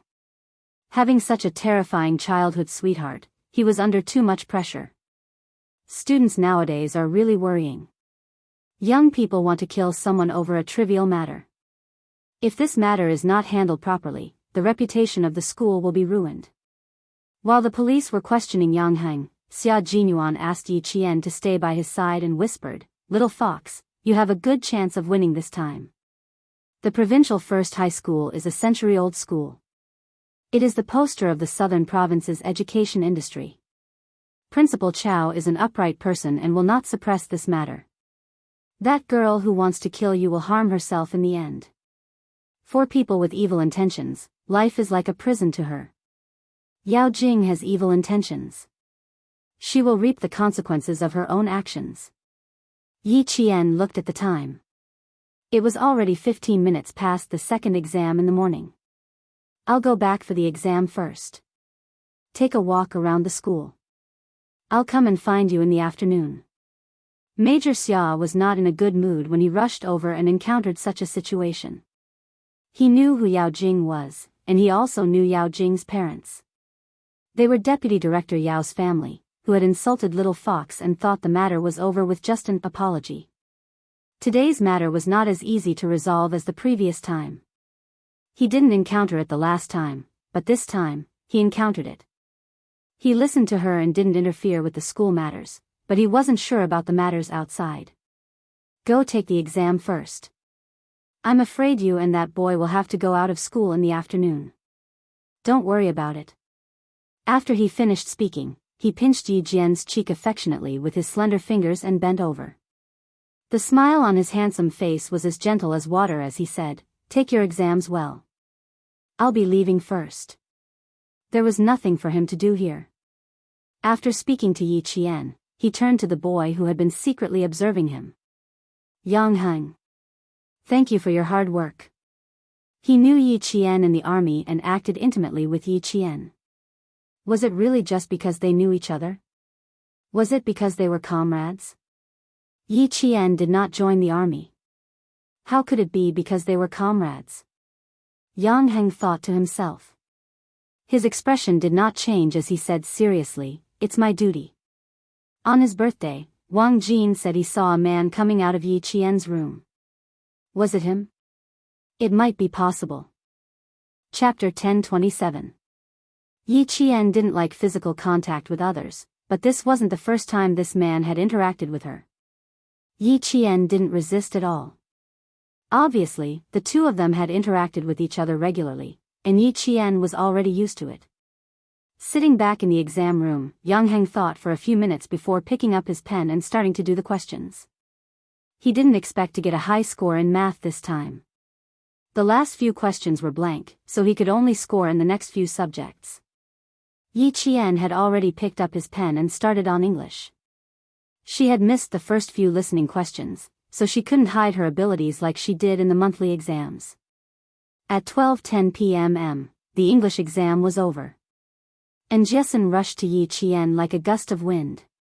Why did I hear that? Yao Jing jumped off a building? Although the students were allowed to stay in the classroom after the math exam, there were always students in the class who needed to go to the bathroom. Coupled with Yao Jing's mother's cries, the students more or less heard the commotion. Faced with Jessen's inquiry, Yi Qian put away his stationery and asked her, "How was the exam? Did you do all the math exams?" Before the school made a statement, Yi Qian wouldn't casually talk about Yao Jing's incident. This math exam was okay. At least I didn't have the bad feeling of losing a layer of skin after the exam. And Jessen didn't ask further.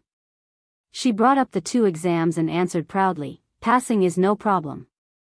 To her, as long as she passed the exams, that was enough.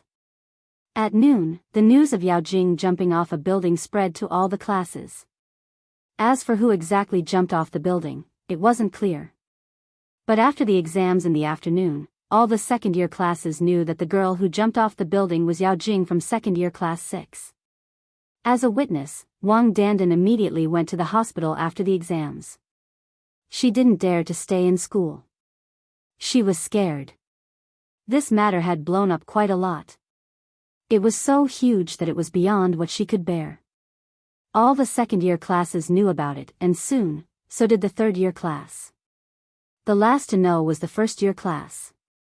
Just as Xia Jinyuan said, the reputation of the century-old school was indeed affected by the suicide of a student. Yang Heng's family was not the only one who knew Deputy Director Yao's family. There were other parents who worked in government offices. No, it's just a quarrel between children. Mai Jingjing was unhappy and couldn't hold back her tears during the exam. She was afraid that it would affect her classmates, so she left the classroom. Jump off a building? Impossible. There was no such thing. You must have heard wrongly. Mai Jingjing has always been cheerful. How could she do such a bigoted thing? Yes, yes, yes. She went to the rooftop to cry. How could there be rumors of her jumping off a building? Ha ha ha, no, no, we are fine. Thank you for your concern. Goodbye. Less than an hour after the exam ended, Deputy Director Yao's phone began to ring. Mother Yao immediately switched it off. She didn't want to receive such a call at all. No, no, it's just a quarrel between children. My Jingjing was unhappy and couldn't hold back her tears during the exam. She was afraid that it would affect her classmates, so she left the classroom. What kind of people were they? You don't ask about good things, but ask about things like this. Come, open your mouth. Mother Yao cut the peeled apple into small pieces and stuck a toothpick into the pieces for Yao Jing, who was lying on the hospital bed. Eat the apple and have a good rest. Deputy Director Yao's phone rang again, and Mother Yao lost her temper. Old Yao, Jingjing wants to rest. Can you switch off your phone? Don't disturb her rest, okay? Do you think I don't want her to rest? His daughter had escaped death, and he was still overjoyed. His friends who knew him were calling him one after another. How could he switch off his phone at this time? Yao Jing nibbled on the apple. The gloominess on her face had yet to dissipate. She said, "You all know that I jumped off a building? Did you say anything else? For example, who pushed her off the building?" Chapter 1028. Deputy Bureau Chief Yao's face was extremely dignified. After looking at his daughter for a while, he couldn't bear to say harsh words. Finally, he let out a long sigh. "Jing Jing, you killed 1,000 enemies, but lost 800 of your own men. Yi Qian didn't fall. I can say that she pushed me down. Even if I lose 800 of my own men, I will accept it." With a gloomy expression on her face, she bit the apple as if it was Yi Qian's bone. "And I made Yang Heng apologize. Let's see how he will face me in school in the future." Someone suddenly pushed the door open. It wasn't a gentle push, but a forceful push with both hands. Mother Yang's eyes were cold. She rushed over with a face full of anger. She didn't give Deputy Bureau Chief Yao and his wife any time to react. She, who had always been gentle, raised her hand, and a slap fell on Mother Yao's face. This slap contained all of Mother Yang's strength. Mother Yao, who was still holding the apple in her hand and still wanted to smile, fell back into her chair. There was a red and white handprint on Mother Yao's face. "My son has 4 wounds on his body. Li Shuha, I don't only want to hit you now, I also want to sue you for intentional injury." Mother Yang wasn't angry, but she was exceptionally calm. "Your own daughter wanted to jump off a building, and you want my son to pay with his life. I want to see how you will make my son pay with his life for your daughters." The slap didn't only stun Mother Yao, it also stunned Deputy Bureau Chief Yao. Then, he immediately stood in front of him and said to Bureau Chief Yang, "Old Yang, it's a misunderstanding, a misunderstanding. It's all a misunderstanding." Then he said to Mother Yang, "Sister-in-law, you misunderstood, really misunderstood." Father Yao and Mother Yao were stunned. Needless to say, Yao Jing was lying on the hospital bed with her eyes wide open. She looked at Mother Yang in disbelief. Auntie Song, who was very gentle to her family, actually hit her mother. How could it be? How could Auntie Song hit people? Footsteps could be heard from the open door of the ward. Each of the footsteps carried a cold aura as they approached. Yao Jing looked up at the door in a daze. When she saw who was walking at the front, her face revealed a look of panic. "Uncle Yao, I was hit by Auntie Li, is this a misunderstanding?" Auntie Li rushed up to me, scolded me indiscriminately, and hit me. "Is this a misunderstanding?" Yao Jing tried to force me to apologize by jumping off a building. "Is that a misunderstanding?" Yang Heng walked over. He was not alone. There were a few police officers and 2 teachers from the school with him. The last to walk over was Yi Qian and Principal Chow. Seeing so many people suddenly come, Deputy Director Yao's face suddenly turned ugly. He said to Yang Heng with a sullen face, "Heng Heng, Jing Jing was pushed down from the 6th floor. She is still on the drip. Why did you bring so many people here? His gaze swept across Yi Qian's face. It was obvious that the person who pushed Yao Jing down was Yi Qian. Old Yao, I only found out today that you really know how to distort the truth. Director Yang suddenly laughed. Although he was laughing, his eyes were exceptionally cold. Xiao Yi, Yang Heng, all the teachers know that they went up to save your daughter. You, on the other hand, not only did you not thank them, you even wronged them. Old Yao, we have to settle the score today. We can't just let it go like we did in the past. Mother Yao, who was in a daze, finally woke up. She threw the bowl of apples in her hand to the ground and directly threw herself at Mother Yang. Song Huiying, you dare to hit me? I will fight with you, I will fight with you. Chapter 1029. Mother Yao, who had always been proud and arrogant, had never been slapped in public before. Mother Yang's slap was equivalent to slapping her face, so how could she endure it? Ashamed and angry, she rushed over and reached out to scratch Mother Yang's face. Yao Jing wanted to pretend to be weak, but seeing her mother suffer, she didn't care about the 4 drip in her hand. She jumped out of bed and cried, "Don't, Mom. Don't. Don't." How could she fight with Auntie Song? Children quarreled with other children and reconciled, but once adults fought with each other, it would become a grudge. She had finally forced Yang Heng to apologize and make him promise not to ignore her in the future. She had done so many things to break the deadlock, so how could she accept the 2 families falling out and becoming a grudge? Yang Heng, quickly catch Auntie Song. My mother is still angry because of me. Can you quickly pull Auntie Song away? If there's anything, wait until I'm discharged and we can discuss it. She couldn't quarrel, she absolutely couldn't quarrel. Even if she wanted to quarrel, she couldn't quarrel in front of so many people. Also, the police's arrival was a bit strange. There was also a problem with the school. If they really wanted to visit her, why didn't she see her class teacher and classmates? Why did they ask Yi Qian to come? How many teachers did they come together? No, the situation wasn't right. Their expressions weren't right. All of a sudden, Yao Jing panicked. Her brain spun quickly, and her grip on Mother Yao's arm tightened around her mother's waist as she wailed, "Mom, I'm in pain, I'm in pain. Don't be angry, okay? I'm in pain, I'm in pain." Something was wrong, something was wrong. They definitely didn't want to visit her. They all came empty-handed, so how could they come to visit her? The whole ward was in chaos. After slapping Yang Heng's face, Mother Yang stood in the same place. Even if Mother Yao rushed over, she was still calm. She coldly looked at Mother Yao, who still had the face to make a scene. She pulled Yang Heng's wrist and pulled up his sleeve, revealing a rather ferocious whip wound. "This is the injury on my son's arm.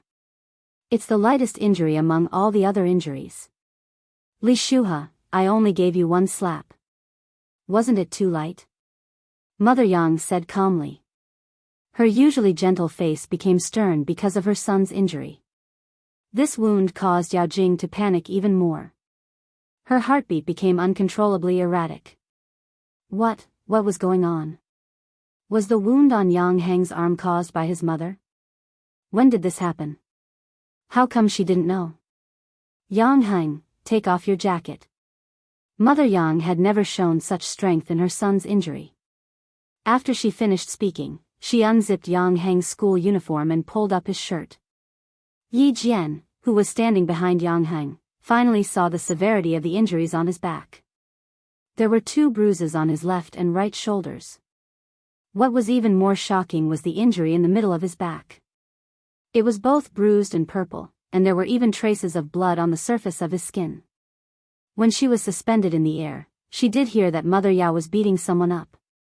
She also heard Mother Yao's insults, but she didn't expect Yang Heng to be injured in the presence of so many teachers. Deputy Bureau Chief Yao was speechless. Even he was shocked by the wound on Yang Heng's back. How could it be so serious? This kind of fighting style completely beat Yang Heng to death. When Yao Jing saw the injury on Yang Heng's back, she couldn't accept it and covered her mouth to avoid screaming. Chapter 10:30. Mother Yao, who was worried about her daughter, also saw the scene. Her face stiffened and her eyes flickered. Why was it so hard? Did she hit him so hard? She didn't seem to have hit him that hard. She only remembered hitting him a few times. How did he end up like this? Wasn't this boy a little too delicate? Li Shuha, if it weren't for the fact that our families have known each other for so many years, I wouldn't have just slapped you. Mother Yang, who had the temperament of a scholar, didn't lose her composure even after hitting Mother Yao. She was so angry that she saw Mother Yao's eyes flicker. Mother Yang turned around and said to the police officer, "Officer, I would like to apply for an injury evaluation. This matter will go through legal procedures." What were officials most afraid of? Officials were most afraid of getting involved in a lawsuit. Mother Yao, who was still unwilling to give up, immediately said, "Huiying, I'm sorry. I'm really sorry. I really didn't think of anything at that time. I was anxious and angry, so I lost my mind and did something inappropriate. I apologize to Heng Heng. This matter is my fault. I shouldn't have done that." She immediately looked at Yang Heng and said guiltily, "Heng Heng, you also saw it at that time. Jing Jing was standing on the rooftop and could fall at any time. Auntie was so worried that I only wanted to pull Jing Jing up faster. Later, when Jing Jing was pushed down, Auntie was stunned. At that time, I really didn't think of anything. I only thought of Jing Jing. Can you forgive Auntie this time? Auntie didn't hit you on purpose. I don't know if I hit you at that time. Even your Uncle Yao was hit by Auntie. Good child, forgive Auntie this time. Auntie really didn't hit you on purpose." Yang Heng didn't take the injuries on his body to heart. Mother Yao's apology was dispensable to him and wasn't important. On the contrary, her words "Jing Jing was pushed down by someone" made Yang Heng's eyes turn cold. "Auntie, let's not talk about you hitting me for now. I want to ask, why did you say that Jing Jing was pushed down? Who pushed her down? Who else could it be? Who else could it be other than Yi Qian?" Mother Yao couldn't wait to change the topic. She didn't want the old neighbor to say that she hit her son. She pointed at Yi Qian and shouted, "Yi Qian, you're so cruel. How can you be so vicious at such a young age? Are you worthy of the troops that nurtured you? Are you worthy of your mother? Too ruthless. In order to climb up the social ladder, he even killed people. How can a person like you stay in school? Principal Chow, I strongly request that the province expel her." Principal Chow's face was ashen. After hearing Mother Yao's words, he sneered, "You're right. He's so vicious at such a young age. We can't keep such a student in our school. We can't let a piece of rat poop spoil the whole pot of soup." That's right. The province know. One high school is a century-old school. Today's matter has never happened before. For the sake of the century-old school's reputation, let's settle this matter today. Director Yang said with a serious face and said to Deputy Director Yao, "Old Yao, we have to rush back to school now. We have to figure out who is the one who is pushing the other down." Director Yang's words carried enough weight to make the Yao family's expressions change. "Uncle Yang, I'm now." Yao Jing's face was slightly pale. She suppressed the panic in her heart and tried to appear delicate. "I might need to stay in the hospital for observation." Director Yang smiled and said, "It's okay. We've just consulted the doctor. You can be discharged. There's no need for observation." Chapter 10:31. Bureau Chief Yang's smile made Deputy Bureau Chief Yao's face turn gloomy and cold. Because today's matter was settled today, the old Yang family already hated his own family. Otherwise, old Yang wouldn't be pressuring him like this. "Old Yang, why don't we sit down and settle this properly? My daughter fell down the stairs." Deputy Director Yao said, still refusing to go to school with the excuse that Yao Jing needed to rest. However, the Yao family had no choice but to go to school.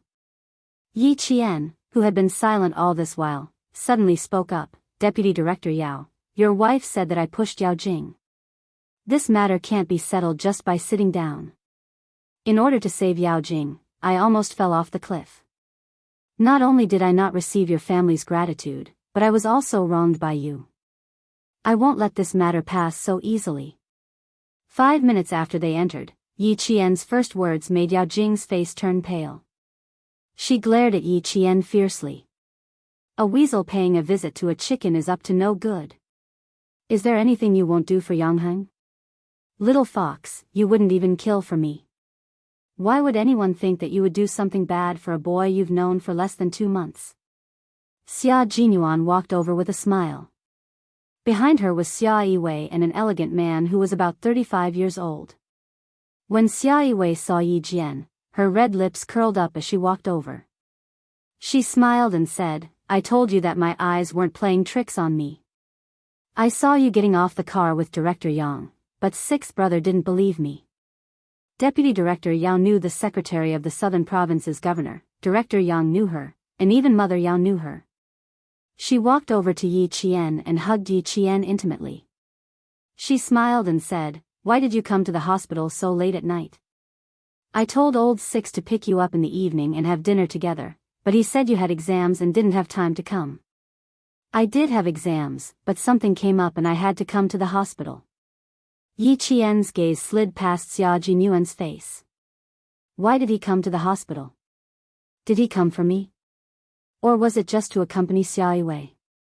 Xia Jinyuan, who was standing beside her, smiled and said, We're here to see an old friend. This is my sister's old classmate. I didn't expect to see you here. What's the matter? Haven't you settled the matter during the day? As soon as they appeared in the ward, the atmosphere in the room became a little strange, especially when Deputy Director Yao and his mother glanced at Xia Yiwei and then at Xia Jinyuan. At the same time, their eyes showed their vigilance. The couple was very surprised. They were surprised that Yi Qian knew the provincial governor's secretary. Chief Yang smiled and spoke politely to Xia Yiwei. At the same time, they talked about the day's events. We were all very surprised. Originally, we were trying to save someone. Who would have thought that we would be accused of murder? This isn't a small matter. Saving someone has turned into killing someone. We have to investigate this thoroughly. Yi Qian, I'll go with you. How can you not have an adult by your side? Xia Yiwei didn't look at Deputy Director Yao and his wife's expressions. She held Yi Qian's hand and smiled. Don't be afraid. Those who save people won't kill, and those who kill won't live in peace. The Yao family didn't have a choice whether to go to school or not. They had to go even if they didn't want to. When Yao Jing left the hospital, Yi Qian saw that she was biting her lower lip so hard that it was about to bleed. What made Mother Yao unable to accept was that her family of 3 had to sit in the police car. Chapter 1032. The police car led the way and the siren sounded so loud that it could be heard by the whole city. Yao Jing became unusually calm after getting into the car. Her fingertips were trembling slightly. She didn't dare to speak to her parents, nor did she dare to raise her head. This was because, sitting opposite her was a police officer with a serious face without a trace of a smile. Where did the Yi Qian come from? How did he even know the provincial secretary, Xia Yiwei? I'm so angry, so angry. That arrogant look just now made me want to slap her twice. In the ward, Mother Yao didn't say a word. Although she was an office director, she was far inferior to Xia Yiwei. Every time she saw Xia Yiwei, she didn't have the right to speak up. Even her husband, Deputy Bureau Chief Yao, didn't speak up. With Xia Yiwei around, Mother Yao didn't dare to speak up. Now that they were in the police car, Mother Yao dared to speak up in front of a police officer. Don't say so much. It's obvious that Secretary Xia is here to support Yi Qian. The more he said, the more mistakes he would make. In front of the police, Deputy Bureau Chief Yao was more cautious than his wife. He was really afraid that if he said something, the police officer sitting opposite them would take note of it and pass it on to Xia Yiwei. He didn't know Yi Qian's background, but he was sure of one thing: she had a good relationship with Secretary Xia. Mother Yao's heart was pent up. After being slapped by Mother Yang, she had no choice but to swallow her anger and spit it out. It wasn't easy for her to teach Yi Jian a lesson and vent the resentment in her heart. Who knew that Secretary Xia would come over and make her continue to hold her anger and not say anything more? Now that they were in the car, she still couldn't speak. Mother Yao frowned and said angrily, "I have a stomach full of resentment. If you don't let me speak, I'll get sick from holding it in." As she spoke, she grabbed her daughter's hand and suddenly exclaimed, "Jing Jing, what's wrong with you? Why is your hand so cold?" It was ice cold, as if she was holding a block of ice. Even her palm didn't have a trace of warmth. Deputy Bureau Chief Yao also quickly held his daughter's hand. His brows furrowed. "Is it cold? Do you want to wear more clothes?" It wasn't her body that was cold, but her heart. Raising her eyes, Yao Jing's lips trembled as she asked her father softly, "Dad, I want to know. Is the Secretary Xia you're talking about very powerful? More powerful than you?" She asked very softly, afraid that the police officer sitting opposite her would hear her. "Secretary Xia, the people around the governor can't be said to be more powerful than our parents. They can only be said to be closer to the center of power. Father only met the governor a few times at the end of the year, but she appeared by the governor's side every day. The officials she met were all extraordinary."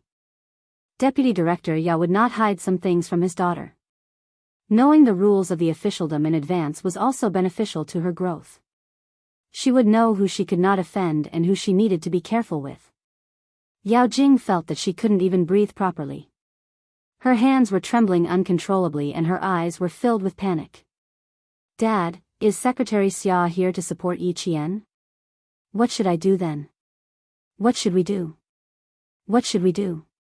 Could she still say that it was Yi Qian who pushed her down? "Let's talk after we get out of the car." Deputy Director Yao sighed and secretly exchanged glances with his wife. It would take a lot of effort to resolve this matter. He hoped that Secretary Xia would not be too calculative on account of Jing Jing's status as a child. Chapter 1033. That's right, that's what Deputy Bureau Chief Yao thought. He thought that Yao Jing was still a child, and that adults should be tolerant of her mistakes. That's what he thought, but he didn't understand that Yao Jing had repeatedly challenged other people's bottom line. He also didn't know that in other people's eyes, Yao Jing wasn't even a child. A 17-year-old child, is there? A 17-year-old teenager. Yao Jing was scared. She was really scared now. Especially when she heard her parents say that Xia Yiwei wasn't someone her family could afford to offend, her heart sank. She didn't want to go to school at all. She wanted to jump out of the car and run away. Facing the sharp gaze of the police, Yao Jing didn't have the courage to run away all the way to school. At night, the lights of the provincial first high school were still bright. Exams were held during the day, and self-study classes were still held at night. The campus lights cast shadows on the branches of the trees, flickering between light and dark. Even the silhouettes of the people were blurry. Yi Qian walked side by side with Xia Yiwei, and Xia Jinyuan walked on the right. The three of them walked side by side, leaving Bureau Chief Yang and the rest half a step behind. They walked on the right side of Xia Yiwei. Bureau Chief Yang was quite familiar with Xia Yiwei. He could still smile and talk while walking, unlike Deputy Bureau Chief Yao, who couldn't find a chance to speak. However, he wasn't in the mood to talk to Xia Yiwei. After he got out of the car, he kept reminding Yao Jing, no matter what they say later, you just have to remember to apologize. If they ask you why you went to the rooftop, just say that you quarreled with Yang Heng and felt upset and wanted to get some fresh air. You must not say that you wanted to jump off the building. Also, don't say that Yi Qian pushed you down.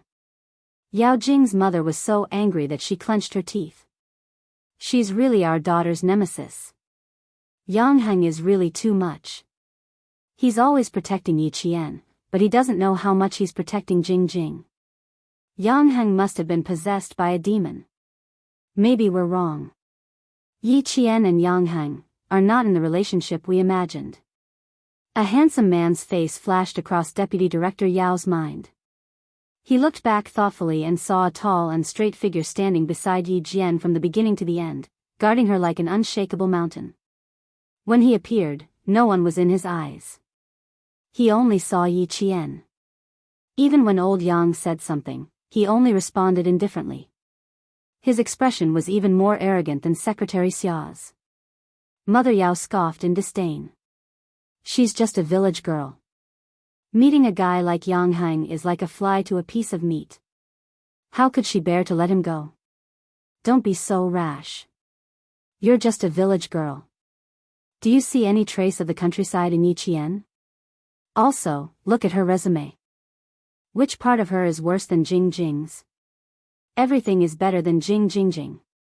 You didn't study in high school for a year, but you took the exam again. Your total score was among the top in the province, and you entered the provincial first high school. You even skipped a grade to enter the second year. She was still in town in middle school, but she was able to represent the country in Australia and win a gold medal. What about Jing Jing? What does Jing Jing have? Is she better than Yi Qian in school? Can she represent the country in international competitions? Can she speak fluent English?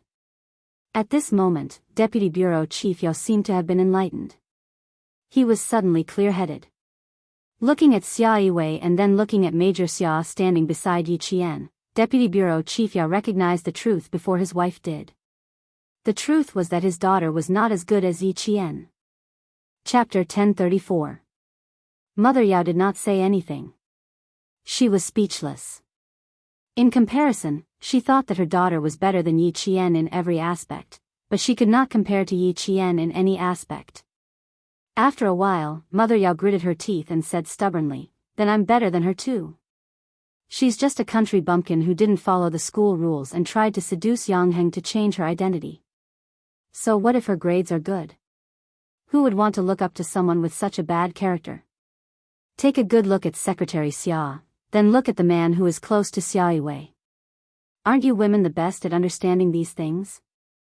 Why, can't you see the relationship between Yi Qian and them?" Deputy Bureau Chief Yao could not describe his feelings. They treated Yang Heng as the best son-in-law and were afraid that he would be snatched away. But look what happened. Yi Qian probably had no idea at all. Mother Yao had just turned around, but before she could take a closer look, she was frightened by Xia Jinyuan's cold and sharp gaze. She immediately turned back. "Dad, Mom, please stop talking. My head is swelling." Yao Jing, who had been silent for a long time, finally spoke up. At this moment, she was only afraid. Even with her parents by her side, she was still afraid. Whenever she saw the police walking in front of her, as well as the backs of Principal Chow and the other teachers, she was so afraid that every cell in her body would scream and tremble. She was afraid of the police, afraid of Xia Yiwei, afraid of Principal Chow, afraid of the teachers. Now, she was afraid of everyone. No one knew better than herself what she was afraid of. She was so afraid that they would find out that she was the one who pushed Yi Qian down the stairs first. She was the one who purposely let Yi Qian come up and then tried to push Yi Qian down the stairs. No, she could not be so afraid. She had to stay calm, she had to stay calm. She could not let others see that she was guilty and afraid. She could not lose to Yi Qian. She could not lose to someone she had always looked down on. Yao Jing tried to straighten her back so that she would not appear inferior in front of Yi Qian. However, she did not know that in Yi Qian's eyes, she was no longer a threat.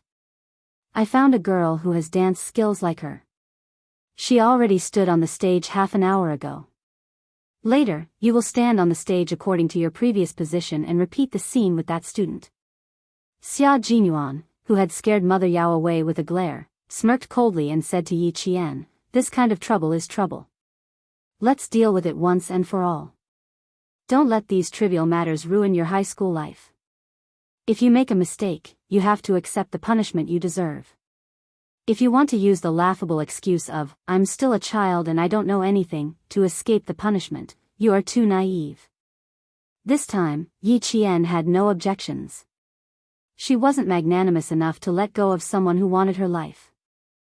sixth brother has always done things appropriately.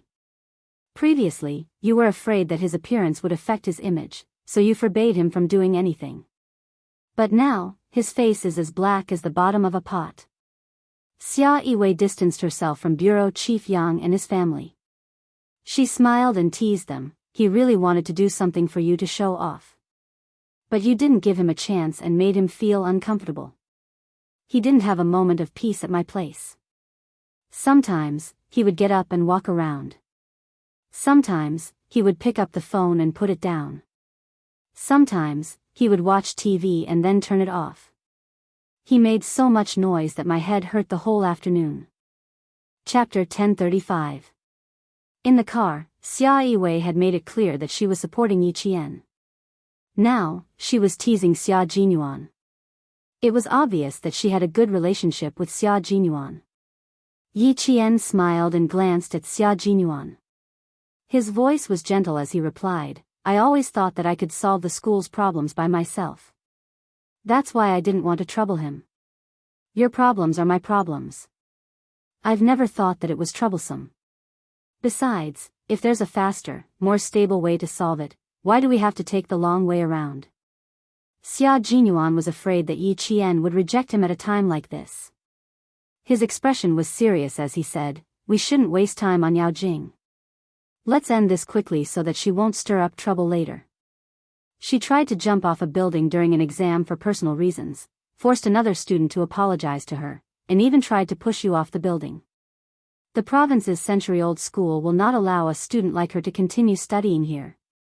Little fox, we have to know how to take advantage of the situation and not give her any room to retaliate.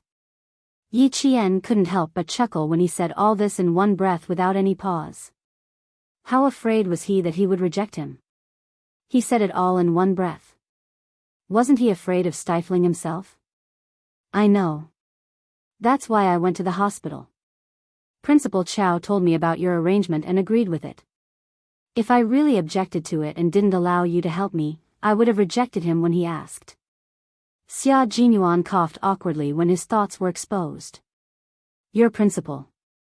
I clearly told him not to tell you first, in case you didn't agree, but he actually sold me out. For the sake of the school's reputation and to prevent this kind of bad atmosphere from spreading, Principal Chow would definitely not tolerate it. Principal Chow, who was the first to enter the school building, turned around to look at Yao Jing, then at Yi Qian. His hands on the staircase railings tightened. He glanced at Yao Jing coldly before he went upstairs. The wind was strong upstairs and it felt a little cold to the neck. Usually, the rooftop was dark, but tonight, it was brightly lit, illuminating the entire rooftop as if it was daytime. When Yao Jing came up, she saw that the teachers who had appeared on the rooftop during the day were all there. When she saw a girl with a similar figure as her standing at the edge of the rooftop where she had stood during the day, her heart skipped a beat. The panic that she had tried so hard to suppress intensified. What was the school trying to do? Yao Jing, come and see if this girl is standing where you were during the day. The serious-looking police officer opened his mouth and pointed to the rooftop. His sharp eyes looked at the student who was trying to hide behind his parents and said in a deep voice, you have to look carefully. Deputy Director Yao and his wife didn't understand the situation in front of them at all. Although they didn't understand, their intuition told them that the following situation was definitely not good for their daughter. The child was frightened. How could he remember clearly? It's almost done. It's almost done. Mother Yao said impatiently as she hugged Yao Jing tightly. This place had left her with bad memories, and she still had lingering fears when she stood on the rooftop. Xia Yiwei opened her mouth and said lightly, child? Was Director Li carrying a child? How old was the child? 3 years old? 6 years old? I don't think so. She should be at least 15 years old. 15 years old is still a child.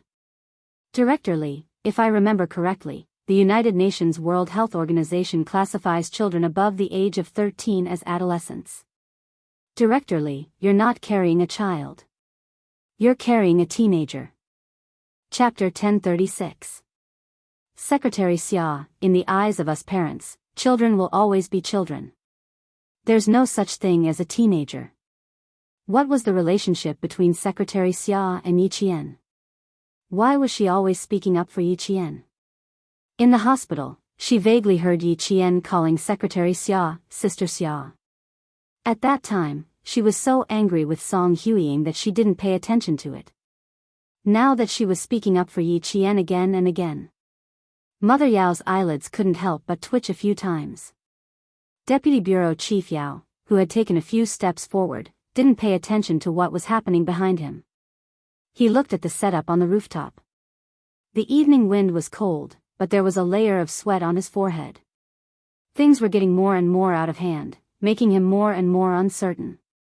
Xia Yiwei walked to Mrs. Yao's side and looked at Yao Jing with a smile that did not look like a smile. She said slowly, "Director Li, you must have read a lot of books, right? Why do you sound like an illiterate?" In my eyes, Director Li's child is already an adult. Since she's an adult, she has to be responsible for her words and actions. She can't run away just because Director Li thinks that she's infallible. Mother Yao was a little flustered. Secretary Xia was a little overbearing. "No, Secretary Xia. Our Jing Jing is just immature. Don't judge her because she's 16 or 17 years old. She's no different from a child." Her far-fetched explanation made Xia Yiwei narrow her eyes. She looked at Yao Jing from head to toe and said with a smile, "I couldn't tell. She doesn't seem to have a problem with her IQ. Director Li, I think your daughter is very healthy." She said that her clever daughter had a problem with her IQ? Mother Yao was so angry that she couldn't maintain her composure. She forced a smile and explained, "Secretary Xia, there's nothing wrong with my daughter. She's very healthy." Director Li, why are you so contradictory? One moment, you say that your daughter is 16 or 17 years old and her IQ is no different from a child. The next moment, you say that there's nothing wrong with her IQ. Director Li, are you kidding me? Xia Yiwei's face turned cold. She glanced at him from the corner of her eyes and said, "Since there's no problem with your IQ, 16 or 17 years old is considered a teenager. You can think of it that way, but in my eyes, Director Li's daughter is definitely not a child, but a teenager with her own opinions, thoughts, and independent behavior." Secretary Xia, my Jingjing, I don't know what your Jingjing is like, but I do know that Director Li's daughter is very powerful. You're so powerful that I feel a chill down my spine when I stand next to you. Xia Yiwei was no longer as polite as before. They were so vicious and vicious. As their parents, not only did they not educate them, but they also blindly protected them. Why should she be polite to them? If they could bully Yi Qian today, they could bully others tomorrow. Keeping such a student in the provincial No. 1 middle school was a disgrace to the southern province's education industry. Xia Yiwei's domineering attitude left Mrs. Yao at a loss. Why wasn't her Jing Jing a child? He was clearly an immature child. Even if she was the governor's secretary, she couldn't be so unreasonable. Her cold expression made Xia Yiwei reveal a mocking smile. How could such a person become an office director? She should be investigated thoroughly. The police officer who was waiting for Yao Jing's response waited until Xia Yiwei left before continuing to ask, "Yao Jing, you better confirm it. Also, I need to remind you that in our eyes, you're not a child, but a teenager. A teenager with her own opinions, thoughts, and independent behavior." Chapter 1037. The policeman's words made Mother Yao's liver ache. "You better watch your attitude. How dare you threaten my daughter? I won't let you off. Director Li, this is just a routine matter. Please cooperate." "Thank you." Her threat did not affect the policeman in charge of this matter. They had encountered this kind of situation too many times. He asked Yao Jing again, "You better go over and confirm it with your father." Director Yang, who came up a step later, deliberately stopped. He waited for the policeman to finish speaking before he said to his wife, "Old Yao's family really kicked an iron plate this time. With Xia Yiwei's support, Yi Qian won't be wrong today. With Secretary Xia's protection, I can't acknowledge Yi Qian as my goddaughter." Mother Yang sighed softly. Her gaze fell on Yi Qian and she smiled. That's fine. You don't have to worry about her being bullied by the Yao family. Yang Heng heard this and laughed softly. Mom, even if Yi Qian is alone, no one can bully her. Also, I'm relieved that you don't acknowledge Yi Qian as your goddaughter. I don't feel any pressure now. How could an older brother not feel pressure when he had a powerful younger sister? With a powerful friend, he would not feel any pressure. He would only feel honored. Director Yang laughed and scolded, "Brat, I know you're unhappy. Hurry up and take a look. The Yao family won't be able to get away easily. Our family doesn't hit people when they're down. If there's one, there's one. If there's two, there's two. We won't exaggerate or say anything." Old Yao and his wife had beaten his son to death. He was already being magnanimous by saying what he wanted to say. Director Yang glanced at the old neighbor who was talking to Principal Chow and said, "Old Yao won't cry until he sees the coffin.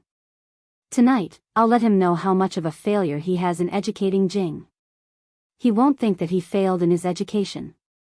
He will only say that his child is still young and doesn't know anything." Mother Yang coldly replied and followed her son's footsteps to the edge of the rooftop. Just as Mother Yang said, Deputy Bureau Chief Yao, who had a premonition that something was wrong, explained to Principal Chow, "My Jingjing is still a child. She doesn't know anything, so we can't scare her like this." Principal Chow said coldly, "If I ask Yi Qian to beat up Yao Jing now, will Deputy Director Yao still think that the child is immature? If that's the case, that's fine too. Yi Qian has been wronged by you and is very angry. Why don't you let her beat up Yao Jing to vent her anger? She's just a child anyway and doesn't know any better." Deputy Bureau Chief Yao was speechless for a long time. He had always thought that his daughter was a child, but he had never thought that Yi Qian, who was just like his daughter, was also a child. "What do you think? If you agree, I'll call Yi Qian over now." Seeing this, Principal Chow's eyes became colder. He really did call Yi Qian over. "Yi Qian, come over here." Deputy Bureau Chief Yao immediately stopped him. Don't. Principal Chow, my Jingjing is immature, but Yi Qian is mature. How can you let her beat up Yao Jing for no reason? That's not right, Deputy Bureau Chief Yao. In my eyes, Yi Qian is a child. And Yao Jing is mature. Principal Chow seriously repeated, "In my eyes, Yi Qian is a child." Deputy Bureau Chief Yao pulled a long face and said, "Yi Qian is mature." Chapter 1038. In my eyes, Yi Qian doesn't know any better. She's just a child who doesn't know any better. Principal Chow watched as Yi Qian walked over. Her frail body and strong steps made her look like a stalk of bamboo that wouldn't bend no matter how many times it was torn apart. Even the adults were full of admiration for her. In my eyes, Yi Qian is just a child. How can Deputy Bureau Chief Yao be so sure that Yi Qian isn't a child? At this point, Deputy Bureau Chief Yao finally understood. Once she understood, her face instantly turned ashen and her eyes dimmed. Xia Jinyuan, who was accompanying Yi Qian, glanced at the defeated Deputy Bureau Chief Yao.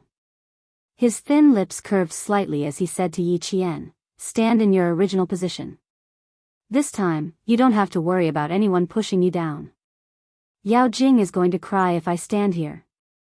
Yi Qian smiled as he glanced at Yao Jing, who had followed the police to the spot where she jumped off the building earlier in the day. His voice was as cold as the night wind. "There's no use crying. We have to deal with her as we should. As you said, I won't let her stir up trouble in my high school life." Good self-awareness. Although it's a little late, it's not too late. Xia Jinyuan walked side by side with Yi Qian. When he reached Principal Chow, he didn't say anything about keeping his distance. From his attitude, it was clear that he didn't mind at all that speaking up for Yi Qian would affect him in any way. How could Principal Chow really order Yi Qian to hit Yao Jing? When she came over, he said in a deep voice, "After Yao Jing confirms it, stand in her position and repeat what she said earlier. Don't be afraid of anything."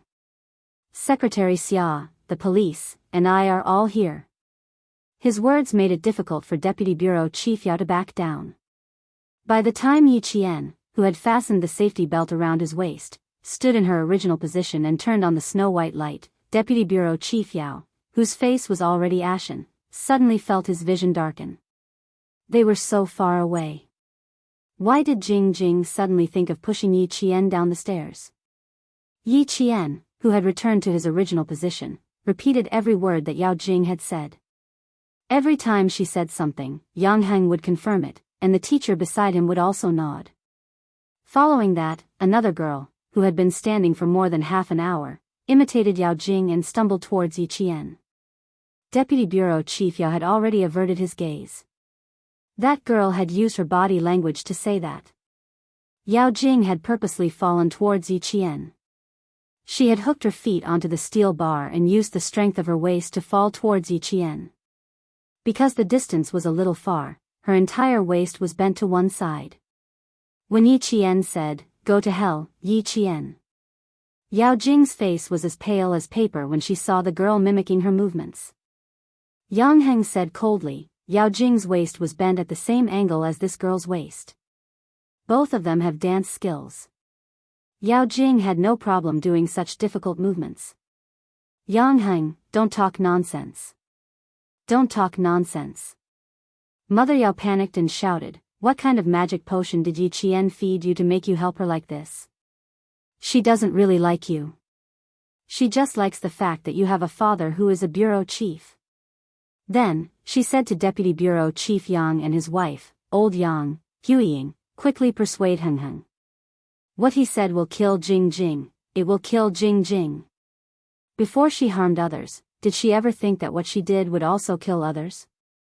Mother Yang's anger rose again and she reprimanded, "My son is not biased towards anyone. Yi Qian also doesn't like my family. Don't even think about stuffing that rotten daughter of yours into my family." Chapter 1039. Mother Yang's reprimand made Mother Yao's figure wobble. No, my Jing Jing, your Jing Jing is your Jing Jing. Don't tell us what your Jing Jing is. I don't need to know." Mother Yang reprimanded and simply stood far away to avoid being entangled by the Yao family.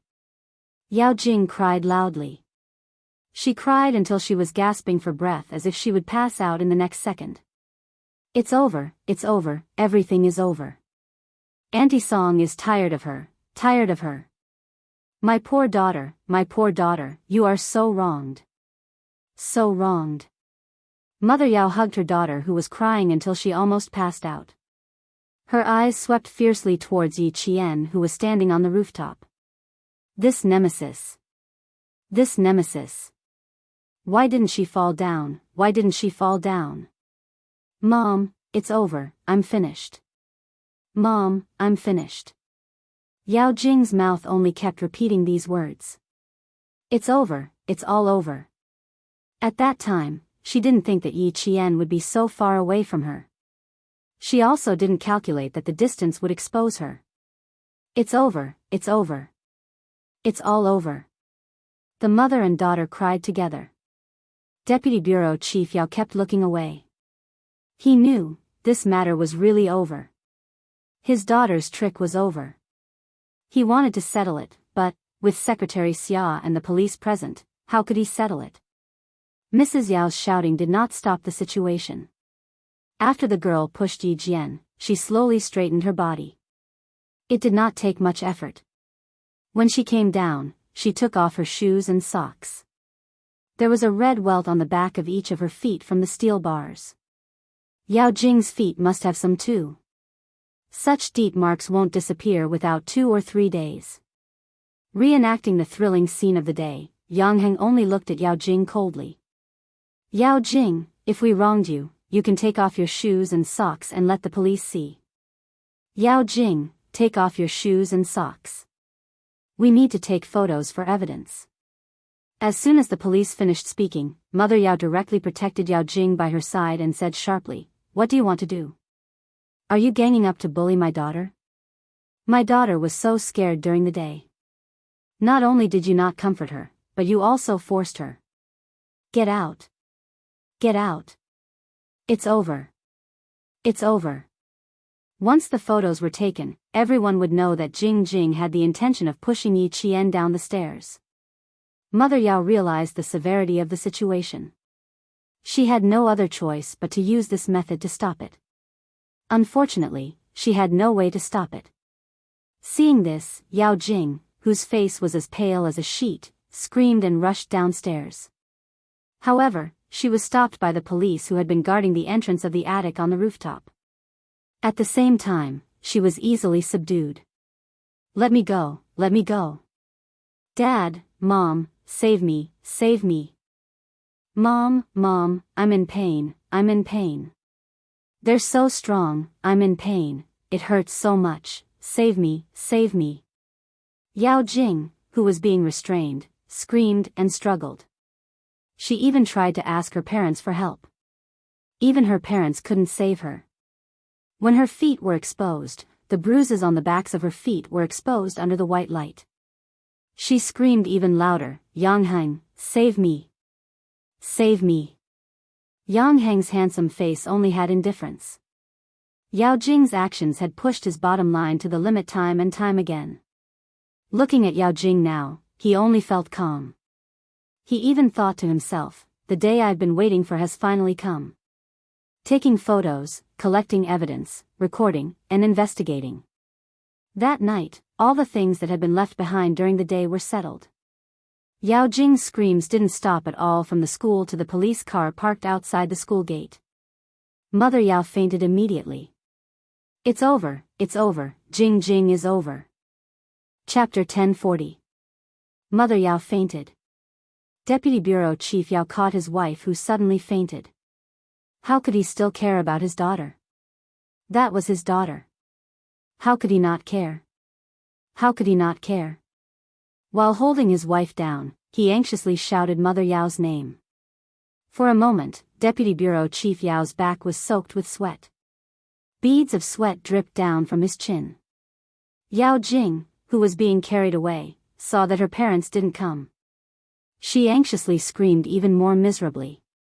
Let me go, Dad, Mom, come here, come here. Come and save me. I'm scared, Dad, I'm scared. I'm scared, Mom, I'm scared. Save me, I didn't mean it. Yang Heng, I didn't mean it, forgive me, I beg you to forgive me." Not seeing her parents was like losing her backbone. She struggled to kick her feet high, unwilling to be carried to the police car. She screamed for Deputy Bureau Chief Yao to save her. Yang Heng, who sent his parents to the school building, said, "Dad, drive slowly at night. Mom, calm down. It's no big deal for a boy like me to be beaten a few times. I'll be fine in a few days. There's still half an hour before the evening self-study. I'll go back to the classroom first." Yao Jing's cry for help didn't cause any reaction from Yang Heng. He was relieved in his heart. He also wanted to spend his last year of high school in peace. He didn't want to see Yao Jing appear again. "Remember to apply medicine before going to bed. Your back can't reach. I'll have to trouble the students in the dormitory to help." Mother Yang said a few words and looked upstairs. Yi Qian should be relieved. He didn't have to worry about Yao Jing standing up from time to make things difficult for him. Deputy Bureau Chief Yang patted his son's shoulder and said with a smile, "Go study by yourself. I'll go back with your mom first." After that, he walked away. Deputy Bureau Chief Yao, who was holding his wife down, heard footsteps. He immediately turned back with tears in his eyes. He said in a hoarse voice to Deputy Bureau Chief Yang's family, "Old Yang, my Jing Jing, can you help me? That child. She repeated the word, that child, 3 times in a row, but in the end, she couldn't finish what she wanted to say. He wanted to say that the child didn't do it on purpose, that she didn't do it on purpose. She only did it because she was still young and didn't know any better. He wanted them to forgive her this once on account of her young age. Deputy Director Yao suddenly couldn't say these words that were usually very easy to say. His lips moved for a while and finally turned into a long sigh. Director Yang, who didn't add insult to injury, also sighed. Old Yao, you don't have to say anything now. When sister-in-law hit my son, did she ever think about the friendship between our two families? You keep saying that you want my son to be buried with your daughter. You keep saying that my son is heartless and unscrupulous, that he won't save a dying person. If Yi Qian hadn't repeated these words on the rooftop, Huiying and I wouldn't have known. Old Yao, it's useless for you to beg my family. I won't intervene in this matter. You don't have to beg Yi Qian either. Secretary Xiao's attitude is enough to explain everything. Deputy Director Yao's face became more and more ashen. It's over, it's over, it's all over. When she heard her daughter calling her name, then Yang Heng, and even old Yang, 2 streams of tears flowed down her face. It's over, it's all over, it's all over. Chapter 1041. He and his wife always thought that their daughter was still young and a child. Even if she made a mistake, she could just say, sorry, and let it go. They thought this way and naturally thought that others should think this way too. After reaching this point with his wife, they still thought this way. No one raised any objections. No one, everyone would laugh and forgive their daughter's mistake. They would tell them that Jing Jing was still a child. They always thought this way. Until today, he and his wife still thought this way. In the end, they thought that their daughter was still a child. But not everyone thought this way. Secretary Xia didn't think this way. Principal Chao didn't think this way. The school teachers didn't think this way. Those who didn't need to listen to him didn't think that Jing Jing was still a child. Deputy Bureau Chief Yao, who only understood now, regretted it. It was too late to understand now. It was all too late. Mrs. Yao opened her eyes and stared blankly for a few seconds before grabbing her husband's arm tightly. Her voice was hoarse as she yelled, "Quick, quick! Don't let them take our daughter away. Stop them. Stop them." As soon as she spoke, Bureau Chief Yang and his wife's faces turned cold. Mother Yang didn't want to stay for a second and walked straight over. A loving mother leads to a wastrel. Yao Jing was spoiled by the adults. Old Yang, why are you still standing there? Our son is back in the classroom. We should go home too. Staying here would only make her feel worse. Yao Jing, who was about to leave the school building and walk towards the school gate, did not see her parents. Frightened out of her wits, she turned to Yi Jian for help. Yi Jian, I'm sorry. I'm sorry. Please forgive me. I didn't do it on purpose. I know I was wrong. Please forgive me, just this once. Only Yao Jing's screams could be heard in the quiet school. She was panicking, confused, scared. Begging her parents was useless. Begging Yang Heng was useless. Yao Jing begged Yi Qian. She needed to be forgiven. Just like last time, she scolded Yi Qian's mother. After being forgiven, everything would be fine. I was wrong, I was wrong. I don't want to be taken away by the police. I don't want to go to the juvenile detention center. I don't want to be locked up like a criminal. Yi Qian, I beg you. I beg you to forgive me just this once for the sake of our classmates. Mother Yao, who still hadn't come to her senses, stood up. Hearing her daughter's heart-wrenching scream, she staggered and wanted to chase after her again, but was stopped by Deputy Bureau Chief Yao. Don't chase after her. It's useless. How is it useless? Let go of me. Let go. At this time, Mother Yao was just a mother who was willing to risk everything for her child. But, she had to stop mentioning Yang Heng and Yi Qian. Jing Jing was wrongly accused by them. The police didn't even investigate. They only heard their side of the story and claimed that Jing Jing wanted to kill Yi Qian. Song Huiying must be blind to not see what that little bitch Yi Qian wants. You even helped Yi Qian deal with my Jing Jing. There was nothing to sympathize with. There was no need to sympathize with someone who always thought that it was someone else's fault. Deputy Bureau Chief Yao, I suggest that you take Director Li to the psychiatrist tomorrow. She still hasn't come to her senses. She's completely immersed in her own fantasies. I'm afraid there's something wrong with her mental state. Xia Yue, who came down a little later, stood behind them and said coldly, Yi Qian is part of our family Xia. If I hear Director Li bad-mouthing her again, don't blame me for being rude.